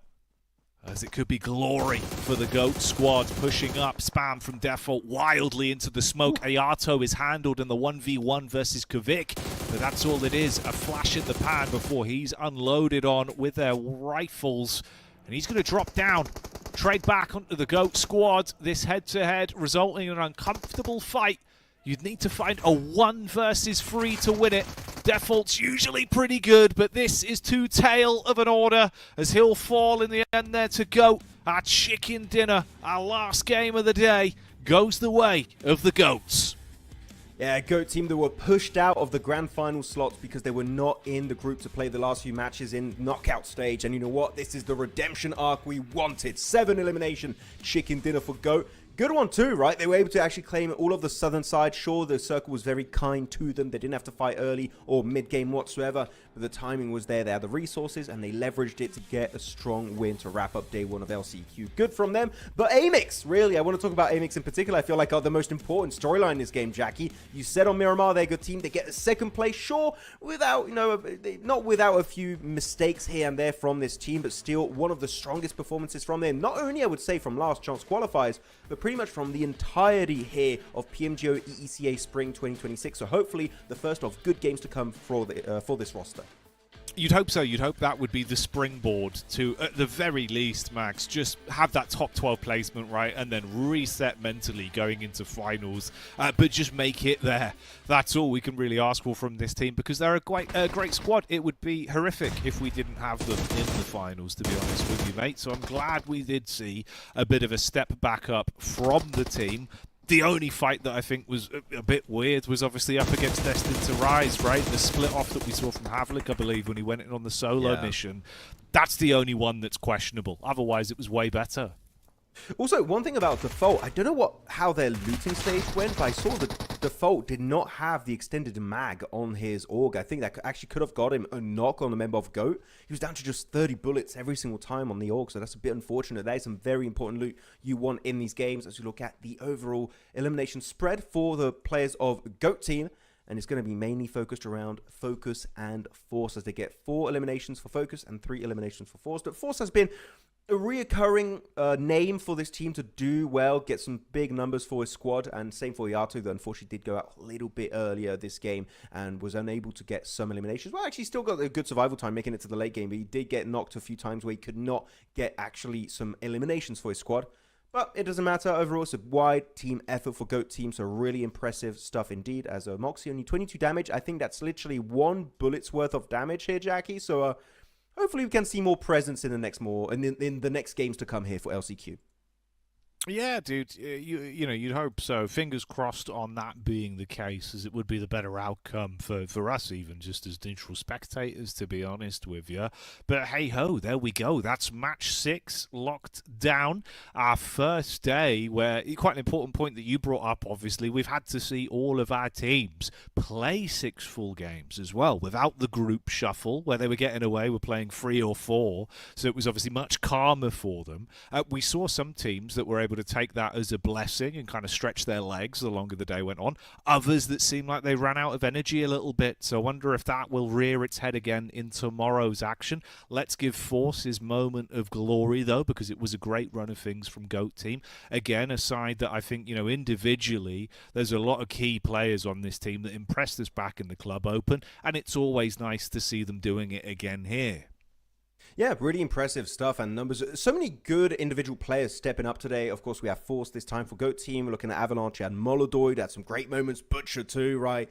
Some other players that I think underperformed a little bit. So is this going to be good to see some new names on the top of the rankings when it comes to MVPs? Actually, I'm wondering who would be the MVP of day one. Maybe a member of Avalanche. Could be actually Molodoid as I say it, as we have the overall spread of top players for this match. Takinov, 6, Kvik, Westron, and good old Ralph at the end. Hey, Ralph, that's twice in a row, right? Do we see him on this graphic? So a player that we didn't really mention too much in the past has been having an absolutely banging performance at the start of the LCQ. Yeah, no, massively so. That's his third time I think he's been in our top players today, which that's half of the games, which surprisingly, when you put it in context like that, it's actually a really good conversion rate from him, mate. So shout out Ralph. Yeah, well, I didn't think it was 3. I thought it was 2, so actually even better than I initially expected for that player, as here we have it. Match ranking, 17 points secured by GOAT. But yeah, AMIX, those 15 points. I think they pretty much, not exactly, but almost doubled their points with this game alone based on the initial 5 matches played today. So, big one coming out from them. But I just don't want it to be a flash in the pan, especially because they should be going to the finals. This would not be enough to catch up to the likes of TT Project, Aurora, etc., etc., etc. So they do need to have a significant improvement if they do want to have the chance to make it to the Jakarta main event of PMGO Season 1. Yeah, dude, and it'd be cool to see him there, definitely. Would love to see how they fare at an event like that where, the pressure only keeps on rising. Obviously, already here, it's probably mounting a lot more than it was when you're kind of playing from the safety of home, potentially even back in the very early grassroots stage, right, versus just thousands of teams to actually make it out.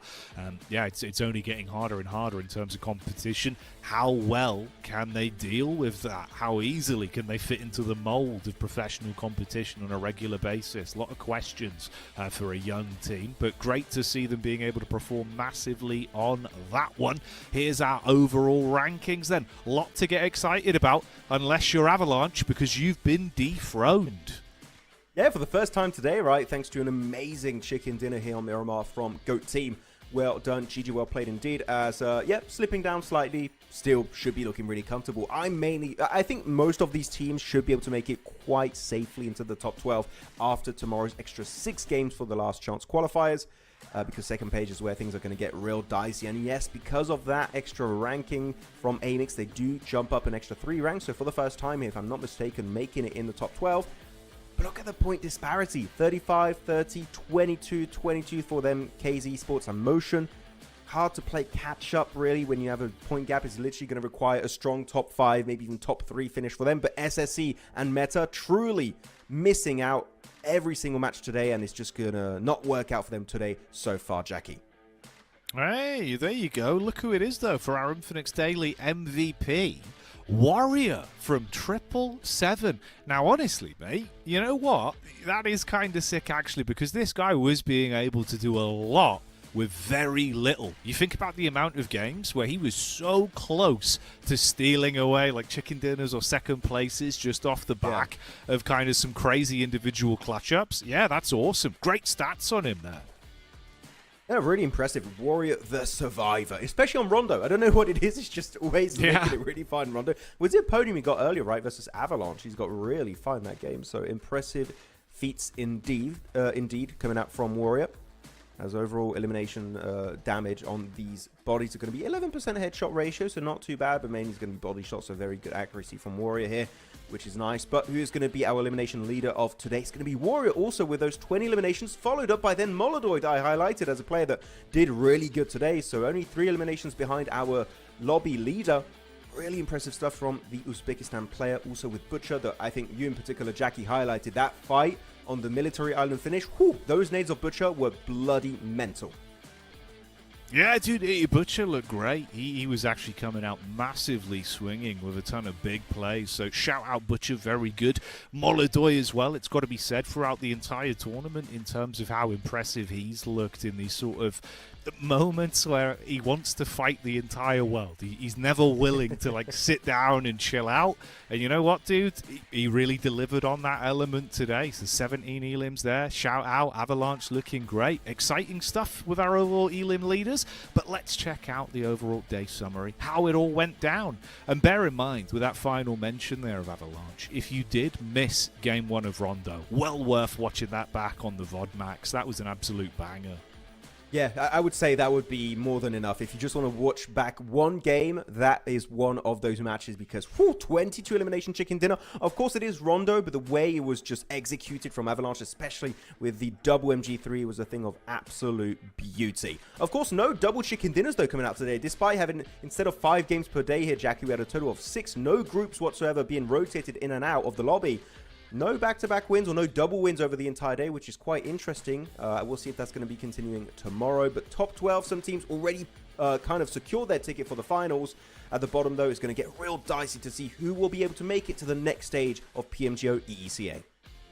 Yeah, man, it's going to be beautiful to see who gets through, right? Obviously, at this point, down to the wire for some teams towards the bottom end. It feels like maybe it'll actually be quite similar based on the squads we have in the bottom 4. But we'll find out if there's any chance for upsets tomorrow and what our final placements are looking like. That is today done and dusted, though. Thanks for joining us, guys. Wonderful stuff from myself and Max here. Always got a compliment for our hard work. And, of course, the production team that did a great job. We'll see you tomorrow with even more exciting PUBG Mobile Esports. Bye-bye for now.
Hero.